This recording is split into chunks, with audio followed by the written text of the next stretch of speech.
Hey there.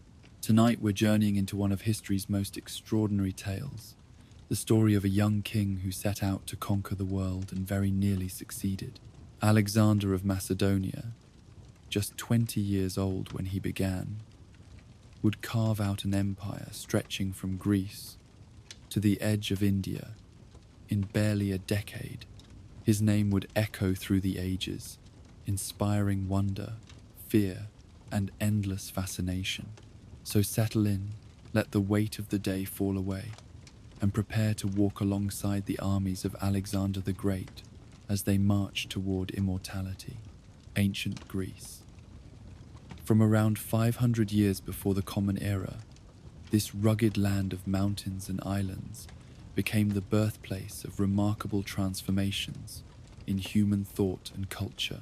Here, among scattered city-states separated by steep valleys and narrow seas, humanity began to question the very nature of existence, to create art that celebrated the human form, to write dramas that explored the depths of the soul, and to develop new ways of fighting wars that would change the face of warfare forever. The landscape itself seemed designed to foster independence and rivalry, each valley nurturing its own fierce sense of identity, each island developing its own character and customs. The Greeks did not think of themselves as a single people, but rather as Athenians, Spartans, Corinthians, Thebans, each city-state as proud and separate as any modern nation. Yet they shared a language, worshipped the same gods, and gathered every 4 years at Olympia to compete in athletic contests that transcended their constant political squabbling. This was a world of intense competition and spectacular achievement, where philosophers walked the streets debating the nature of reality, where playwrights filled enormous outdoor theaters with stories of gods and heroes, where sculptors created works of such beauty that they would be admired for thousands of years to come. Among these city-states, two stood above all others in power and influence.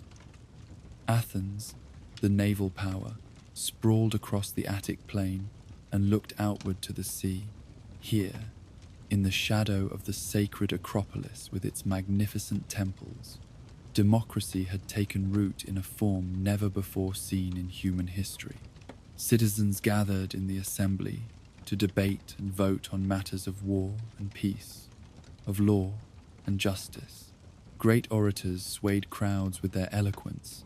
Philosophers like Socrates wandered the agora asking unsettling questions about virtue and knowledge. Playwrights like Sophocles and Euripides explored the tragic dimensions of human existence on the stages of the theatre of Dionysus. The Athenians were traders and sailors, artists and thinkers, proud of their cultural achievements and their system of government. Their long walls connected the city to its port at Piraeus, and their sleek warships, the triremes with their 3 banks of oars, dominated the Aegean Sea. The Athenians saw themselves as the teachers of Greece, the birthplace of everything that made Hellenic civilization worthy of admiration. And then there was Sparta, austere and militaristic, a society organized entirely around the production of the finest warriors the world had ever seen. Where Athens celebrated the individual and encouraged artistic expression, Sparta demanded conformity and self-sacrifice.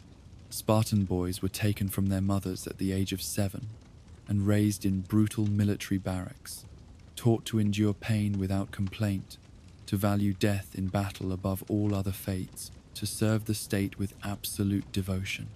They learned to read and write only enough to serve military purposes, for Sparta had little use for philosophy or drama or the arts of peace. The Spartan soldier, the Spartiate, was a professional warrior of terrifying effectiveness, trained from childhood in the use of spear and shield, drilled endlessly in the movements of the phalanx, that tightly packed formation of overlapping shields and protruding spears that advanced like a single living creature.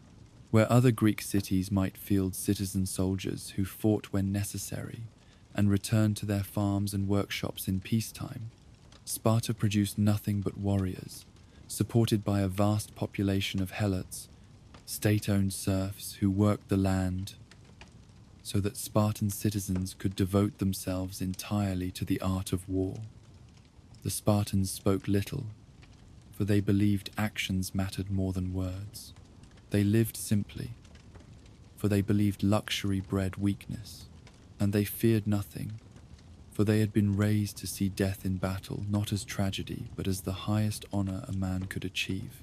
In 480 years before the Common Era, these two great powers, so different in character and values, found themselves facing a common threat that dwarfed all their petty rivalries. The Persian Empire, the superpower of the ancient world, had turned its hungry gaze toward Greece. The great king, Xerxes, commanded an army of staggering size, drawn from dozens of conquered peoples across his vast domains. The Persians had already tried once to subdue Greece, and had been turned back at Marathon 20 years before.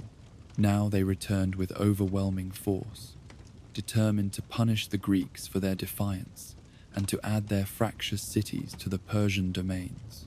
The invasion came by land and sea, a massive host marching across the Hellespont on a bridge of boats, while a fleet of hundreds of warships sailed along the coast to support them. Most Greeks saw the Persian advance as unstoppable, and many cities simply submitted without resistance, offering the traditional tokens of earth and water that signified surrender to the great king. But Athens and Sparta, despite their differences, chose to resist. They would not bow to any foreign master, no matter how powerful. The Persians marched south through Thessaly and approached the narrow coastal pass of Thermopylae, the hot gates where warm springs bubbled up from the earth and sheer cliffs rose on one side while the sea crashed against rocks on the other. Here, in a space so narrow that the Persian numbers meant nothing, a small Greek force made its stand. At the heart of this desperate defense stood 300 Spartan warriors, led by their king, Leonidas. For 3 days, these men held the pass against wave after wave of Persian attackers. The immortals themselves, the great king's elite guard, could not break through the wall of Spartan shields and spears. The Greeks fought in relays, fresh men stepping forward to replace the exhausted, but always that line of bronze and iron held firm. Xerxes, watching from a distance, is said to have leaped from his throne 3 times in anguish at the losses his army was suffering. But the Persians had numbers on their side, and eventually, a Greek traitor showed them a mountain path that led around the pass. Leonidas, learning that his position was about to be surrounded, dismissed most of his army, but chose to remain with his 300 Spartans and a few hundred other Greeks who refused to abandon them. They knew they were going to die. They had always known, but they would sell their lives dearly and buy time for the rest of Greece to prepare. When the Persians finally closed in from both sides, the Greeks fought to the last man. They broke their spears and fought with swords. When their swords shattered, they fought with daggers. When they had no weapons left, they fought with their hands and teeth. The Persians buried them under a storm of arrows. A monument was later raised on the spot, bearing the simple inscription, "Go tell the Spartans, stranger passing by, that here, obedient to their laws, we lie." The sacrifice at Thermopylae bought time, but it could not stop the Persian advance. The Persian army swept south into Attica, and the Athenians, on the advice of their leader Themistocles, abandoned their city and took to their ships. They watched from the island of Salamis as Persian soldiers climbed the sacred Acropolis and put the torch to the ancient temples, including the predecessor to the Parthenon. The smoke of burning Athens rose into the sky, a terrible sight that filled the Greeks with rage and despair. But Themistocles had a plan. He lured the Persian fleet into the narrow straits between Salamis and the mainland. where their superior numbers would count for little. There, in confined waters where seamanship and courage mattered more than size, the Greek triremes fell upon the Persian ships. The Greeks rammed and boarded, fighting ship to ship in a chaotic melee that turned the strait into a mass of splintered wood and drowning men. Xerxes himself watched from a throne erected on the shore, expecting to witness the final destruction of Greek resistance. Instead, he saw his fleet shattered. Ship after ship went down or fled in panic. By sunset, Persian naval power in the Aegean had been broken. Xerxes, suddenly vulnerable without his fleet to supply his enormous army, withdrew most of his forces back to Asia, leaving a large army under the command of his general Mardonius to complete the conquest of Greece the following year. That next year, at Plataea in Boeotia, the Greeks assembled the largest army they had ever fielded, a united force of Spartans, Athenians, and soldiers from cities across Greece. Mardonius, commanding a still larger Persian force, tried various stratagems to break the Greek alliance, or force them into battle on unfavorable terms.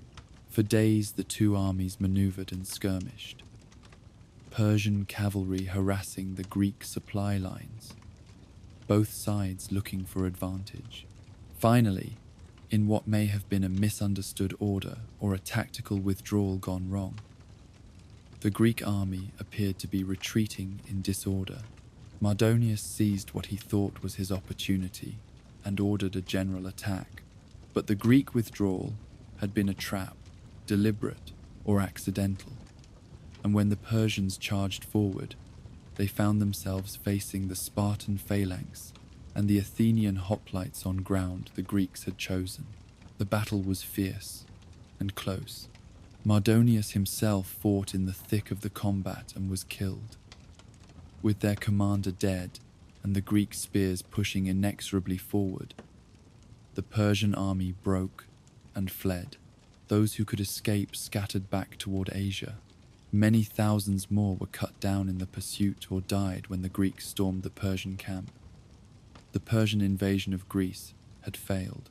The scattered, fractious city-states had done what seemed impossible and turned back the greatest empire the world had known. The 50 years that followed would be remembered as the golden age of classical Greece, a time when human achievement reached heights that would inspire wonder for millennia. In Athens especially, freed from the Persian threat and enriched by tribute from its allies in the Delian League, culture flourished as never before. Pericles guided the city through its greatest period, commissioning the building of the Parthenon and the other magnificent structures that crowned the Acropolis. Playwrights like Aeschylus, who had fought at Marathon, Sophocles, and Euripides, created tragedies that explored the deepest questions of human existence, of fate and free will, of justice and revenge, of the relationship between gods and mortals. Comedies by Aristophanes mocked politicians and philosophers alike, for in democratic Athens, nothing was too sacred to be questioned or laughed at. Sculptors like Phidias created works of such grace and power that they defined the ideal of human beauty for all time. Philosophers moved beyond the old questions about the physical world to examine ethics and politics and the nature of knowledge itself. Socrates walked the streets engaging anyone who would listen in his unsettling method of questioning everything, taking nothing for granted, pursuing truth wherever it led. His student Plato would found the academy, and Plato's student Aristotle would tutor a young Macedonian prince who would change the world. These were years of extraordinary creative energy, of intellectual ferment, of cultural achievement that would influence human civilization long after the political power of Athens had crumbled to dust. But the seeds of that crumbling were already present in the glory years. Athens, having led the Greeks to victory over Persia, had transformed its alliance of free cities into an empire of tribute-paying subjects. The Delian League, originally formed to protect Greek cities from future Persian aggression, became an instrument of Athenian power and Athenian profit. When cities tried to leave the alliance, Athens sent troops to force them back in line. Sparta and its allies watched this growing Athenian power with alarm and resentment. The two great cities that had united to face Persia now found themselves on a collision course. In 431, the tension finally erupted into war. Athens and Sparta, and their respective allies, plunged into a conflict that would drag on for a generation and exhaust the Greek world. It was a strange war, for the two sides fought in fundamentally different ways.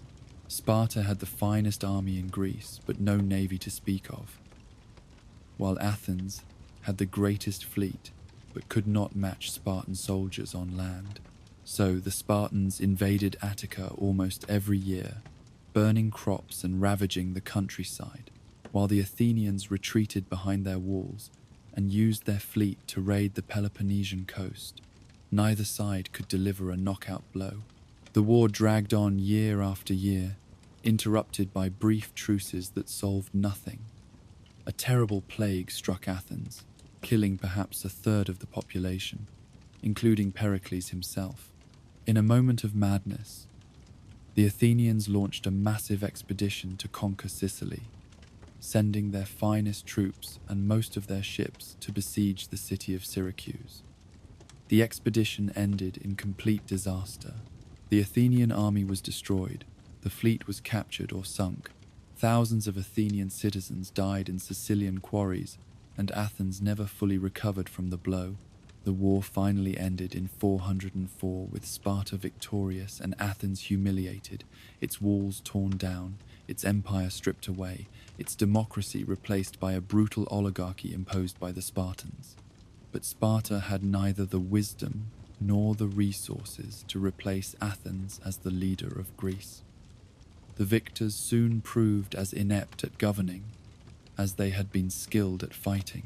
Other cities, seeing Spartan weakness, began to assert themselves. Thebes rose to prominence, developing new military tactics and defeating Sparta in battle at Leuctra in 371, ending Spartan military supremacy forever. But Thebes could not unite Greece either. The city-states continued their endless cycle of alliances and betrayals, of wars and temporary peaces, each seeking advantage over its neighbors, none able to establish lasting hegemony. The great cultural achievements of the Golden Age had been purchased with Persian gold and Athenian imperial tribute.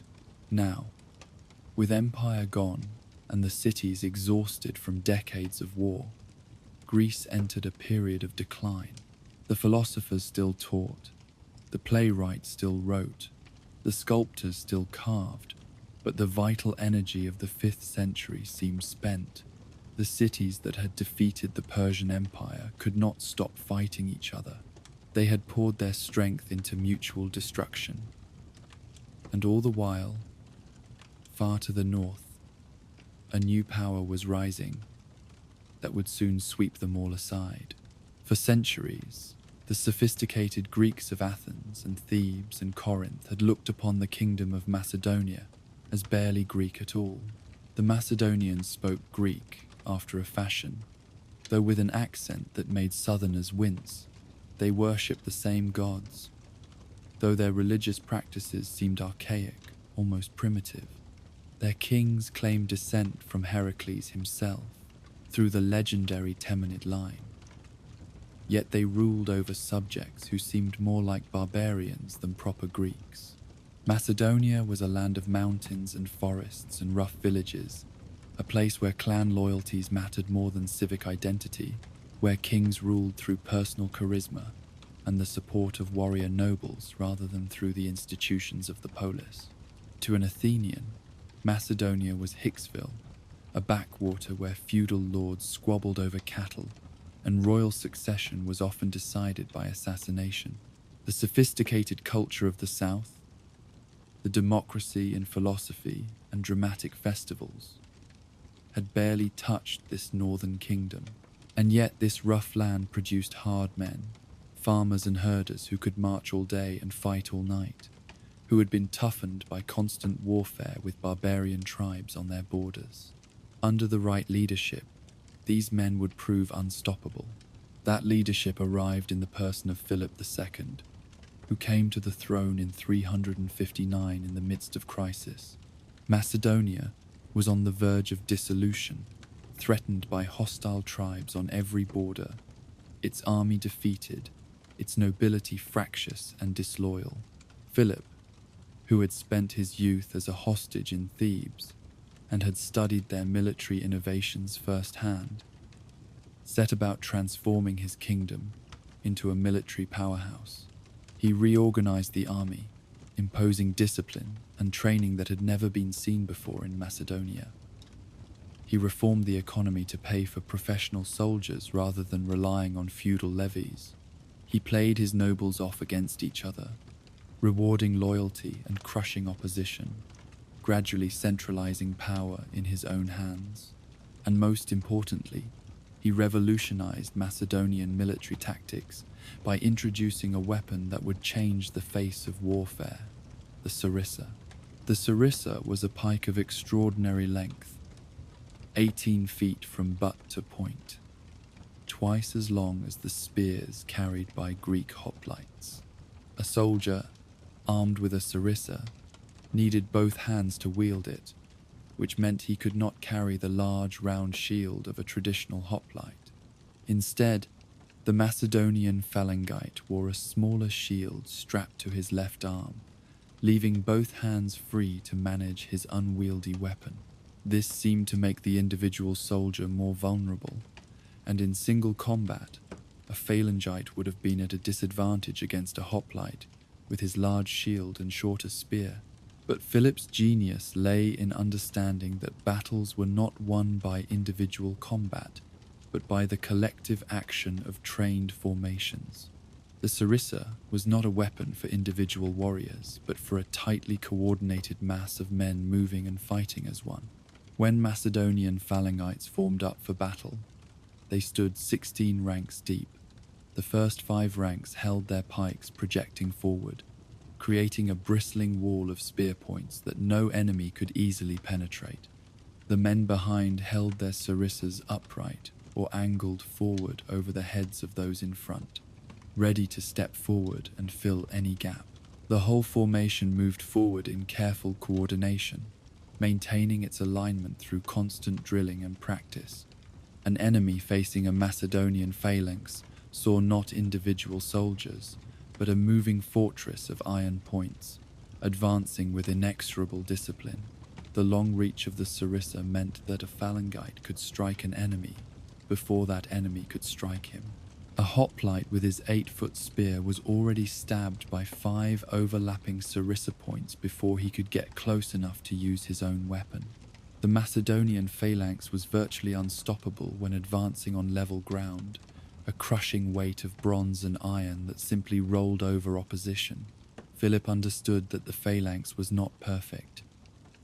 It was difficult to maneuver, struggled on rough terrain, and was vulnerable to attacks on its flanks or rear. So he organized his army as a combined arms force, using different types of troops to support and protect the heavy infantry.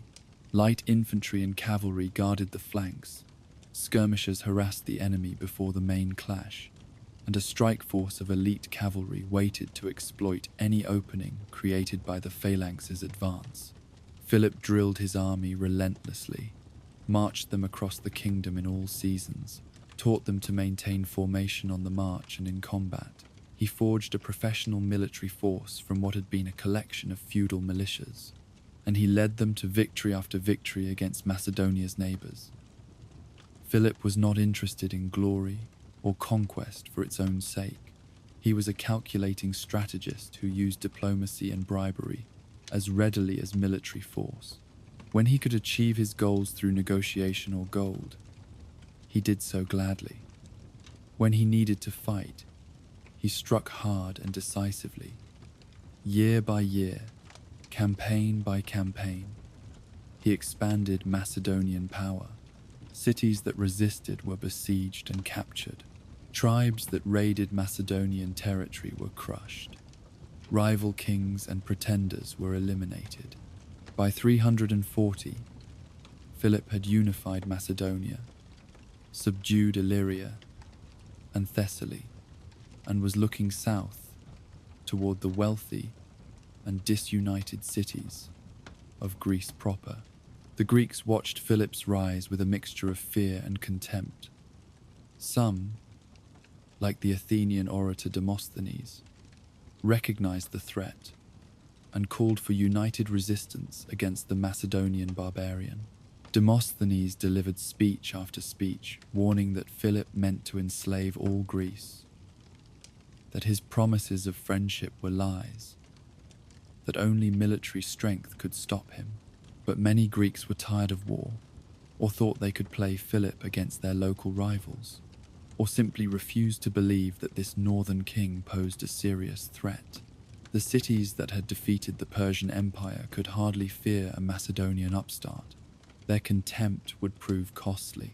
In 338, a coalition of Thebes and Athens finally faced Philip in battle at Cheronea in Boeotia. The Greek army was formidable, including the famous Sacred Band of Thebes, 300 elite warriors who fought in pairs of lovers, each man fighting all the harder because his beloved stood beside him. The Greeks positioned themselves well and fought with their traditional courage. But Philip's army was simply better trained, better led, and more tactically flexible. At the decisive moment, when the Greek line had been disordered and gaps had opened in their formation, Philip sent in his shock troops, the companion cavalry, led by his 18-year-old son Alexander, who proved his worth by personally leading the charge that broke the sacred band. The Greeks fled or died on the field. The bodies of the sacred band were found afterward, all 300 of them still at their posts, having refused to run even in the face of certain death. After Cheronea, Philip was the undisputed master of Greece. Through a combination of military might and diplomatic skill, he organized the Greek cities into an alliance called the Hellenic League, or League of Corinth. He positioned himself not as a conqueror, but as a hegemon, a supreme commander who would lead all Greece in a great pan-Hellenic enterprise. That enterprise, Philip announced, would be a war of revenge against the Persian Empire. Nearly 150 years after the Persians had burned Athens, Greece would strike back. It was a brilliant political move. By positioning himself as the leader of an all-Greek crusade against the ancient enemy, Philip turned attention away from Macedonian dominance and gave the Greeks a common cause. The fact that the Persian Empire was immensely wealthy and likely vulnerable after decades of internal unrest made the prospect even more appealing. Philip assembled his army and prepared to cross into Asia, but in 336, on the eve of launching his grand campaign, Philip was murdered. He was assassinated by one of his own bodyguards, a man named Pausanias, at the wedding of Philip's daughter. The exact reason for the assassination remains murky, lost in the Byzantine court politics of the Macedonian nobility. Perhaps Pausanias had a personal grievance. Perhaps he was put up to it by rivals who feared Philip's growing power. Perhaps Alexander himself was somehow involved, though this seems unlikely. What mattered was that Philip, who had united Greece and built an unstoppable army, died before he could use it to conquer Persia. That task would fall to his son. Alexander was 20 years old when his father was murdered. He had been raised for this moment, groomed to be king from birth. His mother, Olympias, was a princess from Epirus, a wild and passionate woman who practiced mystery cults and claimed descent from Achilles himself. She filled young Alexander's head with tales of his heroic ancestry, insisted he was destined for greatness, perhaps convinced him he was something more than merely human. His father had provided a very different education. Philip had ensured Alexander learned the practical arts of kingship, warfare, diplomacy, administration. By age 16, Alexander had been left as regent of Macedonia while Philip campaigned elsewhere, and had proved his capability by crushing a rebellion and founding his first city. At 18, he had commanded the cavalry at Cheronea and won glory in battle.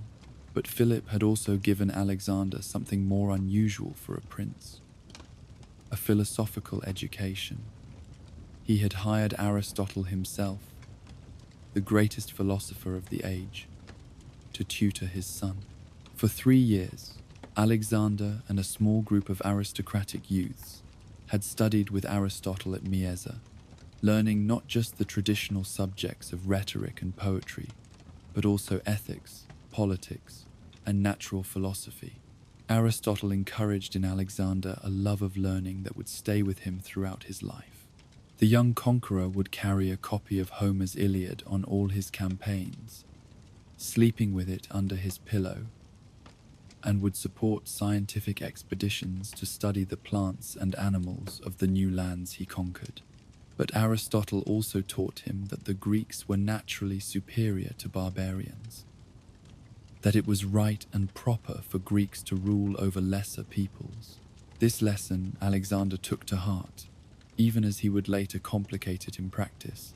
Alexander's succession was not automatic or peaceful.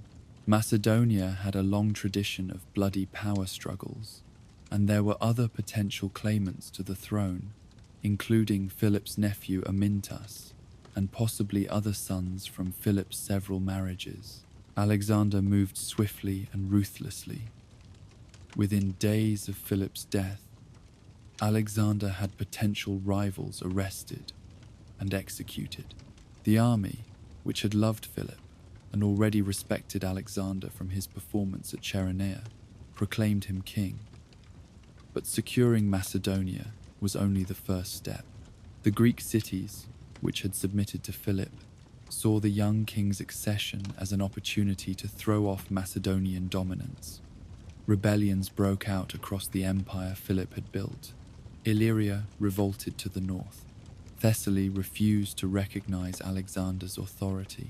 In southern Greece, Thebes and Athens prepared for war, encouraged by Persian gold, and by the hope that this untested youth could not possibly maintain his father's grip on power. The orators in Athens declared that Alexander was a mere boy playing at being king, that he would never leave Macedonia, that Greek freedom was at hand. They were catastrophically wrong. Alexander moved with a speed that shocked his enemies. He marched north and crushed the Illyrian rebellion in a brief, brutal campaign. Then he wheeled south, appearing in Thessaly with his army before the Thessalians even knew he had left Illyria. Faced with his sudden appearance and his reputation for ruthlessness, Thessaly submitted without a fight.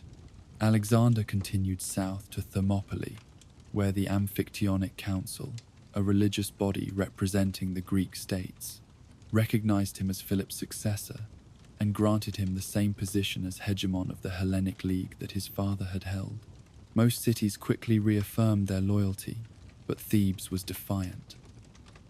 The Thebans had revolted openly, besieging the Macedonian garrison that Philip had installed in the Cadmea, the citadel overlooking the city. This was a direct challenge that Alexander could not ignore. If he allowed Thebes to successfully rebel, other cities would follow. He marched on Thebes and gave the citizens a chance to surrender. They refused, trusting in their walls and their military reputation. It was a fatal mistake. Alexander's army besieged the city and quickly found a way in. What followed was one of the most brutal acts of Alexander's career. A calculated atrocity designed to terrify any other cities that might consider rebellion. Thebes was completely destroyed. Its buildings were demolished stone by stone, leaving only the temples and the house where the poet Pindar had lived. The Theban citizens, men, women, and children, were sold into slavery. An ancient city, one of the greatest in Greece, was wiped from the map in a matter of days. The message to the rest of Greece was unmistakable. Alexander was not his father, and he would tolerate no defiance. The destruction of Thebes shocked the Greek world into submission. No other city dared to rebel. With Greece secured and his power unquestioned, Alexander could finally turn his attention to the grand project his father had planned. In the spring of 334, he led his army across the Hellespont, that narrow strait separating Europe from Asia, and set foot on Persian soil. According to legend, he was the first to leap ashore, casting a spear into the earth to claim Asia as spear-won territory. He visited Troy and made sacrifice at the tomb of Achilles, his ancestor and his hero, the man whose deeds he hoped to equal or surpass. It was both a religious duty and a calculated piece of propaganda. Alexander was claiming to be not just a conqueror, but the heir to the heroes of legend. Continuing the eternal struggle of Greece against Asia that had begun with the Trojan War, he set out on what would become one of the greatest military campaigns in history, leading an army into the unknown, seeking to overthrow an empire that had stood for 2 centuries and ruled from the Mediterranean to India. He was 21 years old, Alexander, king of Macedonia, hegemon of Greece, and he was about to earn his place in history as Alexander the Great. The army that assembled in the spring of 334 to cross into Asia was unlike anything the world had seen before. Alexander had inherited his father's magnificent military machine, but he had also shaped it to his own purposes, infused it with his own spirit of daring and aggression. This was not a conscript army of farmers called up for a season's campaign. These were professional soldiers, men who had spent years drilling and marching and fighting together, who moved with the precision of a single organism. At its heart stood 40,000 men, drawn from all parts of Greece and the territories Philip had conquered, each contingent bringing its own strengths and traditions, all welded together into a unified force by Macedonian discipline and leadership.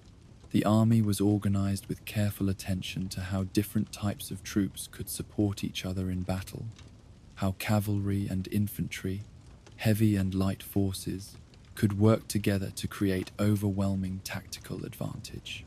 This combined arms approach was revolutionary in its sophistication, turning warfare from a simple clash of massed infantry into something more like a deadly dance, with each element playing its role in perfect coordination. Command of the infantry fell to Parmenion, a veteran general who had served Philip faithfully for decades and won victories across the breadth of the Macedonian kingdom. Parmenion was in his 60s now, old for a field commander, but his military judgment was still sound and his loyalty to the royal house seemed absolute. He was cautious where Alexander was rash, methodical where Alexander was inspired, and the young king relied on his experience, even as he sometimes chafed at his caution. Parmenion commanded respect from the soldiers, who had followed him through countless campaigns, and his presence gave the army stability and institutional memory. Under his overall command, the infantry was organized into distinct units, each with its own function and character, each commanded by officers Alexander trusted. At the front rank of the army stood 9,000 Macedonian phalangites, the elite heavy infantry that Philip had created, and that had proven unstoppable at Cheronea. These men were professionals who had trained together for years, who knew each other's movements as intimately as dancers, who could maintain their formation over rough ground and in the chaos of battle. They wore bronze helmets that protected the head while leaving the face exposed, bronze greaves on their shins, and a cuirass of layered linen or leather that provided surprising protection while remaining light enough to march in all day. But their armor was lighter than that of traditional Greek hoplites, for they did not rely primarily on defense. Their weapon was offense. The sarissa, that extraordinary 18-foot pike that required both hands to wield and turn the individual soldier into a component of a much larger weapon system. Each phalangite carried his sarissa in both hands, the butt end resting against his hip or shoulder, the point projecting forward at chest height. A small round shield called a pelter was strapped to his left forearm, leaving both hands free to manage the long pike. This shield was barely 2 feet across, far smaller than the traditional Greek hoplon, and offered minimal protection to the individual soldier. But protection came not from individual shields, but from the collective formation. When the phalangites formed up for battle, they stood 16 ranks deep, each man positioned just 3 feet behind the one in front of him, close enough to see the sweat on his neck, to smell his fear or his courage. The first 5 ranks held their sarissas projecting forward, angled slightly downward, so that the points were all at roughly the same height, creating a wall of iron that extended 15 feet in front of the formation. An enemy facing this wall saw not individual soldiers but a hedgehog of spear points, 5 deep. Impossible to penetrate without impaling oneself on multiple blades. The men in the 6th rank and beyond held their pikes upright, or angled forward over the heads of those in front, ready to lower them instantly if gaps appeared in the front ranks, ready to step forward if men fell. The whole formation moved together, maintaining alignment through countless hours of drill, each man matching the pace of those around him, the entire mass advancing like a single creature with thousands of legs and hundreds of deadly points. The psychological impact of facing such a formation was immense. Watching that wall of bronze and iron advancing with mechanical precision, hearing the rhythmic tramp of thousands of feet and the forest of pikes rustling as they moved, knowing that you would have to charge into those spear points with no way to strike back until you were already dying, broke the courage of many warriors before contact was even made. And once contact was made, the sarissa's reach was decisive. A phalangite could stab an enemy while standing 15 feet away, well beyond the range of any normal spear or sword. An opponent had to get past 5 overlapping spear points before he could even reach the front rank of the phalanx. Very few managed it, but Alexander and Parmenion both understood that the phalanx, for all its power, had significant weaknesses.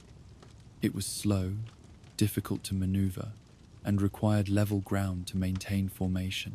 On rough terrain, going uphill or downhill, crossing streams or broken ground, the tight formation became disordered, and the sarissas became unwieldy liabilities, and the phalanx was vulnerable on its flanks and rear, where the long pikes could not be brought to bear, and where the phalangites' small shields left them exposed. An enemy who could get around the side or behind the phalanx could massacre the heavy infantry with ease. So the phalanx never fought alone. It was always protected by other troops whose job was to guard its vulnerable points and to exploit the opportunities the phalanx created. On the flanks of the phalanx stood 3,000 hypaspists, the shield bearers, elite infantry who served as the link between the heavy phalanx and the cavalry. The hypaspists were armed with shorter spears, perhaps 10 or 12 feet long, and carried larger shields than the phalangites. They were more mobile, better able to fight on rough ground, capable of rapid movement to respond to threats or opportunities. In battle, they protected the exposed flanks of the phalanx, preventing enemies from getting around the side of the formation. They were commanded by Nicanor, one of Parmenion's sons, a capable officer who understood the crucial importance of his role. If the hypaspists failed, if they allowed an enemy force to reach the side of the phalanx, the entire Macedonian formation could collapse. But if they held firm, the phalanx could do its terrible work in safety. Behind the Macedonian heavy infantry stood the second line of the army, 7,000 Greek allies and 5,000 mercenaries, all armed in the traditional hoplite fashion. These men carried the large round shield called a hoplon, which covered them from chin to knee and weighed perhaps 15 pounds. They wore bronze helmets and breastplates, bronze greaves on their shins, and carried spears of about 8 feet in length. A hoplite phalanx was not as effective as the Macedonian formation, lacking the reach advantage of the sarissa and the tight coordination that came from professional training, but it was still a formidable force, heavily armored and experienced in warfare. The Greek hoplites had been fighting in phalanx formations for centuries, and their methods were tried and tested. Alexander used these troops as a supporting force to hold ground that had been won, to guard the camp, to provide a solid reserve that could move to threatened points. Some of these men were genuine allies, contingents sent by Greek cities that had joined the campaign willingly, or at least without too much coercion. Others were mercenaries, professional soldiers who fought for pay, men who had served in armies across the Mediterranean, and who brought their hard-won experience to Alexander's cause. The distinction between ally and mercenary was sometimes blurred, for even the allied contingents expected to be paid and to share in the plunder of conquest. But all of them were experienced soldiers, and Alexander valued them for their steadiness and reliability, if not for their devotion to his person. The army included significant numbers of light infantry, skirmishers whose role was to harass the enemy before the main battle lines clashed, and to pursue defeated enemies after the battle was won. The elite among these were the Agrianes, expert javelin throwers from what is now southern Bulgaria. The Agrianes were tribal warriors, not heavily armored or drilled in formal tactics, but extraordinarily skilled at their specialty. They could throw their javelins with devastating accuracy at ranges up to 70 or 80 feet, and they carried multiple javelins so they could keep up a steady barrage. In battle, they would advance ahead of the main line, targeting enemy officers and disrupting enemy formations, then fall back through the gaps in the phalanx when the heavy infantry moved forward. They were also invaluable in siege warfare and in the kind of irregular fighting that happened in mountains or forests where the phalanx could not operate. Alexander trusted the Agrianes and used them constantly, and they responded with fierce loyalty, for their chieftain had sworn allegiance to Philip and now transferred that loyalty to the son. Other light troops came from Thrace and Illyria, some armed with javelins, others with slings that could hurl lead bullets with bone-shattering force, still others with bows. These men were less disciplined than the Agrianes, but still useful for skirmishing and for the 100 small tasks that an army needed done. But the true striking force of Alexander's army, the weapon that gave him his decisive edge in battle, was his cavalry. The Macedonian nobility had always been horsemen, and Philip had organized them into elite squadrons that fought with unprecedented discipline and coordination.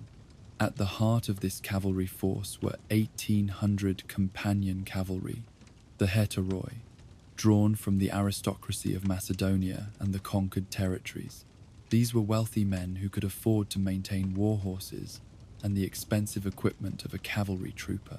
They wore bronze helmets and cuirasses, carried small round shields, and were armed with a spear called a zaiston, about 12 feet long, designed for the shock of the cavalry charge.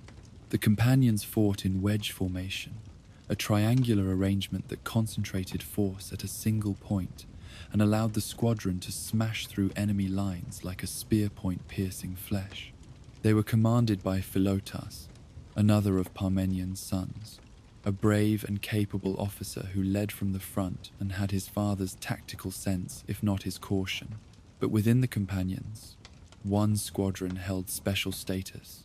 The Royal Squadron, the Isle Basilique, was commanded by Alexander himself. The king rode at the head of this elite unit, personally leading the charges that would break enemy armies. This was not symbolic leadership from a safe distance. Alexander fought in the front rank, exposed to all the dangers of close combat, setting an example of courage that inspired his men and terrified his enemies. Beyond the companions, the army included 1,800 cavalry from Thessaly, commanded by an officer named Callus.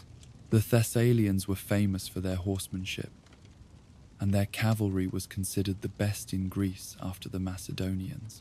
They were organized differently from the companions, fighting in rhomboid formations rather than wedges, but they were equally effective shock troops, capable of delivering devastating charges against enemy cavalry or infantry.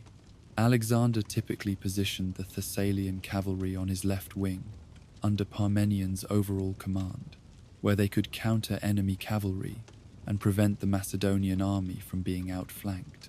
600 cavalry from other parts of Greece, led by an officer named Eregius, provided additional mounted strength, and 900 mounted scouts from Thrace and Paeonia, under the command of Cassander, ranged ahead of the army and on its flanks, gathering intelligence about enemy movements and terrain, screening the main force from enemy scouts, and providing early warning of threats. These light cavalry were not equipped for heavy combat, but were invaluable for reconnaissance and for pursuing broken enemies.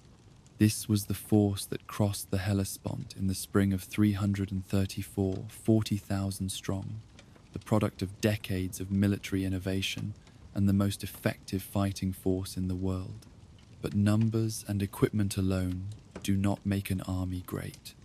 What made Alexander's army special was its spirit, its confidence born of repeated victory, its trust in its commanders and its king, its belief that it was engaged in a great and historic enterprise. These men had been told they were marching to avenge the Persian invasion of Greece 150 years before, to punish the Persians for burning Athens, to win glory and plunder beyond imagination.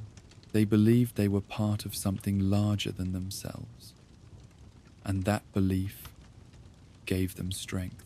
And they were led by a king who, despite his youth, had already proven his courage and his tactical brilliance, who led from the front and shared their dangers, who seemed to be favored by the gods themselves. As they marched into Asia, they marched with confidence that bordered on arrogance, certain that no force on earth could stand against them. The Persian Empire that Alexander was invading was still, on paper, the greatest power in the known world. It stretched from the Mediterranean to India, from the Caucasus Mountains to the deserts of Arabia, encompassing dozens of peoples and cultures and languages. The great king in his palace at Persepolis commanded resources that dwarfed anything Greece could muster. His armies could draw on the manpower of millions of subjects.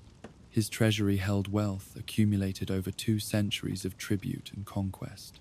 The royal road, stretching 1,500 miles from Sardis to Susa, allowed messages to travel in days that would take weeks by ordinary means, and armies could march along maintained roads with supplies waiting at regular intervals.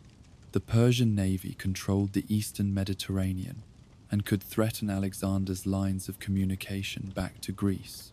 By every measure of power, Persia should have been able to crush this Greek invasion with ease. But the empire was not as strong as it appeared. 2 centuries of peace and prosperity had made it complacent and vulnerable. The empire was divided into provinces called satrapies, each ruled by a satrap who was nominally answerable to the great king, but who often acted with considerable independence. These satraps were powerful men who commanded their own armies, collected their own taxes, and sometimes pursued their own interests at the expense of the central government. The current great king, Darius III, had come to power only recently and had not yet consolidated his authority. His control over the western provinces was uncertain, and some of the satraps had more loyalty to their own power than to the throne. The Persian army, while large, was not the equal of Philip's Macedonians in training or equipment. Persian infantry were lightly armed by Greek standards, carrying wicker shields and shorter spears, relying more on missiles than on close combat. The Persians had adopted the practice of hiring Greek mercenaries as heavy infantry, a tacit admission that their own foot soldiers could not stand against a Greek phalanx. The Persian cavalry was excellent, drawn from the warrior aristocracies of the subject peoples. But cavalry alone could not win battles against disciplined infantry, and the empire's very size and diversity made it difficult to mobilize its resources quickly. When Alexander crossed into Asia, the nearest Persian forces were the armies of the western satraps, numbering perhaps 40 or 50,000 men total. It would take months to gather larger forces from the eastern provinces and from the imperial heartland. The satraps of Asia Minor met in council to decide how to respond to Alexander's invasion. Present were Arsites, satrap of Hellespontine Phrygia, Arsames, satrap of Cilicia, Spithridates, satrap of Lydia, and several others, each commanding his own forces, each concerned primarily with the defense of his own province. Also present was Memnon of Rhodes, a Greek general in Persian service, perhaps the ablest military mind in the empire. Memnon had spent years fighting against Philip's expansion and understood Macedonian tactics better than any Persian commander. He had seen the Sarissa phalanx in action and knew how dangerous it was. When the satraps debated strategy, Memnon offered advice that was both brilliant and ruthless. He urged them not to face Alexander in open battle, where Macedonian military superiority would be decisive. Instead, he proposed a strategy of denial and attrition. The satraps should withdraw before Alexander's advance, implementing a scorched earth policy as they went. Burn the crops in the fields, destroy the villages, drive away the livestock, leave nothing that could feed or support the invading army. Force Alexander to march deeper and deeper into Asia, stretching his supply lines, exhausting his men, consuming his resources. Without food and supplies, without the plunder that his soldiers expected, Alexander's army would begin to melt away. Mercenaries would desert when their pay ran out. Allied contingents would demand to return home. The Macedonians themselves would grow weary of endless marching through devastated country with no prospect of battle or booty. Eventually, Alexander would have to retreat or see his army disintegrate. And if he retreated, he would lose prestige and momentum. His invasion would be revealed as a failure, and he would find it difficult to convince his Greeks to try again. It was sound strategic thinking, the kind of indirect approach that Philip himself might have taken. But the Persian satraps rejected Memnon's advice. They were unwilling to implement a scorched earth strategy that would devastate their own provinces, destroy the wealth they administered, and inflict suffering on the populations they ruled. These were proud men, aristocrats who valued honor and courage, who believed that retreating without a fight would be shameful. They had armies at their command. Good troops, they believed, especially their cavalry, which they judged superior to anything the Greeks could field. And they were confident, perhaps overconfident, in the strength of their position. They would face Alexander at the river Granicus, a position that would force him to attack across the river and up the banks while exposed to Persian missiles and cavalry. If they could defeat him here, destroy his army, or force him to retreat, the invasion would be over before it truly began. The decision was made. The Persian forces would concentrate at the Granicus and give battle. The river Granicus was not particularly wide, perhaps 60 feet across at the point where the Persians chose to make their stand. But it presented a formidable obstacle to an attacking army. The water was shallow, only a few feet deep in most places, but the current was swift and the bottom was rocky and uneven, making it difficult to maintain formation while crossing. More importantly, the banks were steep, rising several feet from the water level, in some places nearly vertical. Troops crossing the river would have to climb these banks while the enemy above them poured down missiles and charged down with cavalry. It was a strong defensive position, and the Persians made it stronger by their deployment. They formed up on the eastern bank of the river, their front line consisting entirely of cavalry, perhaps 10,000 horsemen drawn from across the empire. There were Medes and Hyrcanians from the Iranian plateau, tough warriors who had been fighting on horseback since childhood. There were Bactrians from the eastern edges of the empire near modern Afghanistan, riding small, hardy horses and armed with composite bows as well as spears. There were Paphlagonians from the Black Sea coast of Anatolia, recent additions to the empire who brought their own martial traditions. This cavalry was the pride of the Persian army, aristocratic warriors who fought with skill and courage and who had rarely met their match in combat. By placing them in the front line, right at the river's edge, the satraps ensured that any troops crossing the Granicus would immediately face a wall of horsemen charging down the bank at them. Behind this cavalry screen, several hundred yards back from the river, stood the Persian infantry. These were mainly Greek mercenaries, perhaps 5,000 strong, armed and equipped as hoplites with the large round shield and 8-foot spear. These men were professionals who fought for Persian gold, a common enough sight in this era when Greek soldiers were in demand across the Mediterranean. They were experienced and capable, as good as any troops in Alexander's second line. But the Persian commanders seem to have had mixed feelings about these Greeks. On one hand, they knew that only heavy infantry of this type could stand against a Macedonian phalanx. On the other hand, they may have doubted the loyalty of Greeks, fighting against fellow Greeks, feared that these mercenaries might change sides if offered better terms or if the battle turned against Persia. So they placed the Greek mercenaries in the rear, in reserve, where they could not easily engage the enemy unless the cavalry line was broken. It was a decision that would prove costly. By keeping their best infantry out of the initial combat, the Persians ensured that the burden of stopping Alexander would fall entirely on their cavalry, and cavalry, no matter how good, struggles to break formed infantry that stands firm. Alexander raced to the Granicus with his best troops as soon as he learned the Persian army was waiting there. He understood the strategic situation immediately. If he could destroy this army, the western provinces of the Persian Empire would lie open to him. But if he delayed, gave the Persians time to reconsider, they might adopt Memnon's scorched earth strategy or withdraw to a stronger position. He needed to force a battle now, while the enemy was here and committed to fighting.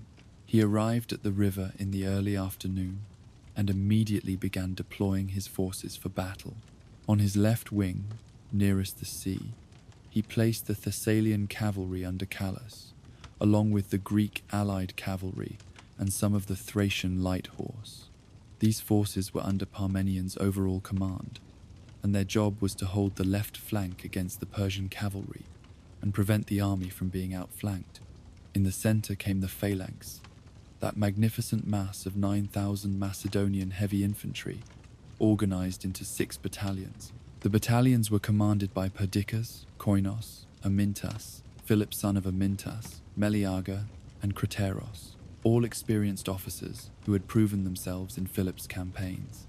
These men knew their business and could be trusted to maintain formation and execute orders even in the chaos of battle. The phalanx would be the anvil against which the enemy would be broken, the solid center that would grind forward once Alexander's hammer blow had shattered the Persian line. On the right wing, Alexander positioned himself and the troops he would personally lead in the attack. Here stood the companion cavalry under Philotas, 1,800 elite horsemen ready to charge at Alexander's command. Next to them were the hypaspists, the shield-bearers under Nicanor, who would protect the cavalry's flank and provide a link to the phalanx. The Agrian javelin throwers and the archers were positioned on the extreme right, where they could harass the enemy and protect against any attempt to outflank the Macedonian position. The Paeonian light cavalry served as mounted skirmishers on this flank. This was Alexander's striking force, the troops with which he intended to break the Persian army. In total, Alexander had perhaps 13,000 infantry and 5,000 cavalry on the field, somewhat fewer than the Persian numbers, but he had confidence in his troops' superiority and in his own tactical brilliance, and he had the initiative. The Persians were waiting defensively. Alexander would attack. Parmenion, the old general, counseled caution. It was late in the day, and the river crossing would be difficult and dangerous. The troops would be exhausted from the march and would be attacking uphill against a prepared enemy. Better, Parmenion suggested, to camp for the night, let the men rest, and launch the attack at dawn when the troops would be fresh and would have better light. It was sensible advice from a cautious commander who had seen many battles and who understood the risks of an opposed river crossing. But Alexander rejected it immediately. He understood something that Parmenion perhaps did not, that time favored the enemy. Every hour of delay gave the Persians more time to reconsider their position, more opportunity to recognize the strength of Memnon's strategy, more chance that they would withdraw and adopt a more effective defensive plan. The psychological advantage lay with the attacker, with the army that showed confidence and aggression. If Alexander waited until morning, he would lose momentum. His men would spend the night thinking about the difficulty of the crossing, about the steep banks and the cavalry waiting above. Fear would have time to grow. Better to attack now, while his troops were confident, and before the enemy had time to think. Alexander ordered an immediate assault. The attack began with a probing movement on the left, as Parmenion sent forward some of the Thessalian cavalry to test the Persian position and draw their attention. But this was a feint, a distraction from the main attack that would come on the right. Alexander ordered forward a squadron of companion cavalry, about 200 men, to ford the river, followed immediately by a regiment of hypaspists and the Paeonian light cavalry. These troops plunged into the water, horses struggling to keep their footing on the rocky bottom, infantry holding shields above their heads to ward off the arrows and javelins that began to rain down from the Persian line. The crossing was hard and slow, men stumbling in the current, horses balking at the steep banks. As they reached the middle of the river, the volume of missiles increased. Persian archers and javelin throwers stationed along the bank poured down a storm of projectiles. Arrows hissed into the water, javelins thudded into shields, darts found gaps in armor. Men fell, wounded or dead, their blood staining the river, but the Macedonians pressed on, drove forward with the discipline and courage that had been drilled into them through years of training. They reached the far bank and began scrambling up, hauling themselves up the muddy slope, grabbing at roots and rocks for purchase. And then the Persian cavalry charged. The horsemen had been waiting at the top of the bank, and now they spurred forward, crashing down the slope into the Macedonians who were just emerging from the water. It was brutal, confused, fighting in a terrible position. The Macedonians had not yet formed up, were still climbing the bank individually or in small groups, were off balance and vulnerable. The Persian cavalry had the advantage of height and momentum, were charging downhill with the weight of their horses behind their spears. The first Macedonians to reach the top of the bank were ridden down, trampled, speared, killed before they could even raise their weapons. But more kept coming, kept climbing the bank, kept pushing forward with the desperate courage of men who know their only hope is to gain the top and form a line.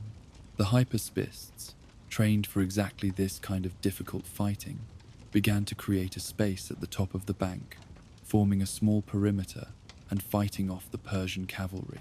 The companion cavalry, once they got their horses up the bank, could fight back more effectively, meeting the Persian horsemen in a swirling melee of spear thrusts and sword cuts. Then Alexander led the main attack.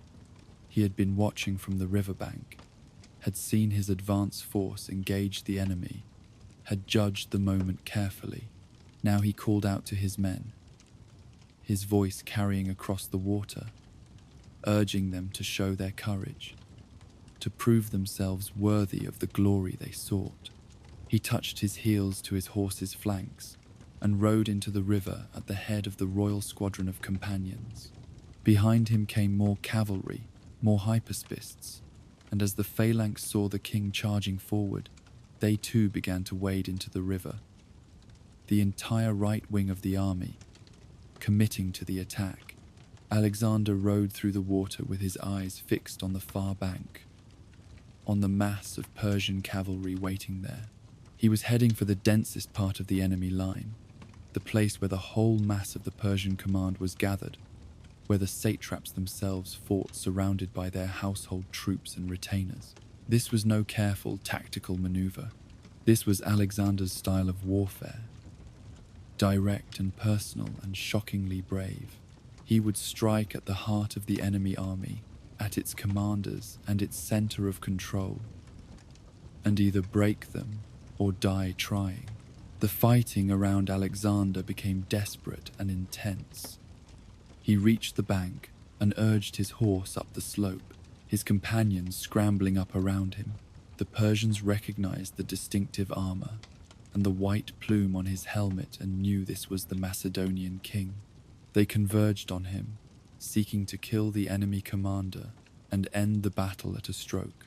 Alexander found himself surrounded by enemies, Persian nobles in ornate armor, pressing in from all sides, stabbing with spears, hacking with swords.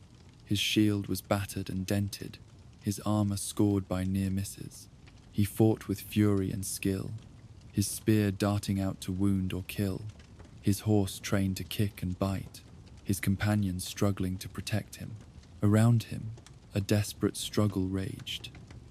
Macedonian cavalry and hyperspists fighting hand to hand with Persian horsemen, men stabbing and cursing, horses screaming and falling, the riverbank turning to blood-soaked mud. The Greek historian Arrian would later describe the chaos. Horses were jammed against horses, and men against men. The Macedonians striving to drive the Persians away from the riverbank, the Persians determined to prevent them crossing and to push them back into the river. In the middle of this swirling chaos, Alexander was suddenly in mortal danger. A Persian nobleman named Rhoesaces, one of the satrap's chief commanders, forced his way through the melee and charged directly at the Macedonian king. Rhoesaces raised his sword high and brought it down with all his strength, striking Alexander on the head. The blow would have split his skull and killed him instantly, but Alexander was wearing a helmet of bronze and iron, beautifully made and strong. The sword struck the helmet and sheared through the top of it, breaking off a piece and denting the metal, but the helmet absorbed most of the force of the blow. Alexander was dazed, perhaps briefly stunned, but alive. He recovered his wits in an instant and struck back with his lance, catching Reusaces in the chest and driving him from his horse. The Persian nobleman fell, mortally wounded, but Alexander had no time to see him die. Another Persian, Spithridates, had come up behind the king, his sword already rising for a killing blow to Alexander's exposed neck, where the helmet ended. Alexander, focused on Reusaces, never saw him coming. Death was a heartbeat away, but Clytus the Black, one of Alexander's commanders and the man who led the royal squadron, had been fighting nearby and had kept his eyes on his king throughout the chaos. Clytus saw Spithridates raising his sword, saw that Alexander was oblivious to the danger, and reacted with the speed of a veteran warrior. He spurred his horse forward and swung his own sword with all his strength, intercepting Spithridates' blow in mid-stroke. The blade cut through the Persian's arm at the shoulder, severing it completely, sword and all. Spithridates fell screaming, his life bleeding out into the mud. Alexander, saved by Clytus's quick thinking and quicker action, nodded his thanks and turned back to the fight. He would not forget this debt. Clytus had saved his life on the banks of the Granicus. That bond, forged in the heat of battle, would make what happened years later in Maracanda even more tragic. But for now, in this moment, there was only gratitude and the continuing fight. Alexander's reckless assault across the river had bought time, exactly as he intended, while the Persian cavalry concentrated on trying to kill the Macedonian king, while all attention was focused on that desperate struggle on the right wing. The rest of Alexander's army crossed the Granicus. The phalanx came across in formation, maintaining their alignment even in the difficult river crossing, their training and discipline showing in their ability to execute complex maneuvers under fire. They climbed the bank battalion by battalion, each unit covering the others, and began to form up on the eastern side of the river. Once the phalanx was across and in position, the nature of the battle changed. The Persian cavalry, which had been attacking aggressively, trying to drive the Macedonians back into the river, now found themselves facing a wall of sarissa points, thousands of 18-foot pikes leveled at them. Persian horses, no matter how well trained, would not charge into that bristling hedge of iron. The cavalry tried to hold their position, tried to maintain their line against the advancing phalanx, but it was hopeless. Horses cannot fight pikes. The phalanx pushed forward, inexorable as a tidal wave, and the Persian cavalry had no choice but to give ground or be impaled. The line began to waver, then to break. Gaps appeared as individual units turned and rode for safety.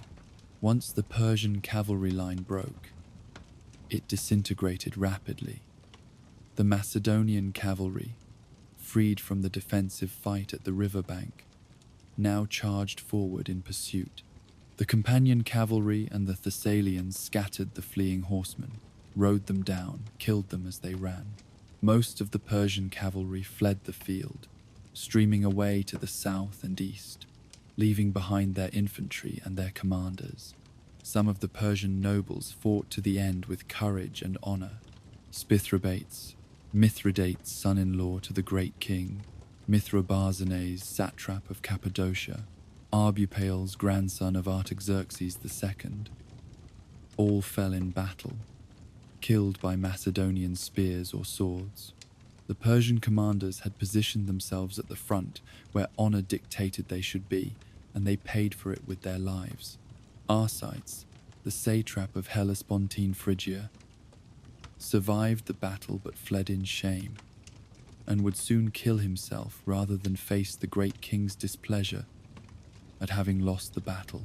With the cavalry scattered, the Persian infantry found themselves in an impossible position.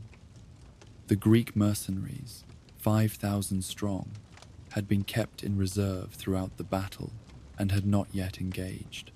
Now they stood alone on the battlefield, surrounded on three sides by the victorious Macedonian army.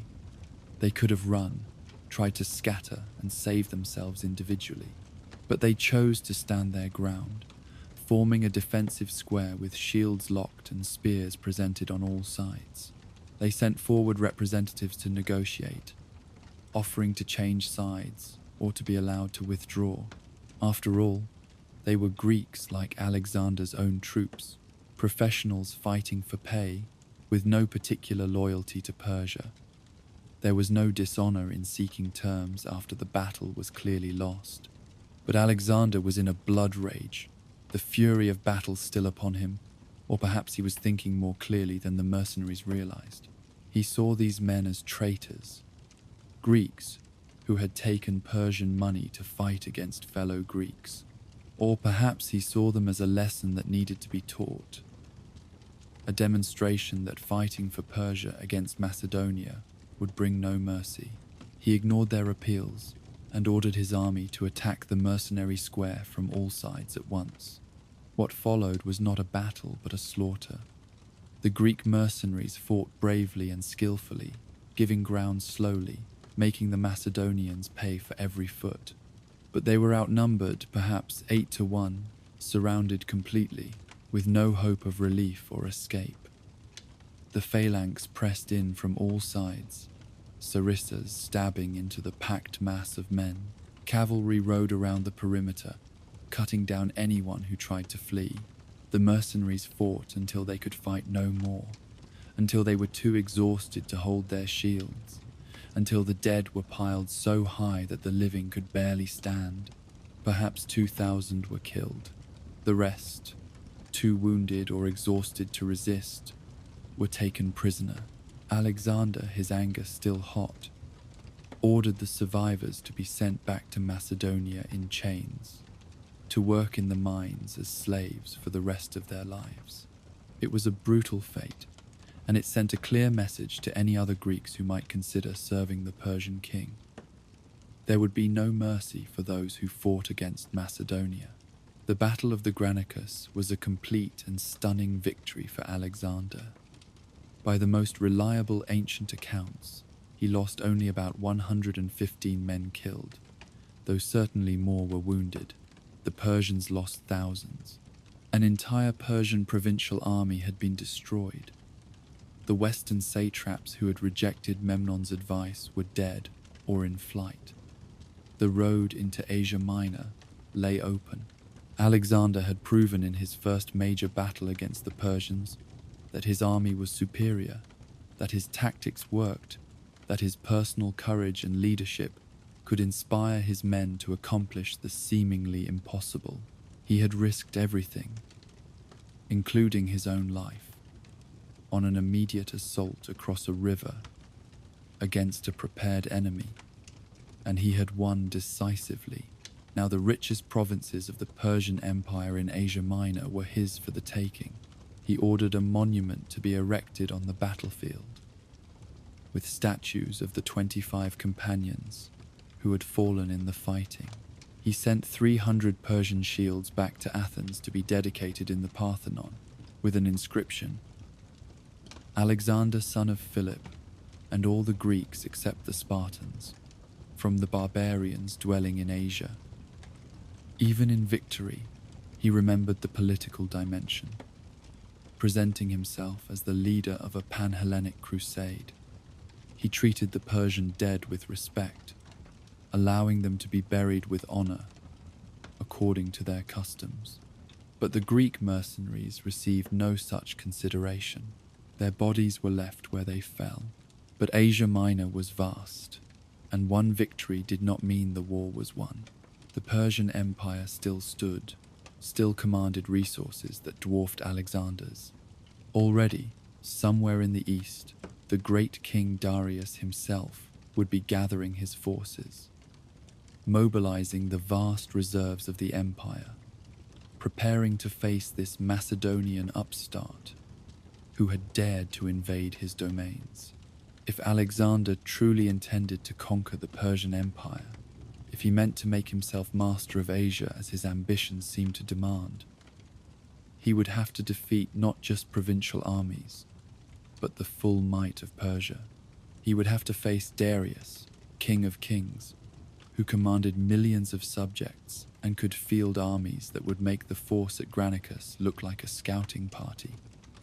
The young king had won his first battle, but the real war was only just beginning, and the greatest challenges still lay ahead. The victory at Granicus had shattered Persian power in the western provinces, but Alexander understood that a single battle, however decisive, did not win wars. The Persian Empire was vast beyond Greek comprehension, stretching thousands of miles from the Mediterranean to the borders of India, encompassing dozens of peoples and cultures, commanded by a great king who could draw on resources that made Macedonian wealth look like poverty. One provincial army had been destroyed, but countless others could be raised. The satraps who had fallen at Granicus could be replaced. The treasury at Persepolis still overflowed with the accumulated tribute of 2 centuries. If Alexander paused now, if he gave the Persians time to recover and reorganize, they would return stronger and better prepared. The momentum belonged to the invader, and momentum in warfare is a precious thing, easily lost and hard to regain. So Alexander kept moving, kept his army on the march, striking while the enemy was still reeling from defeat. As the Macedonian army approached Sardis, the ancient capital of Lydia and one of the wealthiest cities in Asia Minor, Alexander prepared for a siege. Sardis was strongly fortified, built on steep hills with massive walls, and its citadel was considered nearly impregnable. The city had withstood sieges before and could presumably do so again. But when Alexander's army came in sight of the walls, the Persian commander of the garrison, a man named Mithridates, made a calculation that would save countless lives. He had watched the destruction of the army at Granicus. He knew that Alexander's reputation for ruthlessness towards cities that resisted demonstrated so dramatically at Thebes, and he understood that Sardis, however strong its walls, could not hold out indefinitely against an army that had just crushed a Persian field force. More importantly, he recognized that the local population had no particular loyalty to Persian rule and might well open the gates themselves if given the chance. So Mithridates came out of the city with his staff and formally surrendered Sardis to Alexander without a fight, handing over the citadel, the treasury, and all the royal property in the city. It was a wise decision. Alexander, always ready to reward those who submitted peacefully, confirmed Mithridates in an honorable position and treated the city with respect. The Persian garrison was allowed to march away with their weapons and dignity intact. The citizens of Sardis, freed from Persian control, welcomed Alexander as a liberator and showed him the honors due to a conqueror. The treasury yielded wealth that helped pay Alexander's troops and fund the continuing campaign, and the Macedonian army had gained a major city without losing a single man. But Alexander could not simply march inland and leave the coast in Persian hands.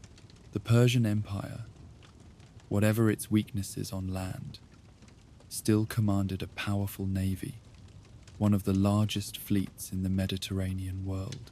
This fleet was based in cities along the coast of Asia Minor and in the islands of the Aegean, cities with strong harbors and fortifications, cities that could serve as bases for operations against Greece itself. If Alexander marched east into the interior of the empire, leaving this fleet intact, the Persians could use their naval superiority to attack his supply lines, to support rebellions in Greece, to threaten Macedonia itself. The strategic situation demanded that Alexander neutralize Persian naval power before he could safely continue his advance. But Alexander faced a problem. He had no navy to speak of. The Greek fleet that had transported his army across the Hellespont had been largely disbanded, sent home because Alexander could not afford to maintain it.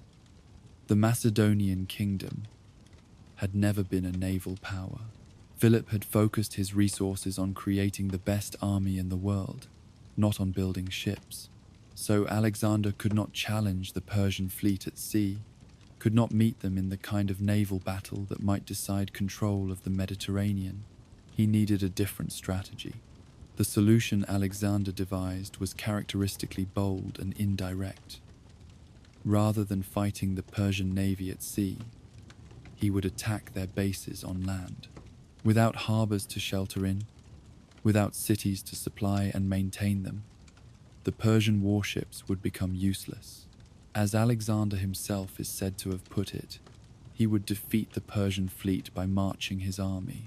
It was a strategy that required taking a series of coastal cities, many of them well fortified and prepared to resist, but it was a strategy that played to Macedonian strengths.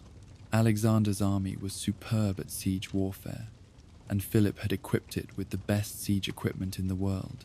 The Macedonians had developed sophisticated techniques for taking fortified cities, using siege towers, battering rams, catapults, and mining operations that could breach even the strongest walls. And Alexander had inherited not just the equipment but the engineers and specialists who knew how to use it.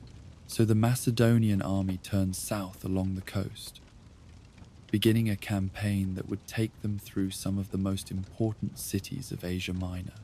The first major objective was Miletus, an ancient Greek city on the Aegean coast, one of the birthplaces of Greek philosophy and once a great naval power in its own right. Miletus had been under Persian control for generations, and its citizens were divided about whether to resist Alexander or to submit. The city was strongly fortified with massive walls and sat on a peninsula that made it difficult to approach. And it still had a Persian garrison that was determined to hold out. When Alexander's army arrived and began siege operations, the Persian fleet appeared offshore, 400 warships strong, intending to reinforce the garrison and supply the city by sea. But Alexander had moved quickly enough that a small Greek fleet, about 160 ships under the Athenian admiral Nicanor, had reached Miletus first and occupied the harbour. The Persian fleet, unable to force its way into the harbour, was compelled to anchor at a more distant island, and Alexander's control of Miletus's harbour meant the city could not be supplied or reinforced from the sea. The siege proceeded with Macedonian efficiency, siege engines battering the walls, mines being dug under the fortifications, assault teams probing for weak points. The defenders fought bravely, but they were trapped between Alexander's army on the landward side and his Greek fleet controlling the harbour, with no hope of relief. After several days of fighting, with sections of wall breached and Macedonian troops beginning to force their way into the city, the garrison realized their position was hopeless and surrendered. Alexander, true to his usual policy, treated those who surrendered with relative mercy, allowing the garrison to depart and sparing the civilian population, though he did install a Macedonian garrison to hold the city. From Miletus, Alexander moved south to Halicarnassus, a much larger and more formidable objective. Halicarnassus was the capital of Caria, a major city with a fine harbour and extraordinary fortifications. The city had been the site of one of the 7 wonders of the ancient world, the mausoleum built for King Mausolus decades earlier, and it remained a centre of wealth and power. The defences of Halicarnassus were formidable, with double walls, deep ditches, and towers positioned to provide overlapping fields of fire against attackers. And the city was defended not just by a Persian garrison, but by Memnon of Rhodes himself, that skilled Greek general who had urged the satraps to adopt a scorched earth strategy before Granicus. Memnon had been appointed by the great king to command operations against Alexander, and he had concentrated a significant force at Halicarnassus, determined to make the city into the rock upon which Alexander's invasion would founder. The siege of Halicarnassus would prove to be one of the hardest fights Alexander had yet faced. The Macedonians began their siege operations in the autumn of 334, deploying their full arsenal of siege equipment against the city's defenses.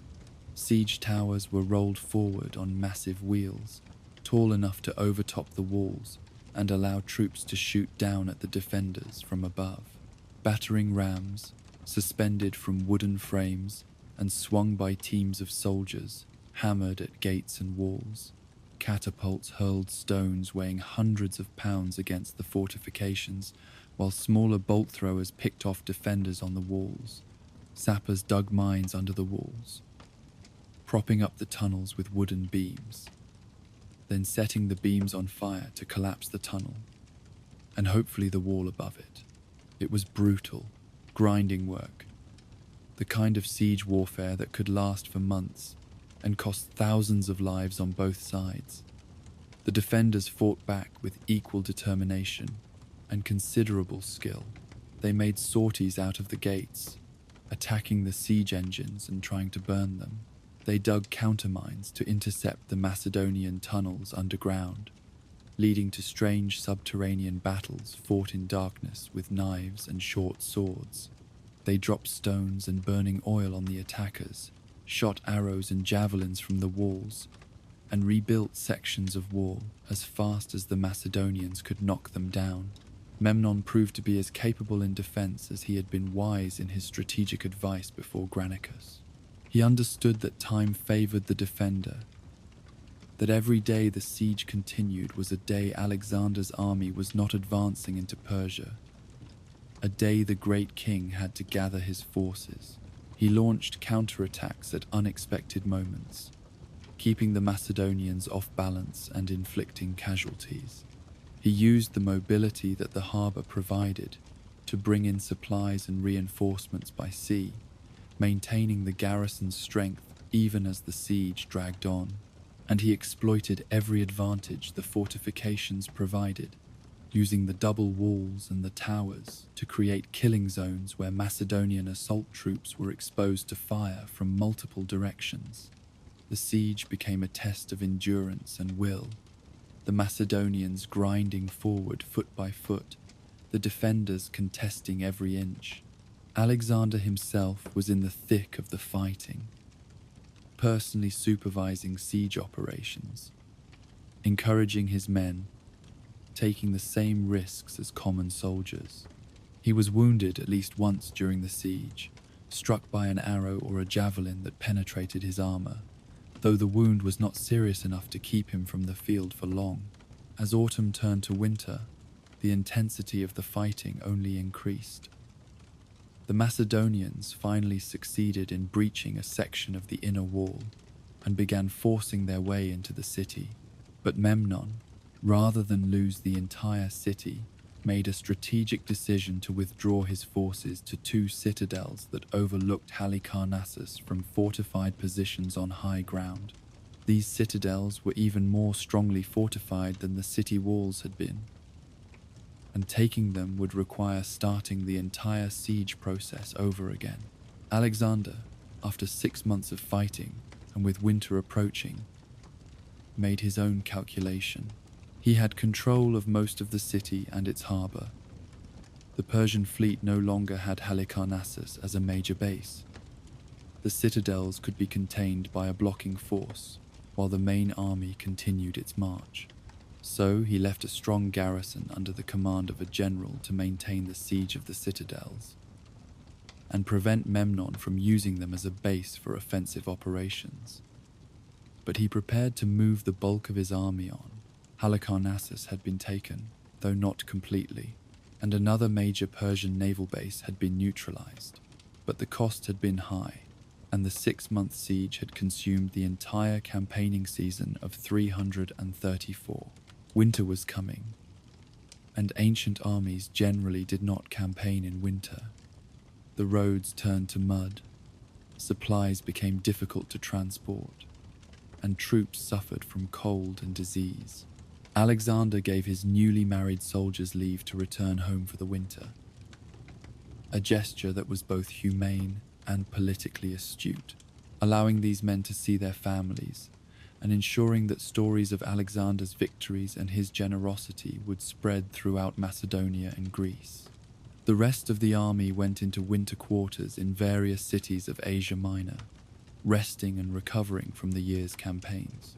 With the coming of spring in 333, Alexander resumed his march. He led his reunited army through the coastal regions of Lycia and Pamphylia, accepting the submission of cities and tribes, installing Macedonian governors, organizing the administration of conquered territory. Some cities submitted peacefully, recognizing the futility of resistance. Others had to be taken by force or the threat of force. But gradually, systematically, Alexander was establishing control over the entire western and southern coast of Asia Minor. He was not just conquering territory, but creating the infrastructure of rule, appointing officials, establishing systems of taxation and tribute, ensuring that the conquered regions would provide resources for his continuing campaigns.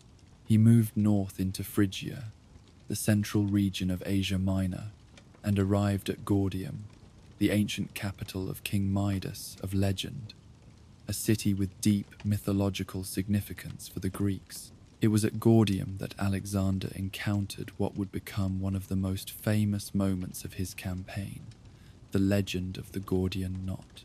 In the temple of Zeus at Gordium, there was displayed an ancient wagon that was said to have belonged to Midas himself, or perhaps to an even earlier king named Gordius who had founded the city. This wagon's yoke was fastened to the pole with a knot of extraordinary complexity, a knot so intricate and tight that no one could find its ends, much less unpick it.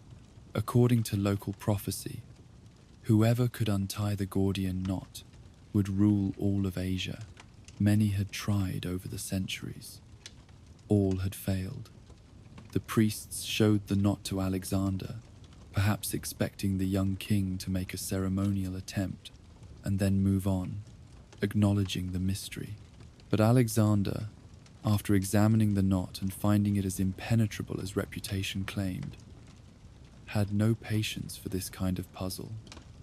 Different ancient sources give different accounts of what happened next. Some say he simply drew his sword and cut the knot in half with a single stroke, declaring that it made no difference how the knot was loosened.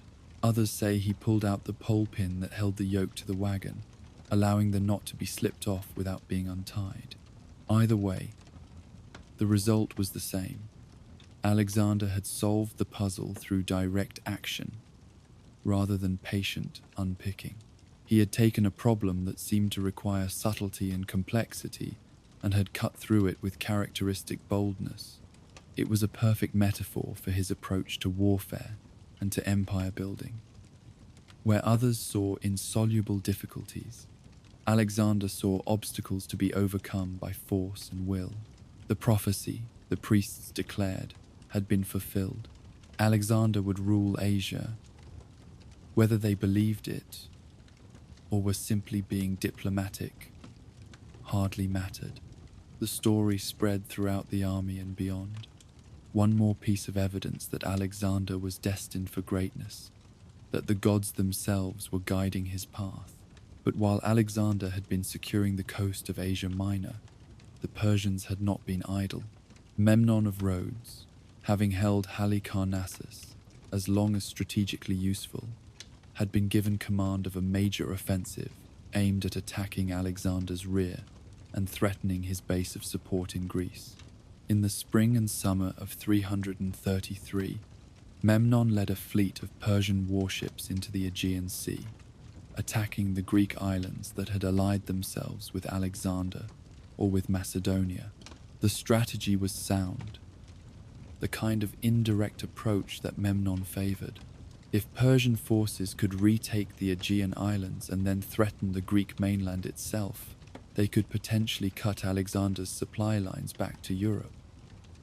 and might even inspire rebellions in Greece among cities that resented Macedonian hegemony. Memnon captured the island of Chios after a brief siege, installing a Persian garrison. He moved on to Lesbos and began operations against the city of Mytilene. The Persian offensive was meeting with success, and it posed a genuine strategic threat to Alexander's position. If the Aegean islands fell and Persia regained naval superiority in Greek waters, Alexander's situation would become much more difficult. He might even be forced to abandon his advance into the Persian heartland and return to secure his base in Europe. But then fortune, which had favored Alexander since he crossed the Hellespont, struck a blow against Persia that no military force could deliver. Memnon of Rhodes, in the midst of his successful offensive, in the prime of his career as a military commander, fell ill and died suddenly. The cause was probably disease, perhaps typhus or dysentery or one of the other illnesses that plagued armies and cities in this era. He was in his 50s or early 60s, no great age even by ancient standards, but disease struck without warning and without regard for rank or importance. Memnon's death was a catastrophic loss for the Persian cause. He was the one Persian commander who truly understood how to fight Alexander, who had the strategic vision to see that conventional battles played to Macedonian strengths, who had the military skill to implement effective defensive strategies. He was also a Greek, which meant he understood Greek military culture and Greek psychology in ways that native Persian commanders did not, and he had been given real authority by the great king, the kind of unified command that the fractious satraps had lacked. With Memnon gone, the Aegean offensive lost its driving force and its strategic coherence. His subordinates did not have his vision or his authority. The offensive sputtered and eventually was abandoned. The Persian fleet withdrew. The islands that had been captured were left with small garrisons that Alexander's forces could easily retake later. The threat to Alexander's rear evaporated. Alexander had now been campaigning in Asia Minor for 18 months, since he crossed the Hellespont in the spring of 334.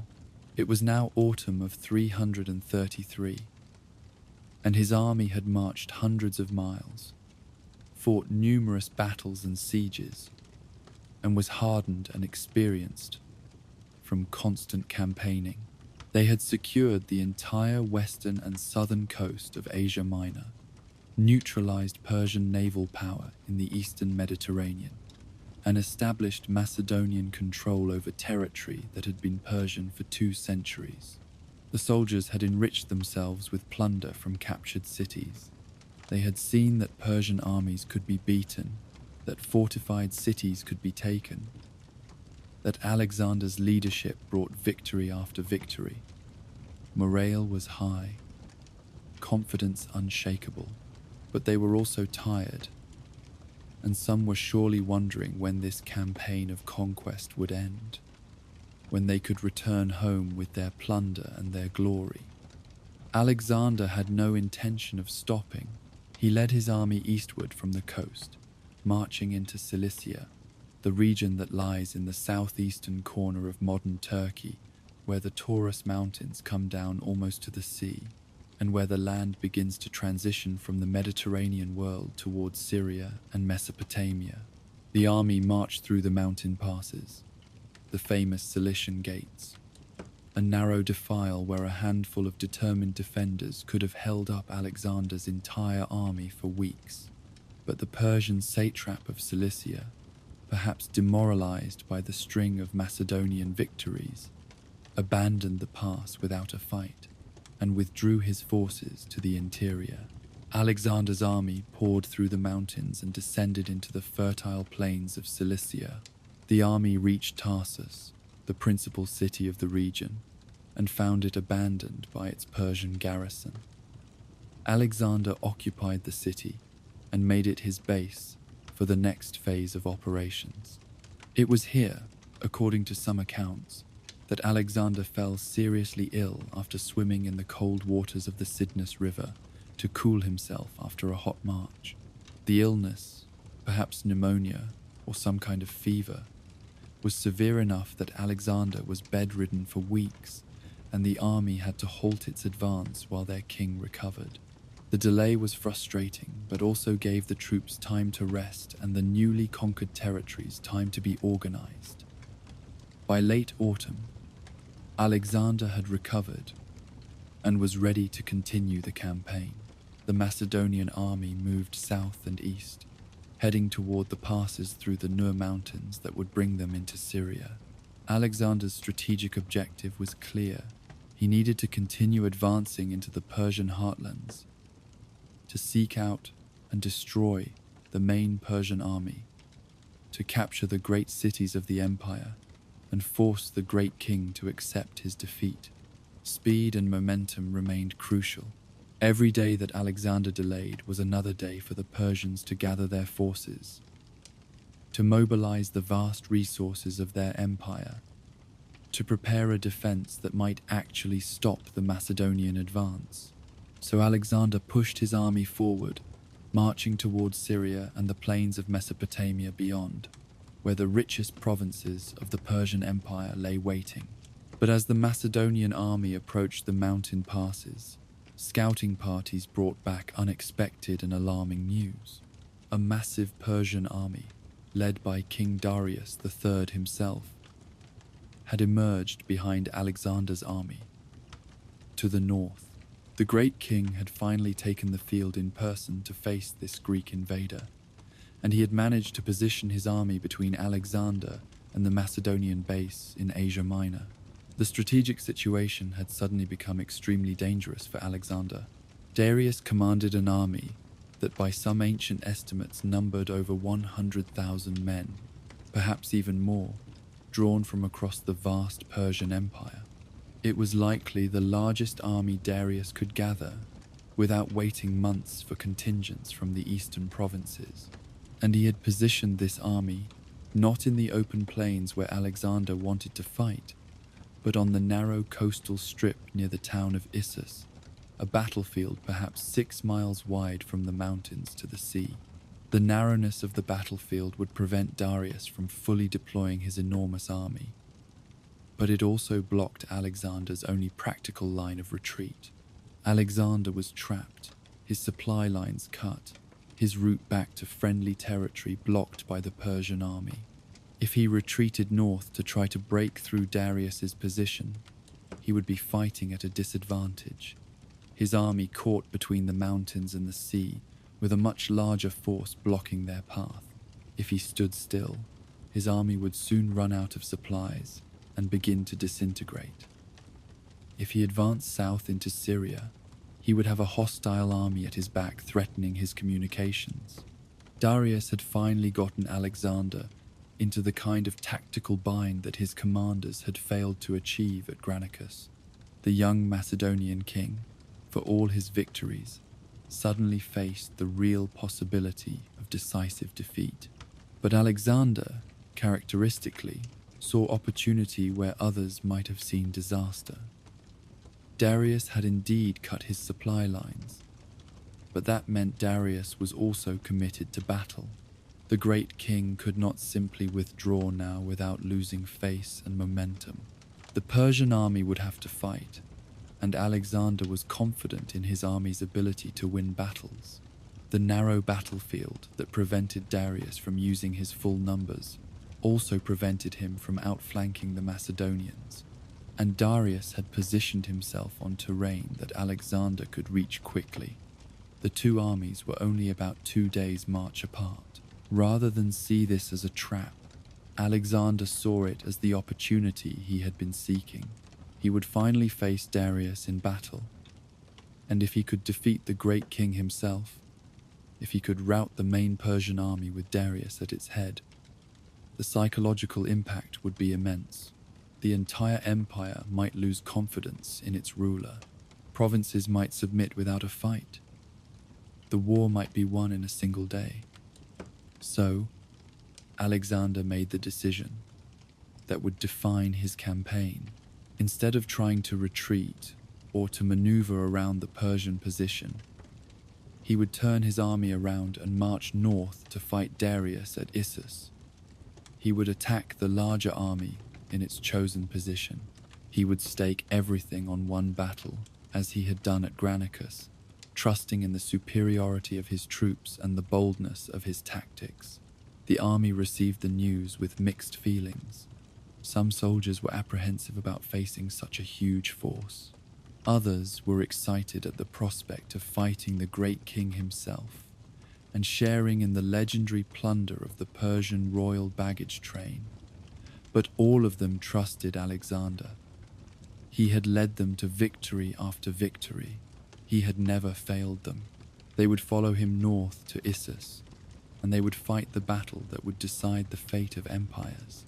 The Persian army that assembled at Issus to face Alexander was the largest force that King Darius III had yet gathered against the Macedonian invasion. Ancient sources give wildly varying estimates of its size, with some claiming it numbered 600,000 men, others suggesting more modest but still enormous figures. Modern historians, applying more skeptical analysis to these ancient claims, estimate that Darius probably commanded somewhere between 50,000 and 100,000 troops, a force that still significantly outnumbered Alexander's army of perhaps 40,000.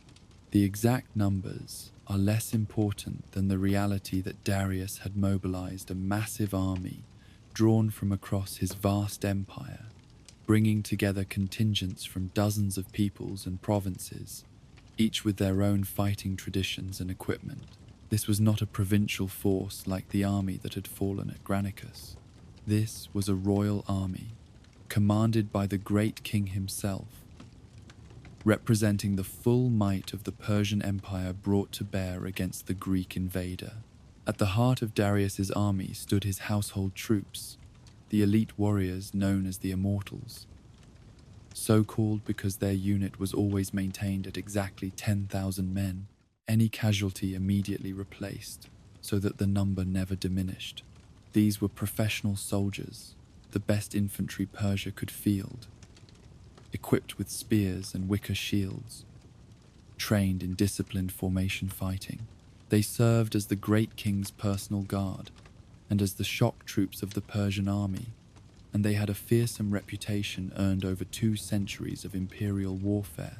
But even the Immortals were lightly armed and armored by Greek standards, and Darius knew from the reports of Granicus that Persian infantry could not stand against the Macedonian phalanx in a direct confrontation. So the core of his infantry force consisted of Greek mercenaries, perhaps 12,000 to 15,000 strong, professional soldiers who fought in the hoplite style with large shields and 8-foot spears. These men were expensive, for skilled Greek soldiers commanded high wages, but they were worth the cost. Only heavy infantry of this type had any hope of matching the Sarissa phalanx in close combat. Darius positioned these Greek mercenaries in the center of his line, where they would face the Macedonian phalanx directly. Behind them stood the Immortals and other Persian infantry, providing depth and support. But Darius's real strength lay in his cavalry, drawn from the warrior aristocracies of the empire's subject peoples. Cavalry had always been where Persian military power shone brightest, and Darius had assembled the finest horsemen from across his domains. These were not just mounted soldiers, but true cavalry warriors, men who had grown up on horseback, who fought with spear and sword from the saddle, who could wheel and charge and pursue with practiced skill. The best of these cavalry Darius massed on his right wing, toward the sea, where the ground was more open and suitable for mounted operations. Here he positioned his Median and Persian noble cavalry, supplemented by contingents from Hyrcania and other provinces, perhaps 15,000 horsemen in total. These would be the hammer that would crush Alexander's left wing and then roll up the entire Macedonian line. The left wing of the Persian army, toward the mountains, also had significant cavalry forces, though not as numerous as on the right. These would guard against any attempt by Alexander to outflank the Persian position through the foothills. The battlefield Darius had chosen was the narrow coastal plain near Issus, hemmed in by the sea on one side and the steep slopes of the Amanus Mountains on the other. A small river called the Pinarus ran across the plain from the mountains to the sea, creating a natural obstacle that would hamper any attacking force. The river was not particularly deep, perhaps only waist-high in most places, but its banks were steep, and in some sections had been built up by the Persians into a kind of palisade. An army crossing the Pinarus would have to descend one bank, wade through the water while maintaining formation, and then climb the opposite bank, all while exposed to missile fire from the defenders. It was a strong defensive position, and Darius clearly intended to make Alexander pay heavily for any attempt to attack. The narrowness of the battlefield meant that Darius could not fully deploy his enormous army, could not use his numerical advantage to simply overlap and surround the Macedonians. But it also meant that Alexander could not easily maneuver around the Persian position. The two armies would have to fight head-on, and superior numbers would still count for something even in a constricted space. Alexander marched his army north from their position in Syria, moving quickly to reach Issus before Darius could change his mind about fighting on this ground. The march took 2 days, and Alexander used the time to prepare his troops mentally and tactically for the coming battle. He spoke to the men, reminding them of their victories at Granicus and in the sieges of the coastal cities, building their confidence and their sense that they were destined to win. He consulted with his senior commanders about the deployment they would use and the tactics they would employ, and he made sacrifices to the gods, seeking their favor for the coming fight. When the Macedonian army came in sight of the Persian position, Alexander called a halt and deployed his forces for battle, taking time to position each unit carefully rather than rushing into combat. He understood that this battle would be harder and bloodier than Granicus, that Darius had learned from that defeat and had positioned his army more effectively. But Alexander also understood his own strengths and how to exploit the weaknesses in the Persian deployment. Alexander organized his army in the formation that had become his standard tactical approach, a formation that played to Macedonian strengths while compensating for their weaknesses. On the left wing, nearest the sea, he placed Parmenion in command with the Thessalian cavalry, the Greek allied cavalry, and Greek infantry to support them. This wing would face the main Persian cavalry force, the 15,000 horsemen that Darius had massed on his right. Parmenion's task was defensive, to hold his ground against the Persian cavalry, to prevent them from breaking through and getting around the Macedonian flank, to maintain his position no matter how hard the Persians pushed. It was a difficult and dangerous assignment, for Parmenion would be outnumbered and would face the best cavalry in the Persian army. But Alexander trusted the old general's defensive skill and the quality of the Thessalian horsemen, and he knew that if Parmenion could hold, the battle would be won elsewhere. In the center of the Macedonian line stood the phalanx, 6 battalions of Macedonian heavy infantry arranged in their usual formation, 16 ranks deep, sarissas projecting forward in that bristling wall of iron points. The battalions were commanded by the same trusted officers who had led them at Granicus: Perdiccas, Koinos, Amintas, Philip son of Amintas, Meleager, and Crateros. These 9,000 phalangites were the anvil of Alexander's tactical system, the solid mass of disciplined infantry that would pin the enemy in place and grind them down through sheer weight and persistence. They would face the Greek mercenaries in Darius's center, and it would be a brutal test of which infantry force was superior. The Macedonians had their longer sarissas and their superior training and discipline. The Greek mercenaries had their experience and their traditional hoplite equipment and their professional pride. It would be a fight between fellow Greeks, and Alexander knew it would be hard and costly, but he had confidence in his phalanx, confidence born of watching them perform flawlessly in battle after battle. On the right wing, Alexander positioned himself and the forces he would lead in his characteristic hammer blow attack. Here stood the companion cavalry under Philotas, the 1,800 elite horsemen who would charge at Alexander's command.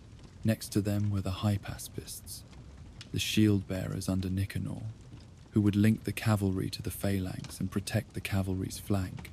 On the far right, toward the mountain slopes, Alexander placed his elite Agrian javelin throwers, his archers, and some light cavalry.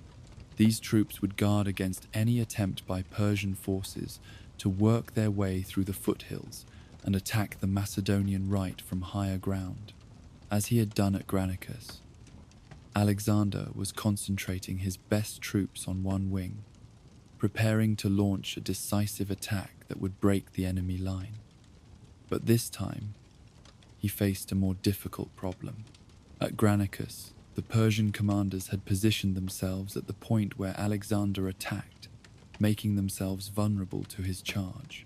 At Issus, Darius had positioned himself in the center of his line, surrounded by his household troops, protected by the Greek mercenaries in front of him. To reach Darius, Alexander would have to break through the strongest part of the Persian army. But before the main battle lines could engage, Alexander faced an immediate tactical problem. When he surveyed the Persian position, he noticed that Darius had stationed a significant cavalry force on the slopes of the mountains, on the Persian left wing, with the apparent intention of working their way through the foothills to attack the Macedonian right flank or rear once the battle was joined. This was exactly the kind of flanking maneuver that could disrupt Alexander's planned attack and potentially turn the battle into a disaster. Alexander could not launch his main assault while this threat loomed on his flank, so he quickly shifted some of his Thessalian cavalry from the left wing to the right, sending them across behind the phalanx to reinforce his right flank. It was a risky move, weakening Parmenian's wing just before battle, but Alexander judged it necessary. He needed Parmenion to hold with fewer troops so that the right wing could attack without worrying about being outflanked from the mountains. With his deployment complete, Alexander rode along the line of his army, visible to all his troops in his distinctive armor with its silver and gold inlay, his white-plumed helmet marking him as the king. He called out to his men by name where he could, picking out officers and veterans he recognized, praising their past deeds, urging them to show their courage one more time. He reminded them that they were fighting not just for plunder or glory, but for Greece itself, for revenge against the Persians who had invaded Greek lands and burned Greek temples. He told them that the gods favored their cause, that victory was certain if they fought with the valor he knew they possessed. And he reminded them that they faced not professional soldiers like themselves, but a motley collection of subjects and slaves forced to fight for a foreign king. The Macedonians were free men, Greeks, fighting for a cause they believed in. How could such men lose to Persian slaves? It was effective rhetoric, appealing to Greek pride and prejudice, and the soldiers responded with cheers and the clashing of spears against shields. Morale was high. The men trusted their king. They believed they would win. Darius, watching from his position in the center of the Persian line, made his own preparations. He too addressed his troops, reminding the Greek mercenaries of the gold they were being paid, appealing to the honor and loyalty of his Persian and Median troops, promising rewards and glory to those who fought well. He made sacrifices to the Persian gods, performing the religious rituals appropriate for a great king about to lead his army into battle. And he watched the Macedonian deployment with growing confidence, His army was larger, his position was strong. The river would disrupt any attack. His cavalry on the right outnumbered the Greek left wing and should be able to break through there.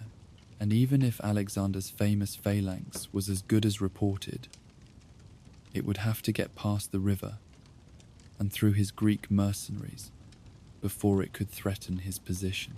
Darius had reason to believe that this day would see the end of Alexander's invasion, that the Persian Empire would survive and the upstart Macedonian would be killed or captured.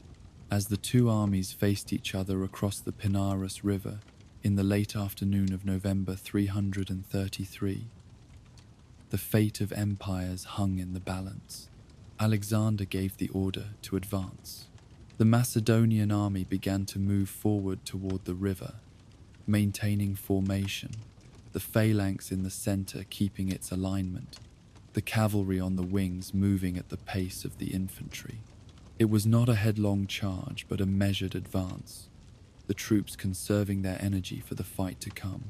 As they approached the river, Alexander suddenly spurred his horse forward and led his right wing in a rapid advance, breaking into a trot and then a gallop. This was his characteristic tactic, the sudden acceleration from measured advance to charging assault, designed to strike the enemy before they were fully prepared and to maximize the psychological shock of the attack. The companion cavalry thundered forward with Alexander at their head, the hypaspists moving as quickly as infantry could to keep pace. The right wing of the Macedonian army smashing into the Persian left with devastating force. The speed and ferocity of Alexander's charge threw the Persian left wing into confusion. The cavalry that had been positioned on the mountain slopes, instead of working their way around to attack the Macedonian flank, found themselves suddenly engaged in a desperate defensive fight. The companion cavalry hit them like a hammer, Macedonian cavalry spears punching through Persian armor, horses crashing into horses, the momentum of the charge carrying the Macedonians through the first Persian line. The hypaspists, arriving moments later, pressed forward to secure the ground won by the cavalry. Within minutes, the Persian left wing was reeling back, disordered and unable to mount effective resistance. Alexander had once again achieved the kind of local breakthrough that could decide a battle. But this time, he did not press the advantage immediately. He regrouped his cavalry and infantry, reformed their lines, and began to wheel his wing inward, toward the Persian center, toward Darius himself. But while Alexander's right wing was winning its fight, the center and left of the Macedonian army were in serious trouble. The phalanx, advancing toward the river to engage the Greek mercenaries in the Persian center, had become disordered during its advance. The need to keep up with Alexander's rapid movement on the right, combined with the difficulty of maintaining formation while approaching the river, had caused gaps to open in the phalanx's line. The battalions were no longer perfectly aligned. The wall of sarissas was no longer continuous. And the Greek mercenaries, seeing this disorder, seized their opportunity. They advanced to the river and engaged the Macedonian phalanx just as it was trying to cross the Pinarus and reform its lines. The fighting was fierce and close. Hoplite against phalangite, Greek against Greek. The kind of brutal infantry combat where superior equipment mattered less than courage and endurance. The Greek mercenaries fought with skill and determination. They had no illusions about their fate if they lost. Alexander had massacred the Greek mercenaries at Granicus, and they could expect no mercy if they were defeated here. So they fought with the desperation of men who knew they had to win or die. They stabbed with their short spears at the Macedonian ranks, trying to find gaps in armor. They locked shields and pushed, trying to use their superior armor and their fresh condition against phalangites who had been marching and fighting all afternoon. And they were succeeding. The Macedonian phalanx, caught in disorder and unable to bring its full power to bear, was being slowly pushed back. Men were falling. Gaps were widening. The center of Alexander's line was bending, perhaps close to breaking. If the phalanx collapsed, if the Greek mercenaries broke through the center of the Macedonian army, Alexander's victory on the right wing would become meaningless. The Persians would win. The invasion would be over. Alexander, having cleared the Persian left wing and reformed his cavalry, saw the danger immediately. His tactical instinct, his ability to read a battle as it unfolded, and to recognize the crucial moment when action was needed, was one of his greatest gifts as a commander. He could have continued his attack on the Persian left, could have rolled up that wing completely and pursued the fleeing enemy, but that would leave his center unsupported and likely to collapse. Instead, he made the decision that would win the battle. He regrouped the companion cavalry, called to the hypaspists to follow, and led a headlong charge straight at the Persian center, aiming for the point where the Greek mercenaries were threatening to break through the Macedonian phalanx. It was an extraordinarily bold maneuver, charging with cavalry into the flank of an enemy infantry formation that was heavily engaged with friendly troops. The risk of causing friendly casualties was high. The risk of becoming bogged down in infantry combat, where cavalry lost its advantages, was real. But Alexander judged that the shock of a cavalry charge into their flank would disrupt the Greek mercenaries and give his phalanx time to recover and reform. The companion cavalry smashed into the exposed flank of the Greek mercenaries like a thunderbolt. The mercenaries, focused on their fight with the phalanx to their front, had not expected a cavalry attack from the side. Horses crashed into their formation. Macedonian cavalry spears stabbed down at men who were pressed too closely together to defend themselves effectively.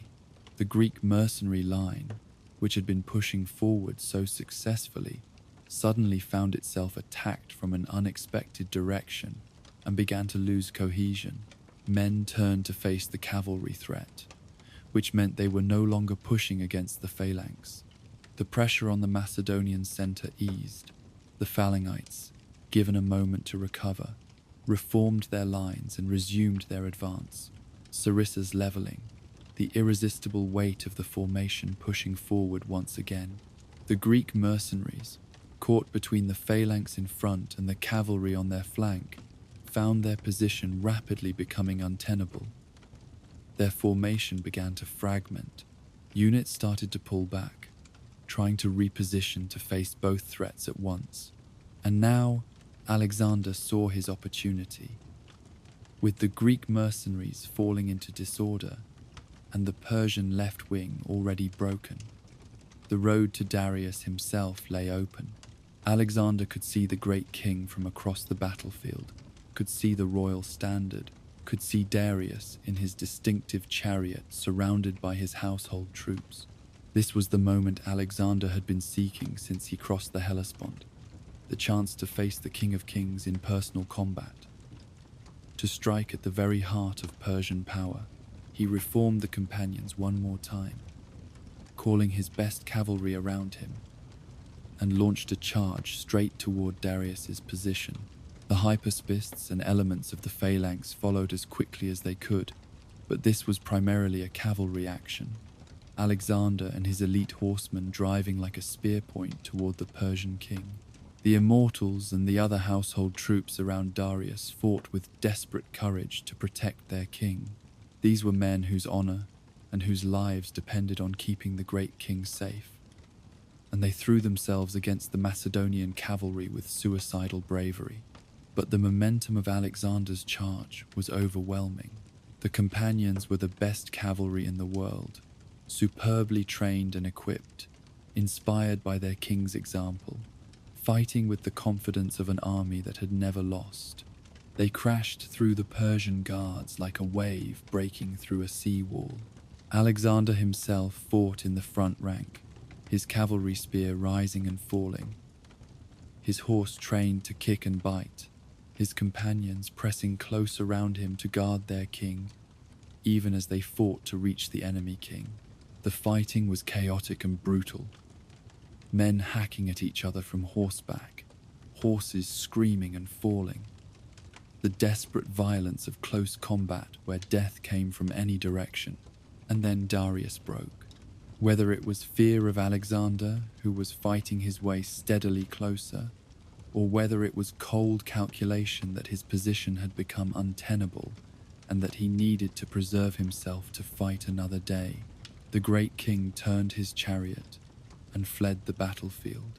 The royal standard that had marked his position dipped and began to move rapidly toward the rear.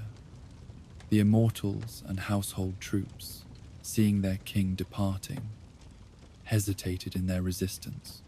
The psychological impact of Darius's flight was immediate and catastrophic for the Persian army. Word spread across the battlefield with shocking speed.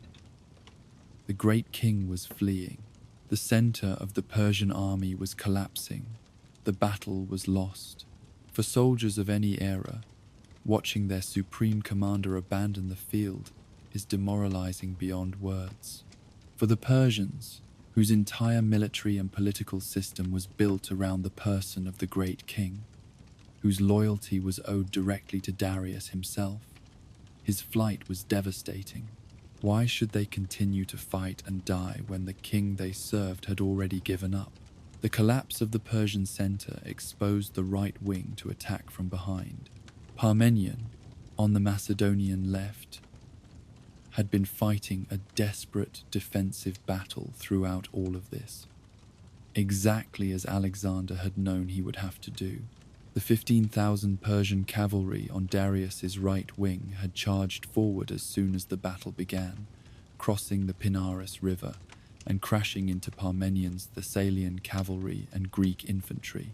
The fighting had been intense and close, the Persians trying to break through by sheer weight of numbers, the Greeks giving ground slowly, but maintaining their formation. Parmenion's troops had been pushed back, bent but not broken, fighting doggedly to hold their position. If they collapsed, if the Persian cavalry broke through on this wing, they could sweep around and attack the Macedonian phalanx from behind, turning Alexander's victory in the center into disaster. But Parmenion had held.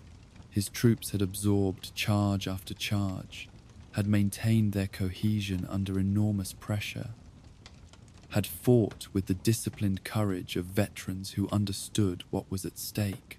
Now, with Darius fled and the Persian center collapsing, the pressure on Parmenion's wing suddenly eased. The Persian cavalry, which had been pressing forward with such determination, found themselves suddenly exposed. Alexander, having driven Darius from the field, now wheeled his companion cavalry and elements of the victorious right wing to attack the Persian right wing from behind. The Persian horsemen, caught between Parmenion's troops in front and Alexander's cavalry behind, found themselves in an impossible position. Some tried to cut their way out and escape. Others turned to face the new threat from behind. The cohesion of the Persian right wing, which had been fighting so effectively, dissolved into confusion and then into rout. As news of Darius's flight spread, and as they found themselves attacked from multiple directions, the Persian cavalry began to flee, streaming away from the battlefield in disorder, abandoning their infantry, abandoning their wounded, thinking only of escape. The Battle of Issus had turned into a massacre. With both wings of the Persian army broken and their center collapsed, the remaining Persian forces had no chance of victory and little chance of organized retreat. The Macedonian cavalry pursued the fleeing enemy with ruthless efficiency, cutting down those who ran, capturing those who tried to surrender. The Greek mercenaries, who had fought so well against the phalanx, now found themselves surrounded and cut off, with no king to fight for and no hope of escape. Most were killed. Those who managed to surrender were taken prisoner, though unlike at Granicus, Alexander did not execute them afterward. Perhaps he had learned that massacring Greek mercenaries only made future enemies fight more desperately. Perhaps he was in a more merciful mood, or perhaps he simply wanted to use them as slaves or to ransom them for money. Whatever his reasoning, he spared the survivors, though they would spend years in captivity. The Persian army had been annihilated. Ancient sources, always unreliable when it comes to casualty figures, claim that the Persians lost 50,000 or even 100,000 men, which seems impossibly high. More conservative modern estimates suggest that Darius probably lost 15,000 to 20,000 killed, with many more wounded or captured. The Macedonian casualties were probably in the low thousands, perhaps 300 to 500 killed, though certainly more wounded. The disparity in casualties was typical of ancient battles where one side broke and fled. Once an army's formation collapsed and its soldiers began to run, the killing became one-sided, the pursuers striking down fleeing men who could not defend themselves. The victors might lose relatively few men in the actual fighting, then inflict enormous casualties during the pursuit. Issus followed this pattern. The Macedonians had been hard-pressed in the center for a time, and Parmenian's wing had fought a difficult defensive battle. But once Alexander broke through to Darius and the great king fled, the battle became a slaughter. Among the spoils of victory was something more precious than gold or weapons. The Persian royal camp fell into Macedonian hands, and in that camp were Darius's wife Statira, his mother Sysigambis, and his 3 children, 2 daughters and a young son. Ancien Protocole did not separate royal families during campaign. Kings traveled with their households, and the great king of Persia traveled with a magnificent entourage that included his family, his concubines, his servants, and all the luxuries of the imperial court. All of this had been captured by Alexander's troops, who had fallen upon the royal camp and looted it with enthusiasm. The royal family had been taken alive, along with numerous high-ranking Persian nobles and their families.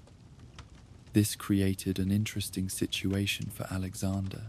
These women and children were hostages of immense value, potential bargaining chips in any future negotiations with Darius. But they were also a test of Alexander's character and his claims to be not just a conqueror, but a legitimate successor to Persian kingship. Alexander's treatment of the royal family would become legendary and would be depicted in paintings and stories for thousands of years afterward. He visited them personally the day after the battle, bringing with him his closest companion, Hephaestion. The royal women, not knowing which of the 2 handsome young men was the king, prostrated themselves before Hephaestion, who was taller and appeared more regal. When this mistake was pointed out, they were mortified and terrified at having dishonored the actual king. But Alexander graciously told them that Hephaestion was also Alexander, meaning that honoring his dearest friend was the same as honoring him. He assured the royal family that they were not prisoners but honored guests, that they would be treated with all the respect due to their rank, that they would want for nothing. He promised that Statira would keep her title as queen, that Sysigambis would be honored as the mother of kings, that the children would be raised and educated as befitted royalty. And remarkably, he kept these promises. The royal family traveled with Alexander's court for years, protected and provided for, treated far better than most hostages could expect. This clemency was partly political calculation.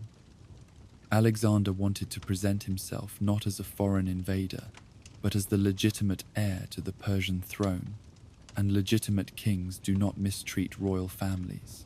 He wanted to win over the Persian nobility and to encourage Persians to accept his rule. Showing mercy to Darius's family sent a message that Alexander respected Persian traditions and dignity, but there seems to have been genuine kindness in his treatment as well, a sense that these women and children were not responsible for the war and deserved protection rather than punishment. Sisygambis, Darius's mother, reportedly became devoted to Alexander, seeing in him a better king than her own son, who had fled the battlefield and abandoned his family. When Alexander eventually died years later, she would reportedly refuse to eat and would starve herself to death in grief. Whether this story is true or invented by later writers, it reflects the ancient belief that Alexander had won the loyalty even of his enemy's mother through his generosity and character. The Battle of Issus was a stunning and complete victory for Alexander, arguably more significant than Granicus had been. He had faced the great king himself in battle and had routed his army. He had captured the Persian royal family and the treasures of the royal camp. He had destroyed the largest army Persia had yet fielded against him and had driven Darius himself from the battlefield in humiliating flight. The psychological impact across the empire was immense.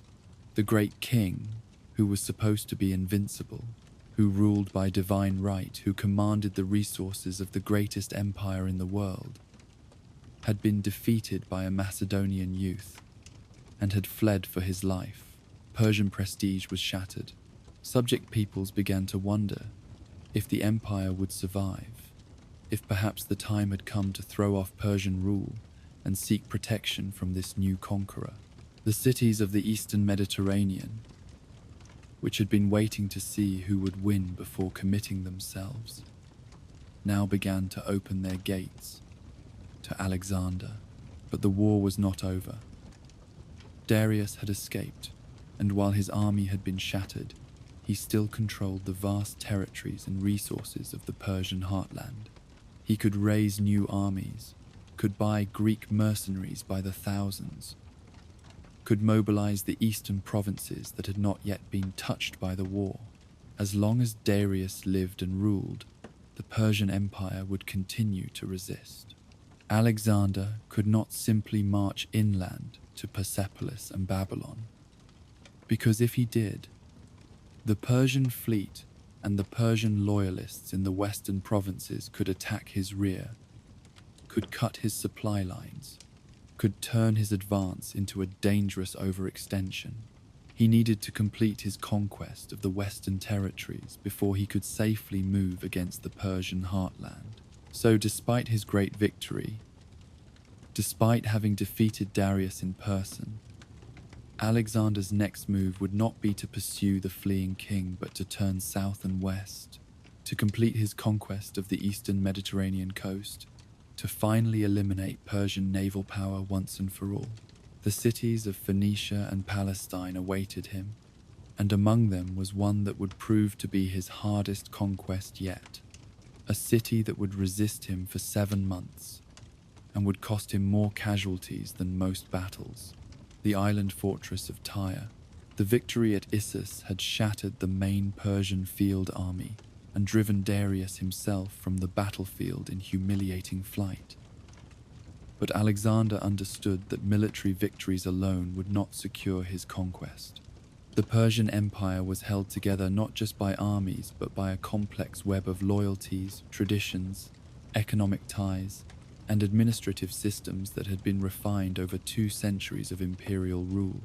As long as Persian power remained intact in any significant form, as long as cities and provinces still looked to Darius as their legitimate ruler, as long as the Persian fleet controlled the seas and could threaten Alexander's communications with Greece, the war would continue. So in the year 332, following his triumph at Issus, Alexander turned his army south along the Mediterranean coast, embarking on a systematic campaign to strip away the western provinces of the Persian Empire and to eliminate once and for all the naval power that threatened his rear. The cities of Phoenicia were the heart of Persian naval strength in the Mediterranean. The Phoenicians were ancient Semitic peoples who had inhabited the coastal cities of what is now Lebanon and Syria for thousands of years. Master sailors and shipbuilders whose vessels had explored the entire Mediterranean and perhaps even ventured into the Atlantic beyond the Pillars of Hercules. Cities like Sidon, Tyre, and Byblos were wealthy trading centers with harbors that could accommodate hundreds of ships, with shipyards that could build the best warships in the world, with sailors whose skills were unmatched. The Persian Empire had long relied on Phoenician ships and sailors to form the core of its navy, and the great kings had granted these cities considerable autonomy in exchange for their naval service. But now, with Darius's army destroyed, and Alexander's reputation for invincibility spreading across the region, the Phoenician cities had to make a calculation about their future. Would they remain loyal to the weakened Persian king, or would they submit to the obviously superior military power of Macedonia? Most chose submission. As Alexander's army marched south from Issus in early 332, city after city opened its gates and surrendered without resistance. Aradus, Marathus, Byblos, Sidon all recognized that fighting Alexander was futile and that cooperation might preserve their wealth and autonomy. The pattern was consistent. Alexander would approach with his army. The city elders would come out to negotiate. Terms would be agreed upon, and the Macedonian garrison would enter peacefully. Alexander, for his part, was generous to cities that submitted without fight. He confirmed local rulers in their positions, demanded only moderate tribute, interfered little with local customs and trade, and generally presented himself as a liberator from Persian oppression, rather than as a conqueror imposing foreign rule. It was smart policy that made conquest easier and cheaper, that preserved the economic infrastructure he would need to fund his continuing campaigns, and that built a reputation for mercy that encouraged other cities to surrender. With each Phoenician city that submitted, Persian naval power in the Mediterranean weakened further. Ships that had served the Persian fleet were now at Alexander's disposal. Harbors that had supported Persian operations were now Macedonian bases. The strategic situation was shifting decisively in Alexander's favor, but one city refused to submit. Tyre, the greatest of the Phoenician cities, ancient and proud and wealthy beyond imagination, built on an island half a mile from the mainland and protected by massive walls rising directly from the sea, sent a message to Alexander that while they respected his power and wished to remain neutral in his war with Persia, they would not allow any foreign army, Persian or Macedonian, to enter their city. The Tyrians proposed that Alexander could sacrifice at a temple to Heracles on the mainland opposite their city, but he could not enter Tyre itself. It was a compromise that might have seemed reasonable to a less ambitious or less proud king, but Alexander saw it as defiance and as a challenge to his growing reputation for invincibility. More importantly, he understood the strategic reality. Tyre, if left unconquered, would remain a Persian naval base, right in the middle of the Phoenician coast. Its ships could raid his supply lines, could support Persian resistance elsewhere, could serve as a rallying point for cities that might reconsider their submission. And Alexander's claim to be the legitimate ruler of the region would ring hollow if a major city could simply refuse to acknowledge his authority and suffer no consequences. So Alexander made a decision that would lead to one of the most famous sieges in ancient history. Tyre would be taken, no matter the cost. The problem was that Tyre was built on an island.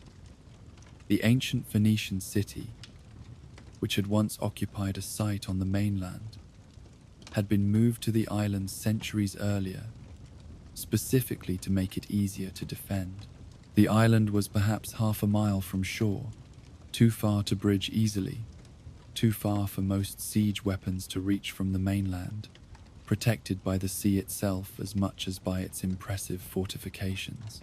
The walls of Tyre rose directly from the water, massive blocks of stone reaching perhaps 150 feet high in places, topped with towers and battlements, from which defenders could pour down missiles on any attackers.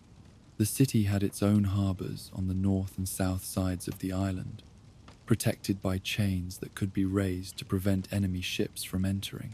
And Tyre had a powerful navy of its own, war galleys, that could sortie out to attack any ships that tried to approach the island.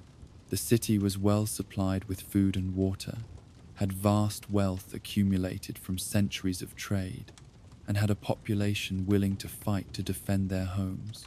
Previous besiegers, including the great Babylonian king Nebuchadnezzar, had tried and failed to take Tyre. The siege by Nebuchadnezzar had lasted 13 years, and had ultimately ended in a negotiated settlement rather than outright conquest. The Tyrians were confident they could resist Alexander as they had resisted others, but Alexander had advantages that previous besiegers had lacked. He had the best siege engineers in the ancient world, men who had studied under Philip and who had developed innovative techniques for taking fortified positions. He had enormous resources, with the treasuries of captured cities available to fund his operations.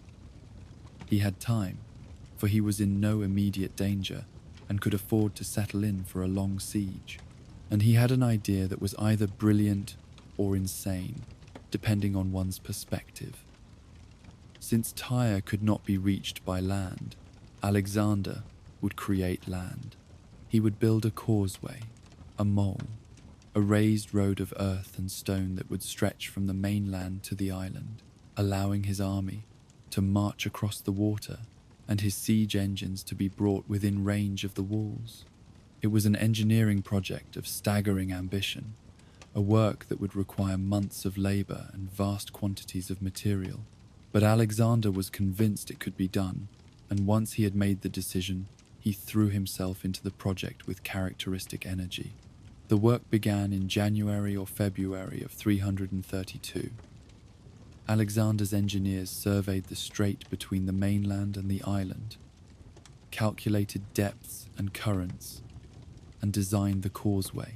Soldiers and hired laborers began hauling rocks and timber and earth to the shore, dumping it into the relatively shallow water near the mainland, building up the foundation of the mole.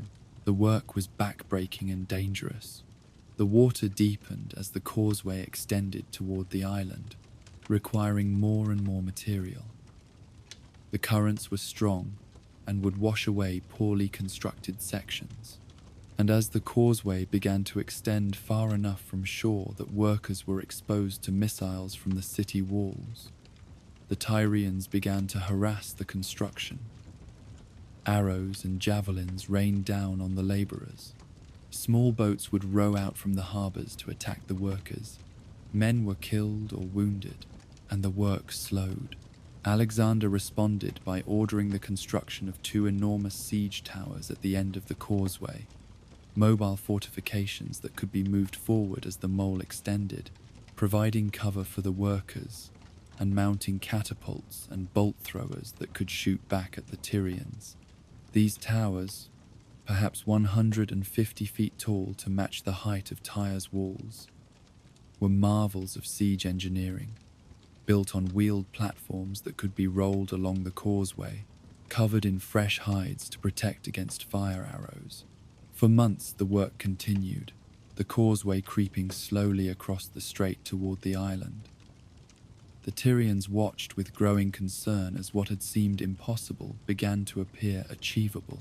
They needed to destroy the causeway before it reached their walls, so they prepared a fire ship, a vessel loaded with combustible materials, with barrels of oil and pitch, with dried wood and straw, designed to be set ablaze and steered into the causeway to burn the siege towers and as much of the wooden construction as possible. When the wind and current were favorable, the Tyrians launched their fire ship, steering it toward the end of the causeway where the 2 great towers stood. As it approached, the crew set the ship ablaze, creating an inferno that quickly grew out of control. They jumped overboard and swam to small boats that followed behind. The burning ship crashed into the causeway, right at the base of the siege towers. The flames spread rapidly to the wooden structures, racing up the sides of the towers despite the protective hides. The towers, which had taken months to build and represented an enormous investment of resources and labor, were consumed in minutes. But the Tyrians were not content with just burning the towers. They launched a naval attack, while the Macedonians were distracted by the fire, rowing war galleys out from their harbours to attack the causeway itself. They pulled apart sections of the mole, killed or drove away workers, and did significant damage to the construction before retreating back to the safety of their harbours. It was a major setback, and a lesser commander might have given up at this point, might have concluded that taking Tyre was costing more than it was worth. But Alexander's response to the destruction of his towers and damage to his causeway was characteristic. He ordered the work to continue, the causeway to be widened and strengthened, new siege towers to be built even larger and more formidable than the ones that had burned. But he also recognized that he could not complete the siege without dealing with the Tyrian navy. As long as Tyre's war galleys controlled the waters around the island, they could continue to attack the causeway and prevent any seaborne assault on the city. Alexander needed his own fleet, needed to gain naval superiority, needed to blockade Tyre from the sea as well as attack it from land. And remarkably, he was able to assemble such a fleet. The Phoenician cities that had already submitted to Alexander provided their ships and crews. Cyprus, seeing which way the wind was blowing, sent its fleet to join Alexander. Greek cities contributed vessels. Within weeks, Alexander had assembled a fleet of perhaps 200 warships, more than enough to match or overwhelm Tyre's navy.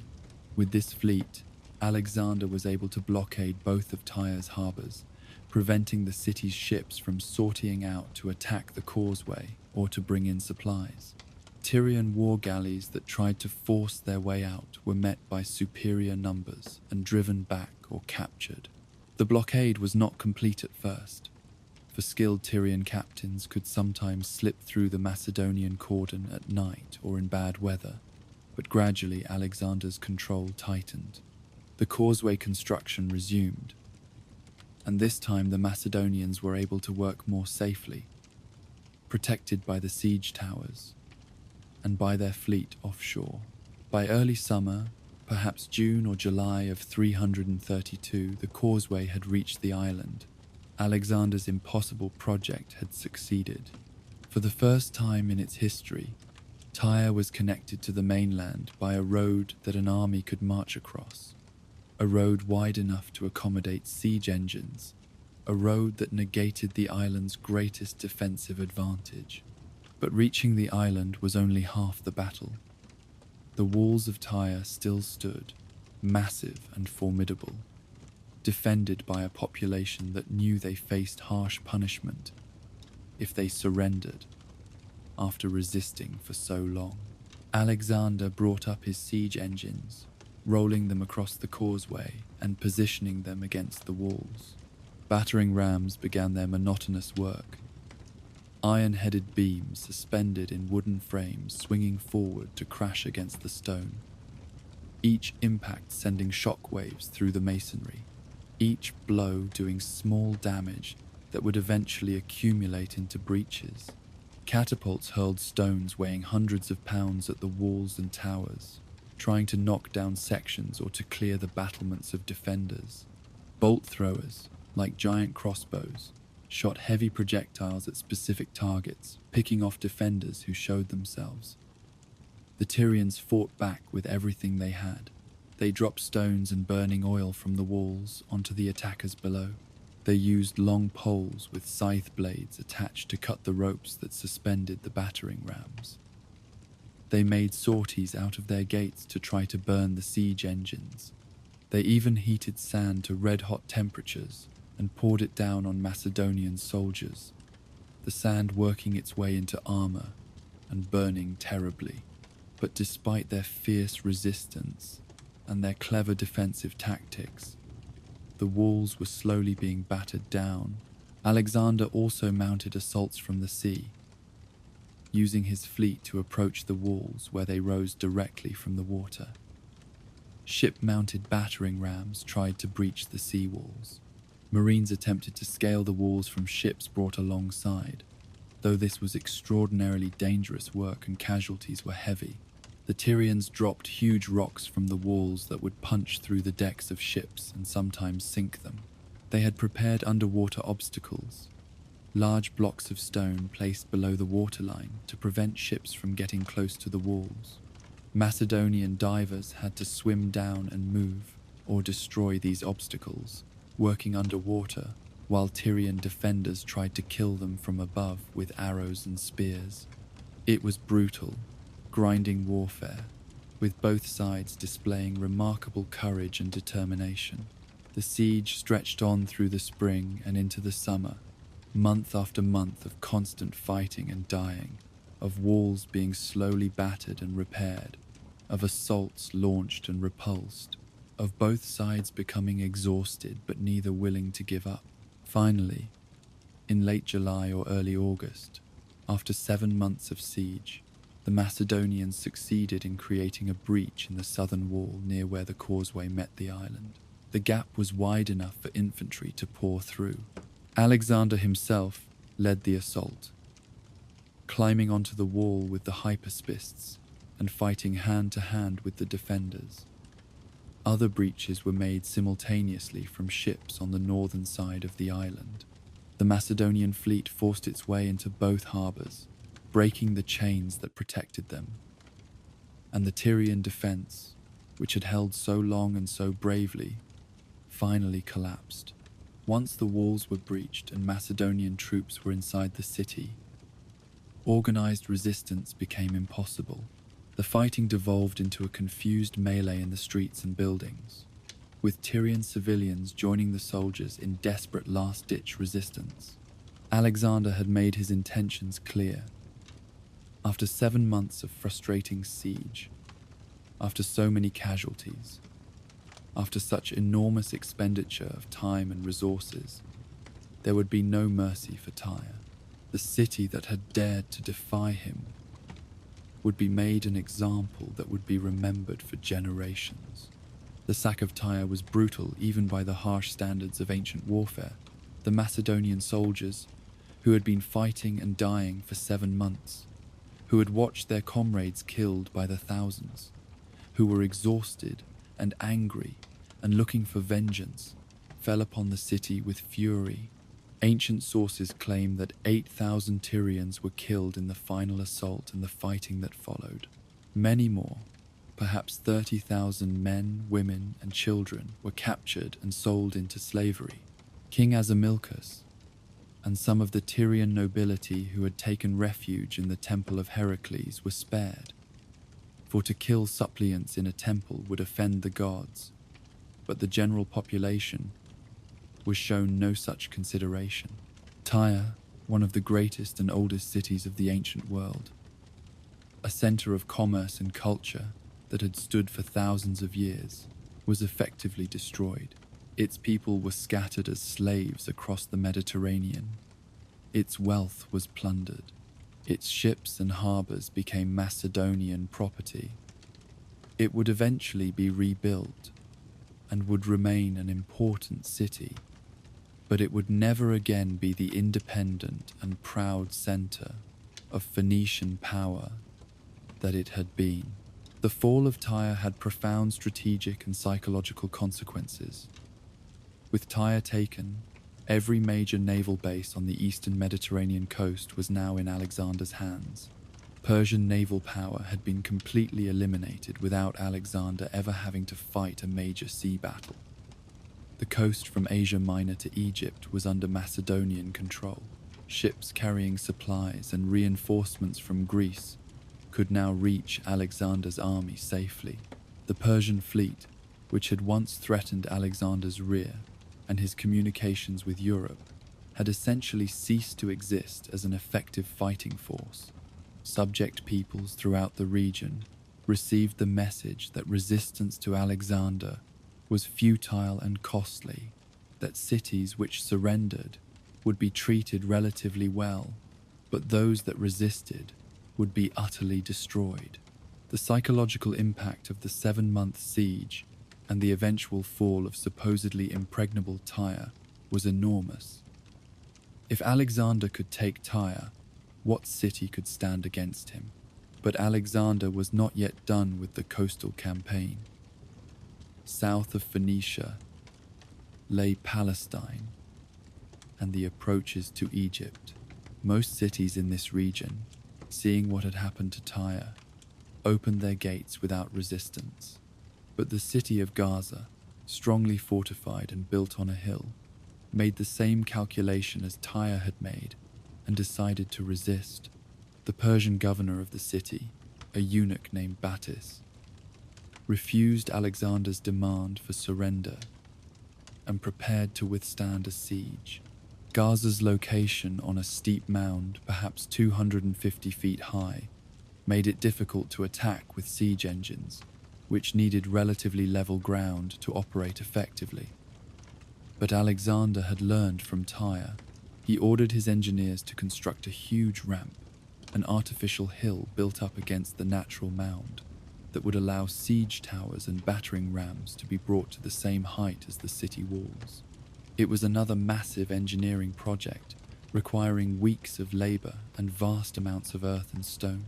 While the ramp was being built, Alexander was wounded during a skirmish when a catapult bolt fired from the city walls struck him in the shoulder, penetrating his armor and lodging in the muscle. The wound was serious but not life-threatening, and Alexander insisted on remaining with the army, continuing to direct siege operations even while recovering. The siege of Gaza was much shorter than Tyre's had been, lasting perhaps 2 months rather than 7. Once the ramp was completed and the siege engines were brought into position, the walls were breached in multiple places and the city was taken by assault. Gaza's fate was similar to Tyre's. The male population was killed, the women and children were sold into slavery, and the city was resettled with people from the surrounding area. Battis himself was reportedly killed by being dragged around the city walls behind a chariot, in conscious imitation of Achilles' treatment of Hector's body at Troy. Whether this story is true or was invented later to make Alexander seem more like his hero Achilles, it reflects the ancient perception that Alexander was willing to be ruthless in pursuit of his goals. Gaza's destruction completed Alexander's conquest of the Palestinian coast and opened the road to Egypt. Egypt was the richest and most ancient of the Persian Empire's western provinces, a land of extraordinary wealth and civilization that had been ruled by pharaohs for 3,000 years before falling to Persian conquest in the 6th century. The Egyptians had never been happy under Persian rule. The Persian kings showed little respect for Egyptian traditions and religion, occasionally damaged temples, and imposed heavy taxes. Several major revolts had been crushed over the 2 centuries of Persian occupation. So when Alexander approached Egypt in the autumn of 332, moving south from Gaza toward the border fortress of Pelusium on the eastern edge of the Nile Delta, he came not as a foreign invader, but as a potential liberator. The Persian satrap of Egypt, a Greek named Mazasus, assessed the situation and made the only rational decision. With Darius's army destroyed at Issus, with no prospect of relief or reinforcement, with the entire coast from Asia Minor to Palestine in Alexander's hands, resistance was pointless. Mazasus came out to meet Alexander at Pelusium and formally surrendered the entire province of Egypt, along with the royal treasury at Memphis that contained 800 talents of gold, an enormous fortune. It was a bloodless conquest of one of the richest lands in the world. Alexander marched his army down the Nile to Memphis, the ancient capital of Egypt where the pharaohs had ruled, and where the Great Pyramids still stood as monuments to a civilization far older than Greece or Persia. The Egyptians welcomed Alexander as a liberator from Persian oppression. The priests of the ancient Egyptian gods, who had been treated poorly by the Persians, now performed ceremonies to crown Alexander as pharaoh, the traditional ruler of Egypt, and the living embodiment of divine authority. This was not just a political honor, but a religious transformation.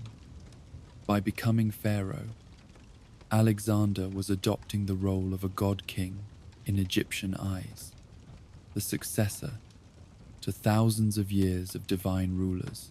He participated in the traditional rituals, made offerings to the Egyptian gods, and showed respect for the temples and traditions that the Persians had neglected.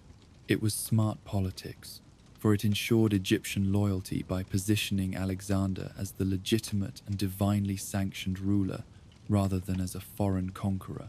But it also reflected Alexander's growing sense of his own destiny and his willingness to embrace whatever role would advance his purposes. While in Egypt, Alexander made one of his most lasting contributions to history by founding a new city. He chose a site on the Mediterranean coast at the western edge of the Nile Delta, where there was a natural harbor and good access to both the sea and the river. Here he ordered the construction of a city that would bear his name, Alexandria. The location was superb for a port city, protected from the strong currents of the Nile by being outside the delta, with access to the rich agricultural lands of Egypt and with excellent harbors for Mediterranean trade. Alexander himself marked out the city's boundaries and the locations of major buildings, the agora and temples and the palace district, though the actual construction would take years and would not be completed until long after his death. But Alexandria would become one of the great cities of the ancient world, eventually surpassing even Athens as a center of Greek culture and learning, home to the famous Library of Alexandria and the Lighthouse, one of the Seven Wonders, a cosmopolitan metropolis where Greek, Egyptian, and Jewish cultures would blend and flourish for centuries. It would be the most successful and enduring of the many cities Alexander founded, and it remains a major city to this day, more than 2,000 years later. From Alexandria, Alexander made a journey that would have profound effects on his self-perception and on how others viewed him. He traveled west across the desert to the Oracle of Siwa, a temple of the Egyptian god Amun located in an oasis perhaps 200 miles from the coast. The journey itself was dangerous, crossing waterless desert where caravans could easily become lost and die of thirst. Ancient sources tell miraculous stories about the journey, claiming that ravens guided the expedition when they lost their way, or that sudden rainstorms provided water just when it was needed most. These stories are probably exaggerations or inventions, but they reflect the sense that Alexander's journey to Siwa was somehow special, divinely guided. The Oracle of Siwa was ancient and famous, consulted by Greeks as well as Egyptians, and the priest there had a reputation for wisdom and for accurate prophecies. Alexander, who throughout his life was deeply interested in religion and in signs from the gods, had come seeking confirmation of something he perhaps already believed about himself. What happened at Siwa is not precisely known, for Alexander spoke to the priests privately and never revealed exactly what they told him. But according to various ancient accounts, some more reliable than others, the priests welcomed Alexander as the son of Amun, the king of the gods in the Egyptian pantheon, whom Greeks identified with their own Zeus. Whether this was standard Egyptian protocol for pharaohs, who were traditionally considered divine, or whether it was something special for Alexander, the effect was profound. Alexander seems to have taken the proclamation seriously, seems to have begun to believe, or at least to publicly claim, that he was not merely the son of Philip but the son of a god. This divine paternity would become increasingly important to Alexander as his conquests continued and his ambitions grew. It gave him a special status, set him apart from other kings and generals, justified his increasingly autocratic behavior and his expectation of being treated as more than human. Some of his Macedonian soldiers and officers would be troubled by these divine pretensions, seeing them as Eastern despotism or as Alexander forgetting his Greek roots. But for subject peoples who were accustomed to viewing their rulers as divine or semi-divine, Alexander's claim to godhood made him seem more legitimate and more awesome. Alexander returned from Siwa to Memphis and then to Tyre, the entire round trip through Egypt taking perhaps half a year, from autumn of 332 through early spring of 331. While he had been in Egypt, his base in Greece had been threatened by a serious rebellion, the most dangerous challenge to Macedonian control since Alexander had crossed into Asia. King Agis, the third of Sparta, who alone among the major Greek powers had refused to join Alexander's Panhellenic League, had seen Alexander's absence in the east as an opportunity. With Persian gold and promises of support, Agis had raised an army and convinced several other Greek cities to join a revolt against Macedonian hegemony. The rebellion was serious enough that Athens debated joining it, though ultimately the Athenians decided to wait and see how events developed. Agis assembled perhaps 20,000 troops and marched into the Peloponnese, attacking cities that remained loyal to Macedonia, besieging Megalopolis, the capital of Arcadia, and threatening to undo all the work that Philip and Alexander had done to unite Greece under Macedonian leadership. But Alexander had left competent commanders in Greece, and chief among them was Antipater, an old general who had served Philip faithfully and who now governed Macedonia and Greece in Alexander's absence. Antipater was initially occupied dealing with rebellions in Thrace, tribes on Macedonia's northern border who saw Alexander's absence as an opportunity to throw off Macedonian control.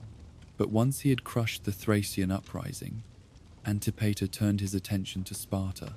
He gathered an army of perhaps 40,000 men, outnumbering Agis by 2 to 1, and marched south to confront the Spartan king. The two armies met near Megalopolis in 331. The Spartans, legendary warriors, whose military reputation stretched back centuries to Thermopylae and beyond, fought with their traditional courage and skill, but they were outnumbered and outmatched. Macedonian military superiority, the Sarissa phalanx, and the combined arms tactics that Philip had perfected and that Alexander had used to such devastating effect in Asia proved too much for Spartan valor. The Spartan army was crushed. 5,000 Spartans died on the field, including King Agis himself, who fought to the death rather than retreat or surrender. With their king dead and their army destroyed, the Spartans had no choice but to submit to Macedonian authority. The rebellion ended almost as quickly as it had begun. Alexander, receiving news of the victory at Megalopolis while he was in Egypt, or perhaps after his return to Tyre, was both relieved and somewhat dismissive. The danger had been real, for if Sparta had won and other Greek cities had joined the rebellion, Alexander might have been forced to abandon his conquests in Asia and return to Greece. But with Antipater victorious and the Greek cities subdued once again, Alexander's base was secure. He reportedly called the Battle of Megalopolis a battle of mice, compared to his own campaigns against the Persian Empire, a comment that reflected both his confidence in Antipater and his sense that the real war was in Asia, not in Greece. With his rear secure once more, with Egypt conquered, and all the eastern Mediterranean coast under his control, with Persian naval power eliminated, and the treasuries of captured cities providing funds for his campaigns, Alexander was ready to resume his advance. He had spent nearly 2 years securing the western provinces of the Persian Empire, a necessary strategic pause that had eliminated threats to his rear and his supply lines. Now he would march east into the Persian heartlands, seeking the final confrontation with Darius that would decide the fate of the empire. In the spring of 331, Alexander led his army north from Tyre, heading toward the Euphrates River and the plains of Mesopotamia beyond. He had received intelligence that Darius was gathering another massive army, even larger than the force that had been destroyed at Issus, drawing on the vast reserves of the eastern provinces, hiring Greek mercenaries by the thousands, mobilizing every resource the empire could provide. The great king had not given up. He was preparing to make one more stand, to stake everything on one more battle. And Alexander welcomed it. He had been fighting satraps and provincial armies, besieging cities, conducting campaigns of conquest and consolidation. But what he wanted, what he had always wanted, was to face Darius himself in decisive battle, to prove once and for all who was the superior commander and the rightful ruler of Asia. The great king was offering him exactly what he sought. Somewhere in the east, on ground of Darius's choosing, the two kings would meet again, and this time the battle would decide everything. Alexander rode east with confidence and with eagerness, ready to claim his destiny. The news that reached Alexander in the spring of 331 was both expected and welcome. Darius had not fled into exile or given up his throne after the humiliating defeat at Issus. Instead, the great king had spent the past 2 years rebuilding his military forces, gathering an army even larger than the one that had been destroyed on the narrow coastal plain. This time, Darius had learned from his mistakes. He would not allow himself to be trapped on a constricted battlefield where his numerical advantage meant nothing. He had chosen his ground carefully, selecting a place called Gaugamela, near the ancient city of Arbela in northern Mesopotamia, close to the modern city of Mosul in Iraq.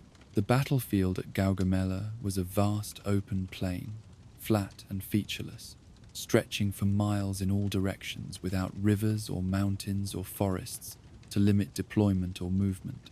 Here, Darius could array his entire army in a single massive line, could use his cavalry to outflank and surround the smaller Macedonian force, could bring the full weight of Persian numbers to bear, and he had done more than simply choose good terrain. His soldiers had spent weeks preparing the battlefield itself, clearing away rocks and brush, smoothing out irregularities in the ground, creating perfect conditions for cavalry operations and for the scythed chariots that Darius planned to use as shock weapons. The army that Darius assembled at Gaugamela represented the full mobilization of the Persian Empire's remaining resources. Modern historians, applying skeptical analysis to ancient sources that often wildly exaggerate army sizes, estimate that Darius probably commanded between 50,000 and 80,000 troops, though some ancient writers claimed numbers 3 or 4 times larger. Whatever the exact figure, it was certainly the largest force Persia had yet fielded against Alexander, drawn from dozens of provinces and peoples across the empire. From Syria came infantry armed with spears and wicker shields, steady troops who had fought in previous campaigns. From Babylonia came contingents bringing the martial traditions of that ancient land. Cavalry arrived from Armenia, tough horsemen from the mountainous regions who were skilled at fighting in difficult terrain. From India came mounted warriors on the empire's eastern frontier, exotic troops whose very presence demonstrated the vast reach of Persian power. From the steppes of Central Asia came more cavalry, nomadic warriors whose ancestors had terrorized settled peoples for generations. And there were the scythed chariots, perhaps 200 of them, an ancient weapon that the Persians had revived for this battle. These were heavy war chariots with long blades attached to the axles and to the yoke, designed to be driven at speed into enemy formations, where the spinning blades would cut down men like wheat before a scythe. Used against undisciplined troops, these chariots could be devastating, creating panic and disorder. Darius was counting on them to disrupt Alexander's phalanx and create openings for his cavalry to exploit. The great king even had war elephants, perhaps 15 of them, massive beasts from India that could terrify horses and men alike. Though these would play only a minor role in the battle, Alexander learned of Darius's preparations from scouts and from intelligence provided by local peoples who had no love for Persian rule. He knew that he would be outnumbered, perhaps by as much as 2-1, though his own army had grown somewhat from reinforcements sent from Macedonia and from troops recruited in conquered territories. By most estimates, Alexander probably commanded around 47,000 men at Gaugamela, only slightly more than he had led at the Granicus 3 years earlier.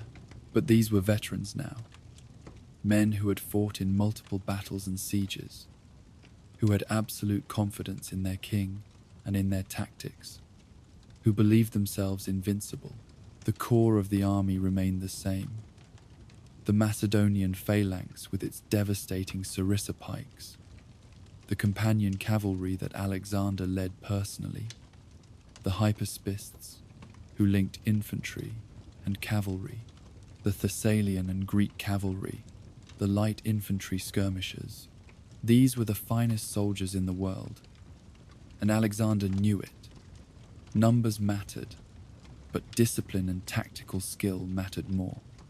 He had beaten larger armies before. He would do it again. Alexander deployed his army in the formation that had become his standard tactical approach, but with some modifications to deal with the threat of being outflanked on the open plain. On the left wing, he placed Parmenion with the Thessalian cavalry, some Greek allied cavalry, and supporting infantry. These forces would face whatever Darius threw at the Macedonian left and would have to hold their ground against superior numbers. In the center stood the phalanx, 6 brigades of Macedonian heavy infantry, commanded by the trusted officers who had led them through every battle: Perdiccas, Koinos, Amyntas, Philip, Meleager, and Crateros. These 9,000 phalangites were the anvil of Alexander's battle plan, the solid mass that would pin the enemy in place. On the right wing, Alexander positioned himself with the companion cavalry, the hypaspists, the Agrian javelin throwers, and the archers. This was his striking force, the hammer that would deliver the decisive blow.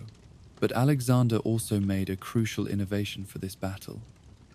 He formed a second line behind his main battle line, positioning Greek hoplite infantry in reserve, where they could respond to threats from any direction. And he angled back both wings of his army, creating a formation that resembled a very shallow letter V, with the center slightly forward and the wings pulled back. This defensive formation meant that if the Persians managed to get around the flanks, they would encounter formed troops rather than attacking the rear of the main line directly. The two armies met at Gaugamela on October 1st, 331, though some ancient sources give the date as September 20th, depending on which calendar system is used. It was early autumn. The summer heat had passed, but the winter rains had not yet begun. Perfect weather for a major battle.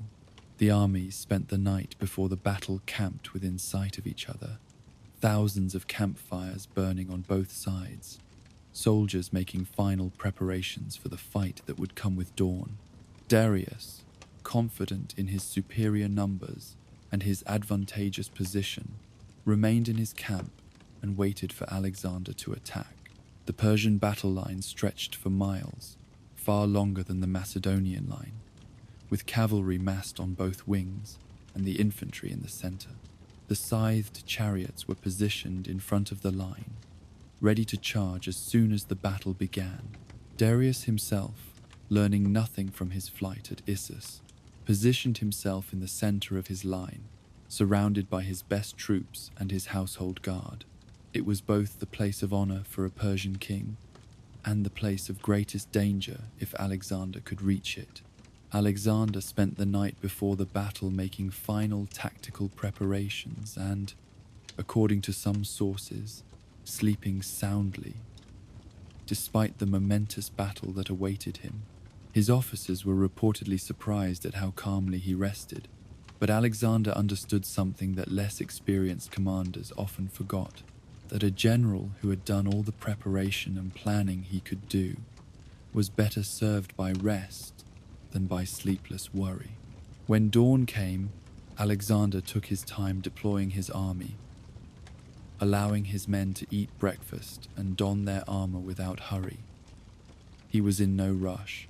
The longer Darius's army stood in battle formation under the hot sun, waiting for an attack that did not immediately come, the more tired and anxious they would become. And Alexander wanted to study the Persian deployment carefully, to identify weaknesses and opportunities, to refine his battle plan based on what he could observe.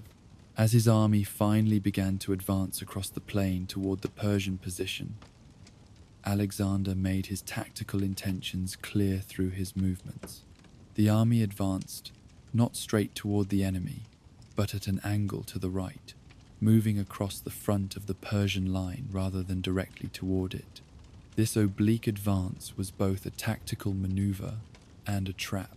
On the practical level, Alexander was leading his army away from the section of ground that the Persians had most carefully prepared for their chariots, forcing them to either charge across rougher terrain or to reposition.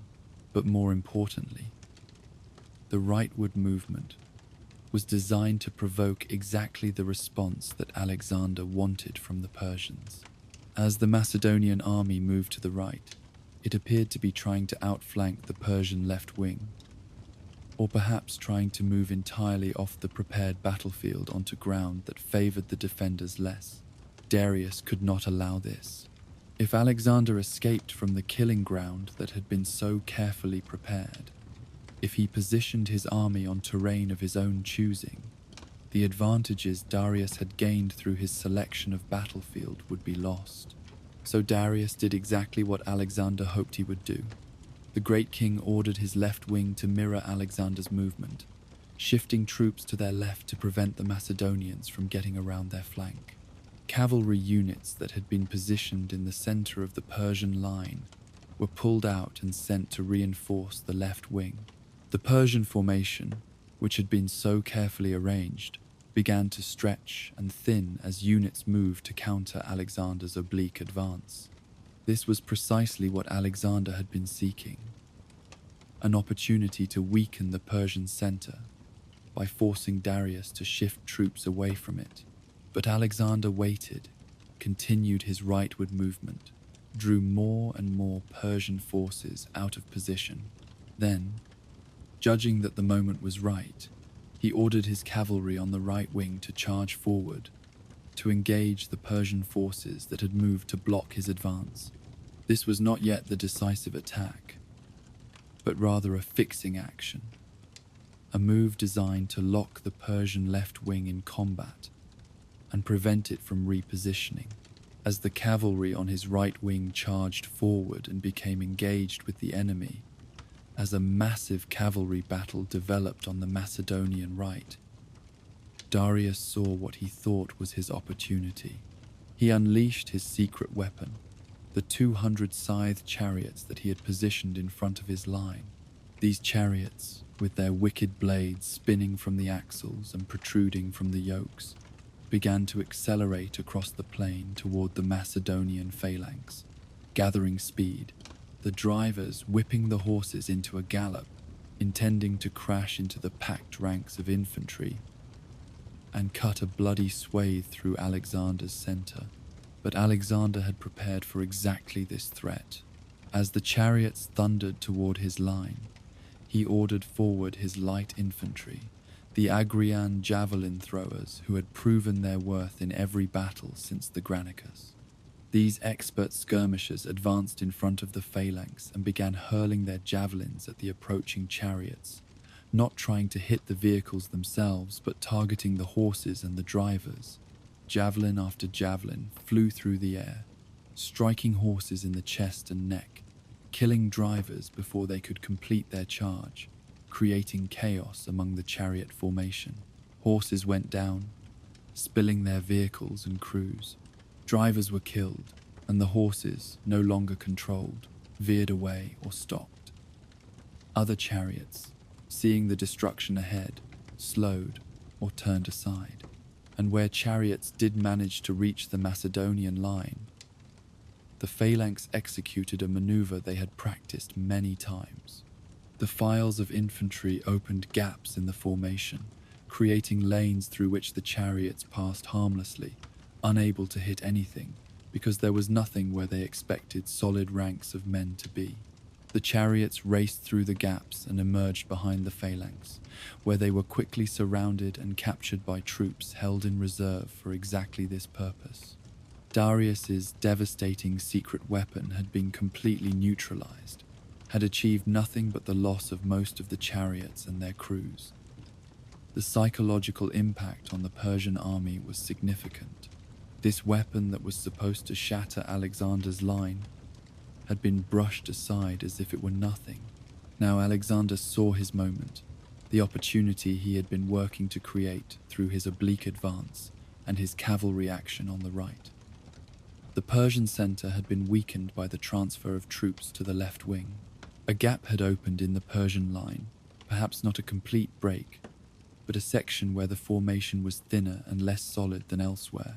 And Alexander, as he had done at Granicus and at Issus, as he would do again and again throughout his career, led his elite cavalry in a headlong charge straight at this weak point, aiming once again for the person of Darius himself.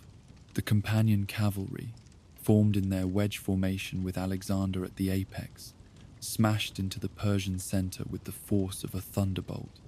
Behind them came the hypaspists, moving as fast as heavy infantry could move, and elements of the phalanx that wheeled to support the cavalry's attack. This was Alexander's hammer blow, the decisive moment of the battle, the concentrated force of his best troops, driven like a spear into the enemy's weakened center. The violence and shock of Alexander's charge threw the Persian center into chaos. The companions crashed through the first lines of defenders, cavalry spears stabbing down at infantry who had not expected to face mounted attack. The tight wedge formation concentrated force at a single point, allowing the Macedonians to punch through the Persian line rather than being absorbed and surrounded. Alexander himself fought in the front rank as always, his white-plumed helmet visible to friend and enemy alike, his presence inspiring his men and terrifying his enemies. Behind the cavalry, the hypaspists and phalanx pressed forward, widening the breach, pushing deeper into the Persian formation. And as at Issus, Alexander's objective was not just to break the enemy line, but to reach Darius himself, to kill or capture the great king, and end the battle at a stroke. The Persian troops around Darius, his household guard and the elite units tasked with protecting him, fought desperately to hold back the Macedonian assault. But the momentum and violence of Alexander's charge was overwhelming. Foot by foot, the Macedonians fought their way toward where the royal standard marked Darius's position. But while Alexander's hammer blow was succeeding brilliantly in the center, the Macedonian left wing under Parmenion was in desperate trouble. The Persian right wing, commanded by the experienced General Mazaeus and comprising the best Persian and Median cavalry along with Indian horsemen and Scythian nomads, had launched a massive assault against Parmenion's position as soon as the battle began. 15,000 or perhaps even 20,000 Persian horsemen had charged the Thessalian cavalry and the Greek infantry that held the Macedonian left. The fighting was fierce and close, and the Persians had the advantage of numbers. They began to overlap the Macedonian left, to work their way around the flank, despite the angled back formation that Alexander had created to prevent this. Some Persian and Indian cavalry actually broke through the Macedonian line entirely and rode straight for the Macedonian camp in the rear, more interested in plunder than in fighting, a decision that would cost Persia the battle. But others continued to press Parmenian's wing, and the pressure was becoming unbearable.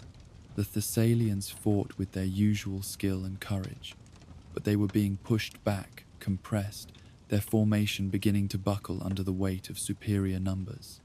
If the left wing collapsed completely, if the Persian cavalry broke through there, they could sweep around and attack the Macedonian phalanx and Alexander's cavalry from behind, turning the battle into a disaster despite Alexander's success in the center. Parmenion, seeing his position becoming untenable, made the difficult decision to send a desperate message to Alexander requesting immediate help. The messenger had to fight his way through the swirling chaos of the battle to reach the king, and when he finally delivered Parmenion's appeal, Alexander was in the midst of his assault on the Persian center, was perhaps within striking distance of Darius himself. For a moment, Alexander must have faced an agonizing choice. Should he press forward and try to reach Darius, hoping that killing or capturing the great king would end the battle before Parmenion's wing collapsed? Or should he abandon his attack and turn back to save his left wing? The decision revealed both Alexander's tactical brilliance and his loyalty to his officers and men. He understood that reaching Darius meant nothing if his army was being destroyed in the process. He regrouped the companion cavalry, breaking off his attack on the Persian center, and led them at full gallop toward the Macedonian left wing to rescue Parmenion. But as Alexander and his cavalry thundered across the battlefield toward the embattled left wing, they encountered an unexpected obstacle. The Persian and Indian cavalry that had broken through the Macedonian line and ridden toward the camp were now returning, either because they had been driven away from the camp by the reserve forces stationed there, or because they were looking to rejoin the main battle. These horsemen, perhaps 3,000 or 4,000 strong, found themselves directly in the path of Alexander's companion cavalry, and neither force had time to avoid the other. The two cavalry forces collided head-on at full gallop, and what followed was the hardest and bloodiest cavalry fight of Alexander's entire career. There was no maneuvering, no tactical finesse, just brutal shock combat between mounted warriors, crashing into each other at speed. Men were unhorsed and trampled. Horses went down screaming. Macedonian cavalry spears stabbed at Persian riders. Persian swords hacked at Macedonian armor.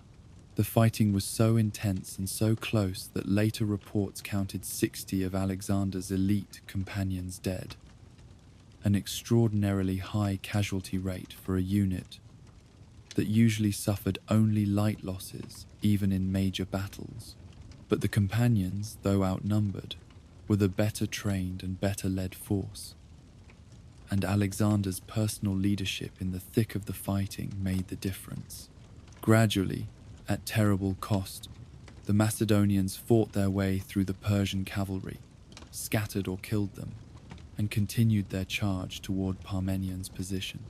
But by the time Alexander reached the left wing, the situation had already begun to stabilize. News of the battle in the center had spread across the field. Word had reached the Persian right wing that Alexander had broken through the center, that he had been fighting his way toward Darius, that the great king might be in danger. And then came the news that every soldier in the Persian army dreaded. Darius had fled the battlefield once again, just as at Issus, the great king, seeing Alexander's companions cutting their way through his guards, seeing the Macedonian spears getting closer and closer to his position, had lost his nerve and ordered his chariot to turn and flee. The royal standard that marked his presence dipped and began moving rapidly toward the rear. Darius was abandoning his army for the second time, saving himself while his soldiers fought and died. The psychological impact was immediate and catastrophic. The Persian cavalry on the right wing, hearing that their king had fled, that the center of the army had broken, that the battle was lost, began to lose cohesion. Units started pulling back, disengaging from their fight with Parmenions' troops. The pressure on the Macedonian left wing eased as Persian commanders made the calculation that continuing to fight was pointless. Their king had already given up. Why should they continue to die? As news of Darius's flight spread across the entire Persian army, the cohesion that had held the massive force together began to dissolve. Units that had been fighting effectively suddenly found themselves isolated. Cavalry formations that had been pressing forward began to look for escape routes. The infantry in the center, who had been holding their ground, found themselves surrounded as the Macedonian phalanx and cavalry converged on them from multiple directions. What had been a battle became a rout, became a massacre. The Macedonian cavalry pursued the fleeing Persians across the plains of Mesopotamia, cutting down those who ran, capturing those who tried to surrender. The phalanx methodically destroyed the Persian infantry units that had been left behind when their cavalry fled. The slaughter continued until darkness fell, and Alexander finally called off the pursuit. By all accounts, though the numbers given by ancient sources are certainly exaggerated, the Persian losses were catastrophic.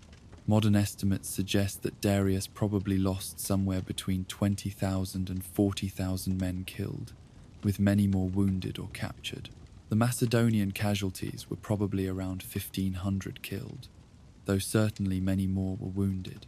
As in most ancient battles, the casualty disparity reflects the nature of the fighting. Relatively even losses during the main combat, but overwhelming losses for the defeated side during the rout and pursuit. The Battle of Gaugamela was a complete and stunning victory for Alexander, perhaps the most decisive battle he ever fought. He had faced the largest army Persia could field, on ground of Persia's choosing, and had destroyed it utterly. Darius had fled for a second time, and this time his flight was final and irreversible. No Persian noble or soldier would ever again have confidence in a king who had twice abandoned his army in the moment of crisis. No province would consider resisting Alexander when resistance had been proven so utterly futile. The battle had demonstrated beyond any doubt that Macedonian military superiority was not just a matter of luck or circumstance, but of fundamentally better training, tactics, leadership, and morale. Alexander's army was simply the finest fighting force in the world, and Alexander himself was proving to be one of history's great military geniuses. His tactical brilliance at Gaugamela, the oblique advance to weaken the enemy's center, the perfect timing of his decisive charge, the neutralization of the scythed chariots, the ability to read the battle as it unfolded, and to make the crucial decision to save Parmenion rather than pursue Darius. All of this marked him as a commander of extraordinary ability. The road to Babylon, the greatest city of Mesopotamia, and one of the main capitals of the Persian Empire, now lay open. There was no army left to defend it. Darius had fled east toward Media, his prestige shattered, his authority crumbling, his empire falling apart around him. The provincial governors and satraps, seeing which way events were moving, began to calculate whether their interests lay in continued loyalty to a discredited and defeated king, or in submission to an obviously superior conqueror. Within days of the battle, messengers began arriving at Alexander's camp from cities and provinces offering their surrender. The psychological impact of Gaugamela rippled across the entire Eastern world. The Persian Empire, which had stood for more than 2 centuries, which had seemed permanent and invincible, was collapsing with startling speed, and Alexander, just 30 years old, was about to enter Babylon in triumph and claim his place as the ruler of the greatest empire the world had yet known. Alexander led his army south from the battlefield, marching toward Babylon through the fertile plains of Mesopotamia. The countryside was rich with late summer and early autumn harvests, providing ample supplies for his troops. The local populations, recognizing that resistance was futile and hoping for generous treatment, came out to welcome the conqueror rather than oppose him. As Alexander approached Babylon, the ancient city whose name carried echoes of 3,000 years of history, where the great king Hammurabi had codified laws, where Nebuchadnezzar had built the Hanging Gardens, where Cyrus the Great had founded the Persian Empire, the city fathers made their decision. Mazaeus, the same Persian general who had commanded the right wing at Gaugamela and who had fought so effectively against Parmenion, rode out to meet Alexander and formally surrendered the city. It was a wise decision, for Mazaeus surely knew that Babylon could not withstand a siege by Alexander's army, and that the city's best hope for survival lay in peaceful submission. Alexander entered Babylon in October or November of 331, and his entry was designed as a triumph, a demonstration that he came not as a foreign invader, but as the legitimate successor to the Persian kings. The gates of the city were thrown open. The streets were strewn with flowers. The citizens, whether genuinely welcoming or simply recognizing political reality, lined the route to cheer the conqueror. The priests of Marduk, the chief god of Babylon, came out in procession to welcome Alexander and to perform the ceremonies that would recognize him as the rightful ruler. The treasures of the city, including vast stores of gold and silver accumulated over centuries, were presented to Alexander. He was installed in the royal palace, sat on the throne that Persian kings had occupied, and received the submission and homage of the nobles and officials of the province. Alexander, showing the political astuteness that complemented his military genius, confirmed Mazaeus as satrap of Babylonia, rewarding the general who had surrendered the city and sending a message to other Persian officials that cooperation would be rewarded. He ordered repairs to the temple of Marduk, which the Persians had damaged, showing respect for Babylonian religion and culture. He participated in Babylonian religious ceremonies and presented himself as the upholder of local traditions rather than as a foreign oppressor. It was brilliant political theater that made the conquest more secure than any garrison could have done. From Babylon, Alexander continued his advance eastward, moving towards Susa, another of the great royal cities of Persia. Susa was the administrative capital of the empire, where much of the imperial bureaucracy was located, where records and treasures were kept, where the machinery of government operated.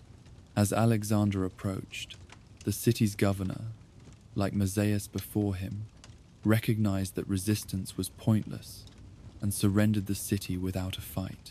Alexander entered Susa in December of 331 and was installed in the royal palace with all appropriate ceremony. Here he found more treasures, thousands of talents of gold and silver in the imperial treasury, enough wealth to fund his army for years to come. More importantly, he found the royal records, the administrative documents that detailed how the vast empire had been governed. Alexander studied these carefully, learning how the Persian system worked, beginning to understand how he could adapt and use this existing administrative machinery to govern his new conquests. He was not just a conqueror, but was becoming an administrator and ruler, thinking about how to govern an empire rather than simply how to win battles. But one crucial element of the conquest remained: Persepolis, the ceremonial capital of the Persian Empire, the city where the great kings were crowned, where the most sacred temples and monuments of Persian culture stood, still lay ahead. And between Alexander's army and Persepolis stood one final obstacle: the Persian gates. a narrow pass through the Zagros Mountains, where a determined force could hold up an army for months. The satrap of Persis, the heartland province where Persepolis was located, had positioned a force of perhaps 40,000 men to defend this pass. The narrow defile, with cliffs rising on both sides, was a natural fortress, and the Persians had strengthened it with walls and fortifications. For a month, Alexander's army was held up at the Persian gates, unable to force the pass, losing men in repeated attempts to break through. It seemed that the conquest might be delayed indefinitely, that the natural defenses of Persia's heartland might succeed where its armies had failed. But Alexander, as he had done so many times before, found a solution through boldness and creativity, rather than through brute force. His scouts discovered a mountain path that led around the Persian position, a difficult route that would require men to climb through snow and ice in the middle of winter, but a route that could potentially allow him to bypass the defenders and attack them from behind. Alexander took a picked force of perhaps 10,000 men, his best troops who could endure the hardship of a winter mountain march, and led them personally on this flanking maneuver. For days they struggled through the mountains in terrible conditions, soldiers slipping on ice, some falling from narrow paths to their deaths, all of them suffering from cold and exhaustion. But Alexander drove them forward, and eventually they emerged behind the Persian position at the gates. At dawn, Alexander launched a coordinated attack, with part of his army assaulting the Persian position from the front, while he led his flanking force in an attack from the rear. The Persians, caught between two forces and realizing they were surrounded, broke and fled. Most were cut down in the pursuit. The Persian gates had fallen, and the road to Persepolis lay open. Alexander reached Persepolis in early 330, entering the most sacred city of the Persian Empire, the ceremonial heart of the culture that had ruled from India to Egypt for 2 centuries. Initially, Alexander presented himself as a liberator and a legitimate successor to the Persian throne. He participated in ceremonies at the royal palace, where great kings had traditionally been crowned. He took formal possession of the city and its treasures, adding vast wealth to what he had already captured at Babylon and Susa. The combined treasures of the 3 great Persian capitals represented wealth almost beyond calculation, enough gold and silver to make Alexander the richest ruler in the world. But then, whether acting on long-standing policy or in response to some immediate cause that our sources do not make clear, Alexander ordered Persepolis to be pillaged and burned. His soldiers, told they could take whatever they wanted from the city, fell upon it with enthusiasm. The palaces were looted of their treasures. The private homes were ransacked. The citizens were killed or captured as slaves. And then the fires were lit. The great palace complex of Persepolis, with its magnificent halls and its famous reliefs depicting subject peoples bringing tribute to the great king, was set ablaze. The fire consumed the wooden portions of the structures and left the stone columns and stairways as blackened ruins. The reasons for this destruction have been debated by historians for 2,000 years.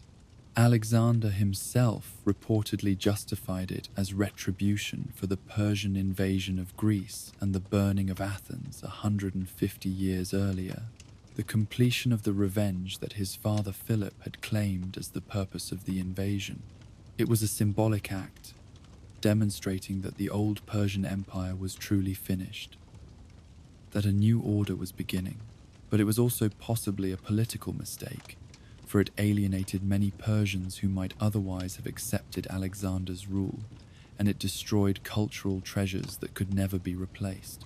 Some ancient sources claim that Alexander later regretted the burning of Persepolis, that it was done in a drunken revel that got out of hand, rather than as calculated policy But this may be later invention designed to excuse what seemed like an act of cultural vandalism. Whatever the truth, Persepolis burned, and the symbolic heart of the Persian Empire was destroyed.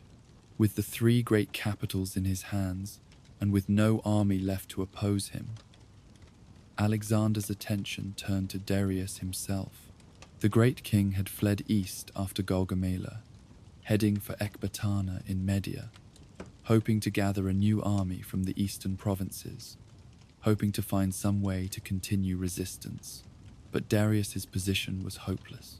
His authority had been shattered by his 2 flights from battle. Provincial governors were submitting to Alexander. The treasury was empty. The best troops were dead on the battlefields. And Darius's own courtiers were beginning to see him as a liability rather than as a legitimate ruler.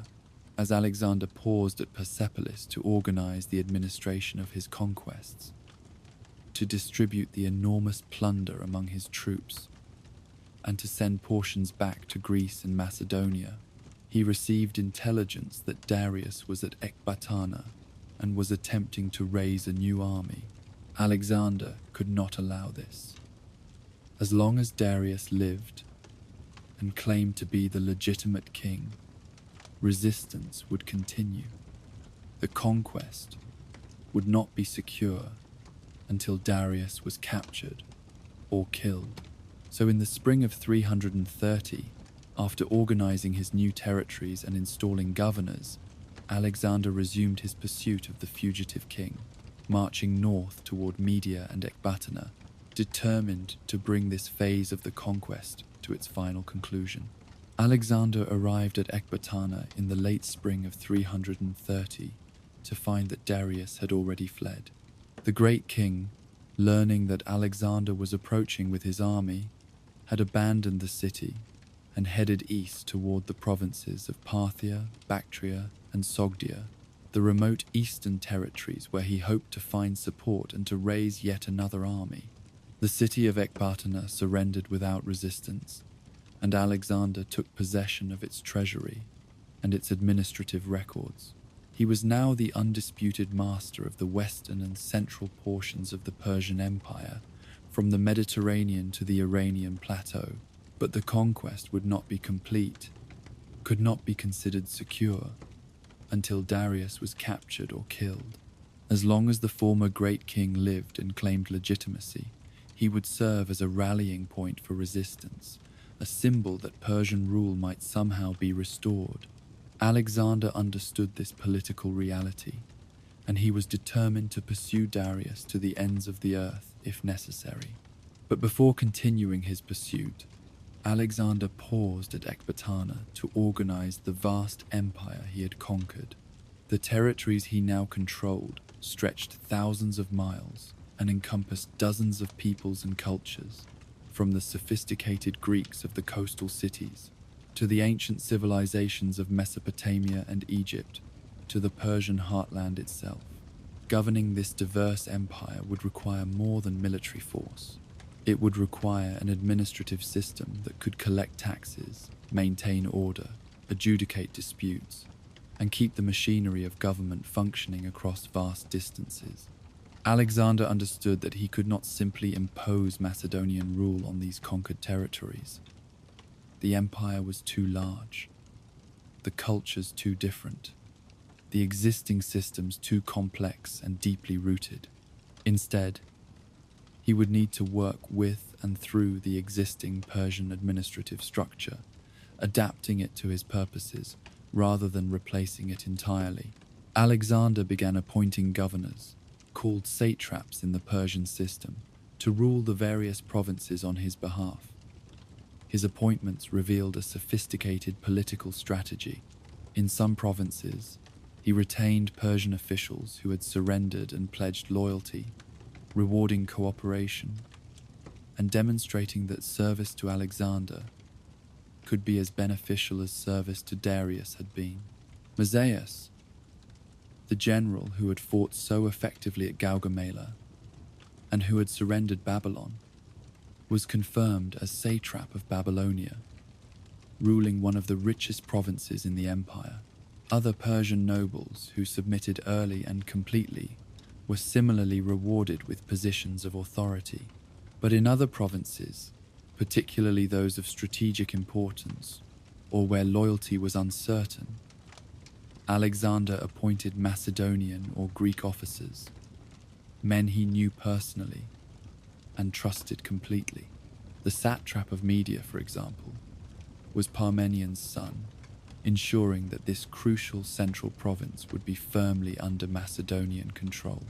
Alexander also instituted a system of checks and balances, appointing military commanders who were separate from the civilian governors, ensuring that no single official had complete control over both civil administration and military force in any province.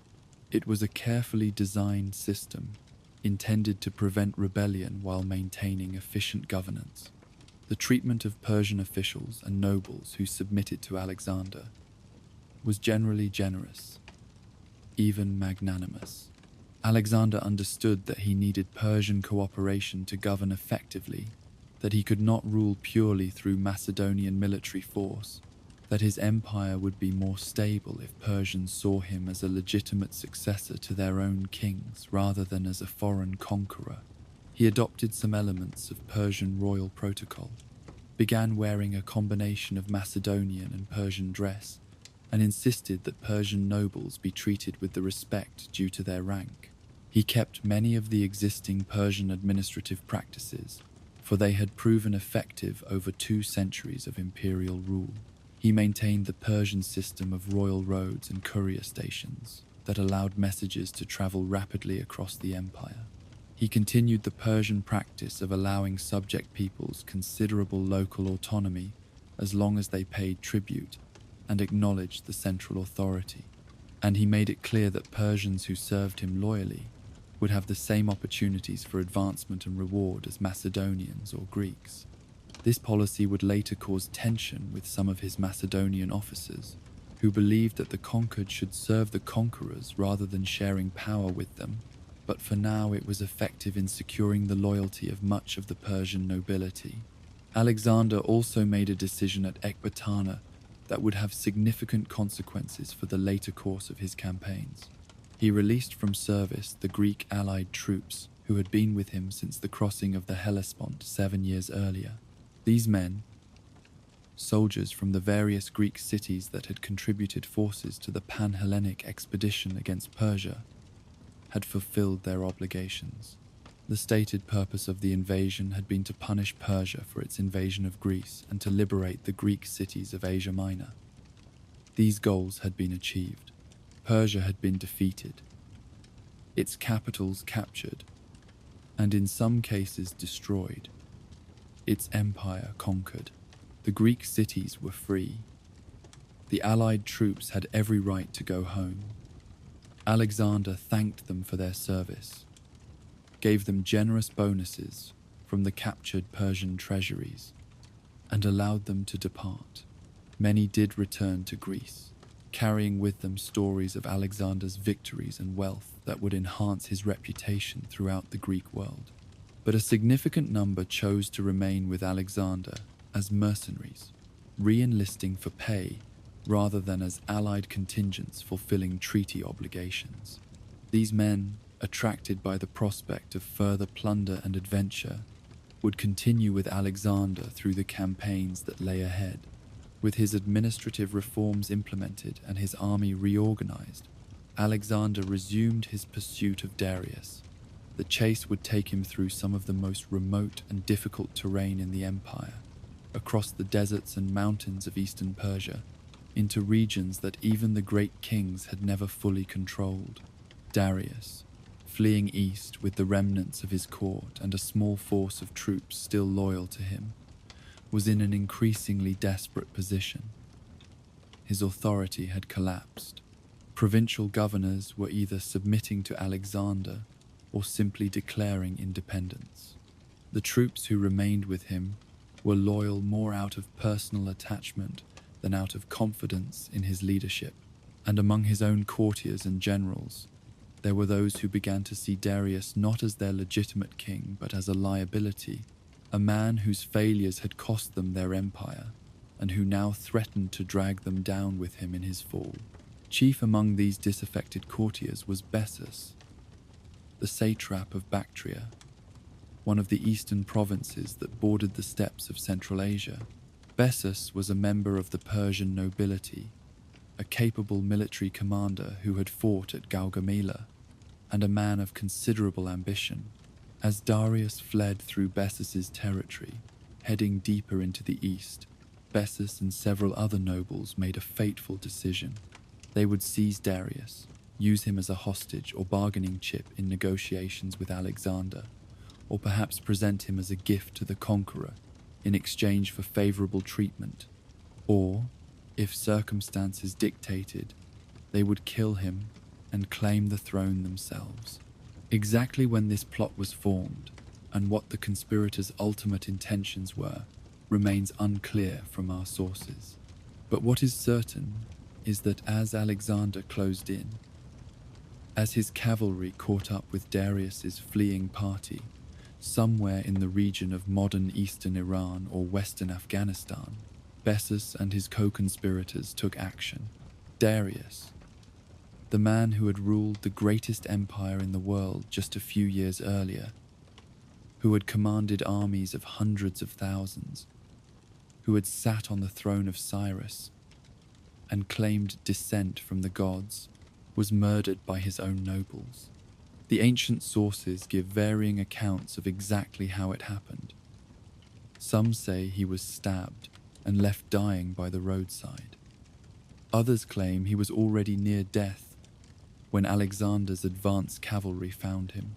But the essential facts are clear. Bessus and his fellow conspirators killed Darius, perhaps to prevent him from being captured by Alexander, perhaps to eliminate a failed leader and to claim legitimacy for themselves, perhaps simply in panic, as they realized they were about to be overtaken. Darius III, the last great king of the Persian Empire, died not in battle or in the dignity of his palace, but in a dusty roadside, in a remote province, killed by men who had once served him. It was a pathetic end for a man who had inherited one of history's great empires, and who had watched it crumble in just a few years, under the assault of a Macedonian king half his age. When Alexander's cavalry found Darius's body, the young conqueror was reportedly moved by the great king's fate. Whether this emotion was genuine sympathy, theatrical display, or relief that his rival was finally dead, we cannot know.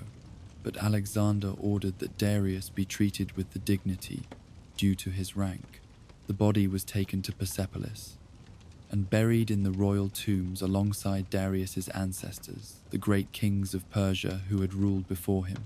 Alexander presented himself as the avenger of Darius's murder, the legitimate successor who would punish those who had dared to kill an anointed king. This positioning was politically astute. By honoring Darius in death, by treating regicide as a crime to be punished, Alexander reinforced his own claim to be the rightful ruler of Persia rather than a foreign conqueror. He was presenting himself as the defender of Persian royal legitimacy against criminals and usurpers, and by promising to pursue and punish Bessus, he gave himself justification for continuing his march into the eastern provinces, turning what might have seemed like naked conquest into a legitimate campaign to avenge a murdered king and to bring criminals to justice. But Bessus had no intention of being captured and punished. After murdering Darius, he fled further east into his own province of Bactria, and there he proclaimed himself the new great king, taking the royal name Artaxerxes V and claiming to be the legitimate successor to the Persian throne. He argued that Darius had failed, had proven himself unworthy of kingship by his repeated flights from battle, and that the empire needed a strong leader who could rally resistance against the Macedonian invader. Bessus's claim to kingship was transparently self-serving and was recognized as such by most of the Persian nobility. But it did provide a rallying point for those who were not yet ready to submit to Alexander. In Bactria and Sogdia, the remote northeastern provinces on the edge of the steppe, there were many who preferred even a dubious Persian claimant to Macedonian rule. These regions had always been somewhat independent, had often resisted control by the central government, and saw no reason to submit quietly to a foreign conqueror. Bessus, with his claim to kingship and his control over these provinces, represented continued resistance, and Alexander could not allow that resistance to stand. So, in the summer of 330, Alexander marched his army east into Bactria in pursuit of Bessus. The campaign would take him into regions that few Greeks had ever seen, lands that were known to them only through legend and rumor. These were territories on the edge of the known world, where the settled civilizations of the Near East gave way to the vast grasslands of the Central Asian steppe. The peoples here were different from those Alexander had encountered before. They were not city dwellers, but nomads and semi-nomads, tribal warriors who fought from horseback with composite bows and curved swords, who could appear from nowhere to raid and then vanish back into the endless plains. Conquering these regions would require different tactics than those that had worked against Persian armies. There would be few pitched battles, but many small skirmishes, ambushes, sieges of fortified towns, and the kind of frustrating guerrilla warfare where the enemy refused to stand and fight, but instead harassed supply lines and withdrew before superior force. The march east took Alexander through the satrapy of Aria, in what is now western Afghanistan. Here the Persian governor, a man named Satybarzanes, initially submitted to Alexander and pledged loyalty. Alexander, following his usual policy, confirmed Satybarzanes in his position as satrap and moved on, trusting that the governor would remain loyal. But as soon as Alexander's army had passed through and was occupied with continuing its march east, Satybarzanes raised the standard of revolt. He declared his allegiance to Bessus, proclaimed that the Persian Empire still stood and would resist the invader, and began gathering an army to attack Alexander's rear and supply lines. It was exactly the kind of rebellion that Alexander had feared. The danger of leaving supposedly loyal governors in charge of provinces while he marched on. Satybarzanes' revolt threatened to cut Alexander's communications with the West, to isolate his army in the remote eastern provinces, to encourage other governors to rebel as well. Alexander could not ignore this threat. He turned his army around and marched back to Aria to crush the rebellion before it could spread. The campaign in Aria was swift and brutal. Alexander moved with characteristic speed, covering the distance back to the rebellious province before Satybarzanes had time to fully organize his forces. The rebel satrap's army, caught unprepared, was scattered in a series of skirmishes. Satybarzanes himself was killed in single combat by a Macedonian cavalry officer, his death ending the revolt before it could gain momentum. Alexander, having crushed the rebellion, made an example of the province to discourage future revolts. Towns that had supported Satybarzanes were punished, their leaders executed, their property confiscated, and to ensure that Aria would not rebel again, Alexander founded a new city in the region, Alexandria Ariana, which is the modern city of Herat in western Afghanistan. This was the first of many cities that Alexander would found in the eastern provinces, and it followed a pattern that would be repeated throughout his eastern campaigns. The cities served multiple purposes. They were military bases where Macedonian garrisons could be stationed. They were centers of Greek culture and administration that would help Hellenize the conquered territories, and they were settlements for veterans and camp followers who wanted to retire from the army and establish new lives in the east. The founding of cities was Alexander's way of making his conquests permanent, of creating enduring Macedonian presence in regions that might otherwise revert to independence as soon as his army moved on. From Aria, Alexander continued east, marching toward the city of Frada in the region of Drangiana.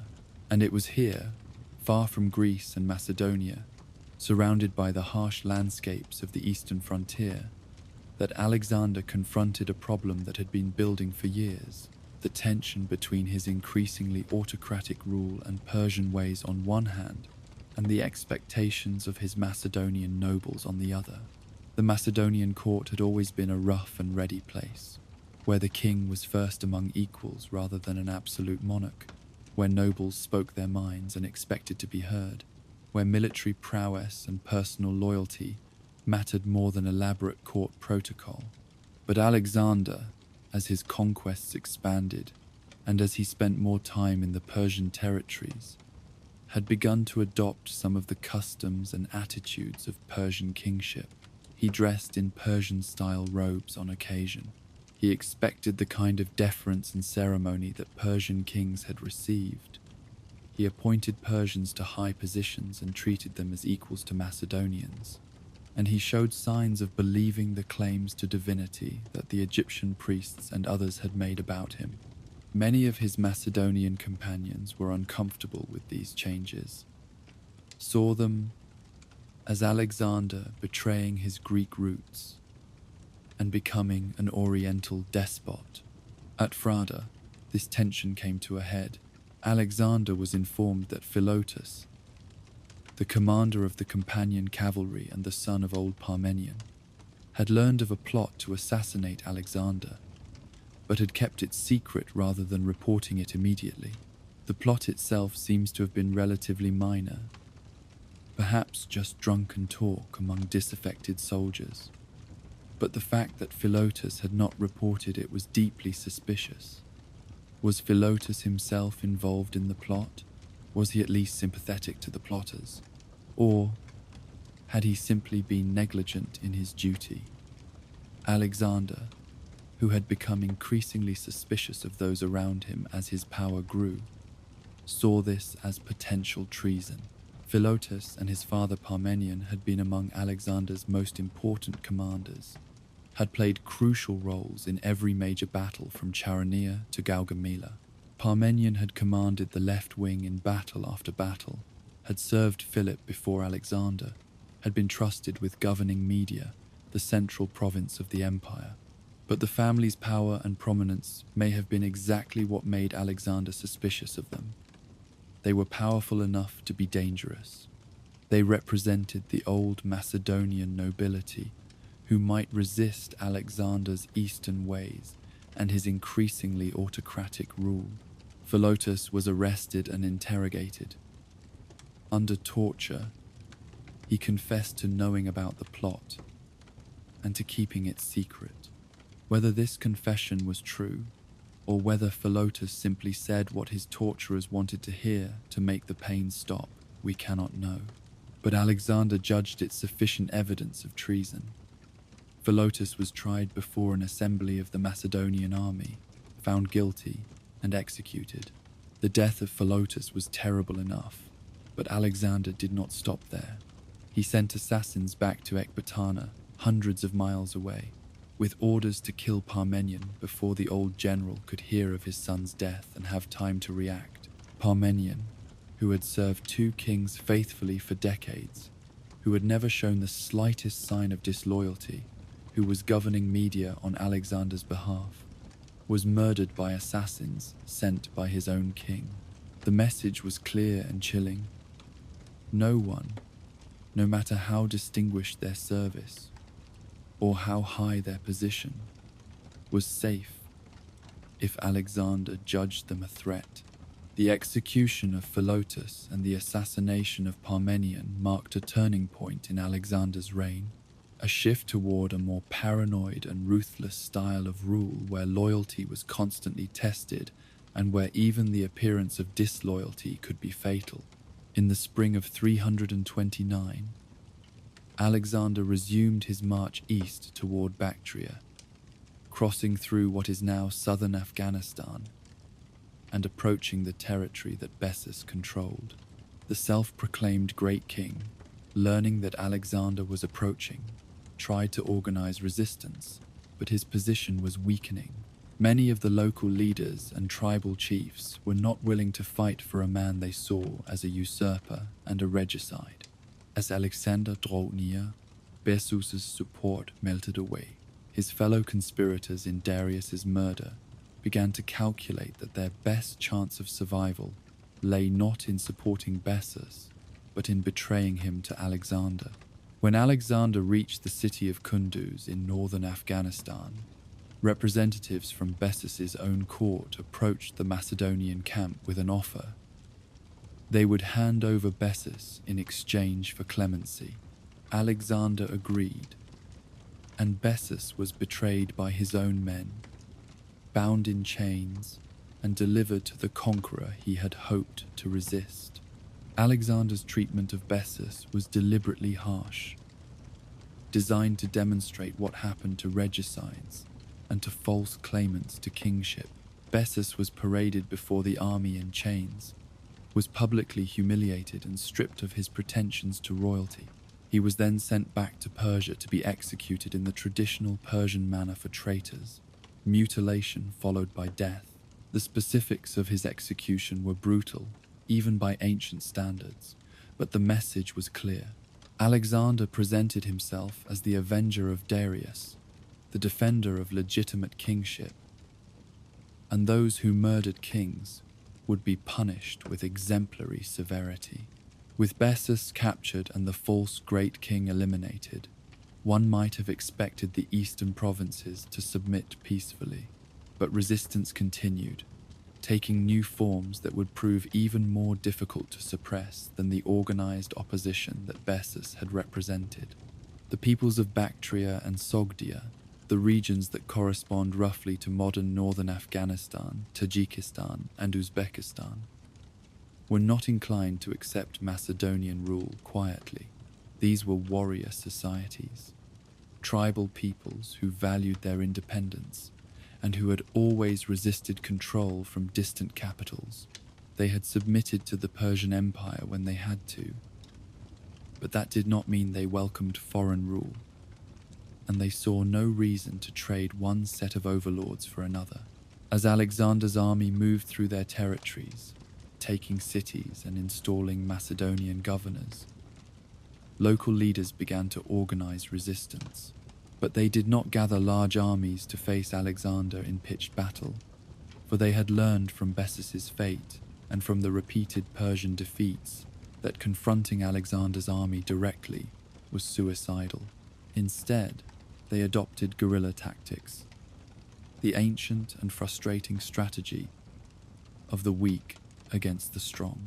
Tribal warriors would ambush small Macedonian units, would attack supply convoys, would raid Macedonian camps at night, would harass foraging parties, and then would melt away into the mountains or the steppes before larger forces could be brought against them. Towns that had submitted would rise in revolt as soon as Alexander's army moved on. Governors that Alexander appointed would be assassinated. Garrison forces would be besieged and overwhelmed. It was the kind of warfare that Alexander's army, trained and equipped for pitched battles against organized enemies, found difficult and frustrating. They could win every engagement, could take every fortified position, but they could not seem to achieve a decisive victory that would end the resistance. For every rebel leader they killed, 2 more would emerge. For every town they pacified, 3 more would revolt. The eastern campaigns were turning into a grinding war of attrition, consuming time and resources and lives with no clear end in sight. Alexander responded with a combination of military force and political maneuvering.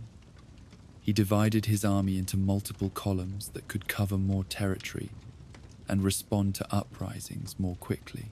He built a network of fortified cities and garrison posts throughout Bactria and Sogdia, creating a permanent Macedonian military presence that could not simply be driven out when the main army moved on.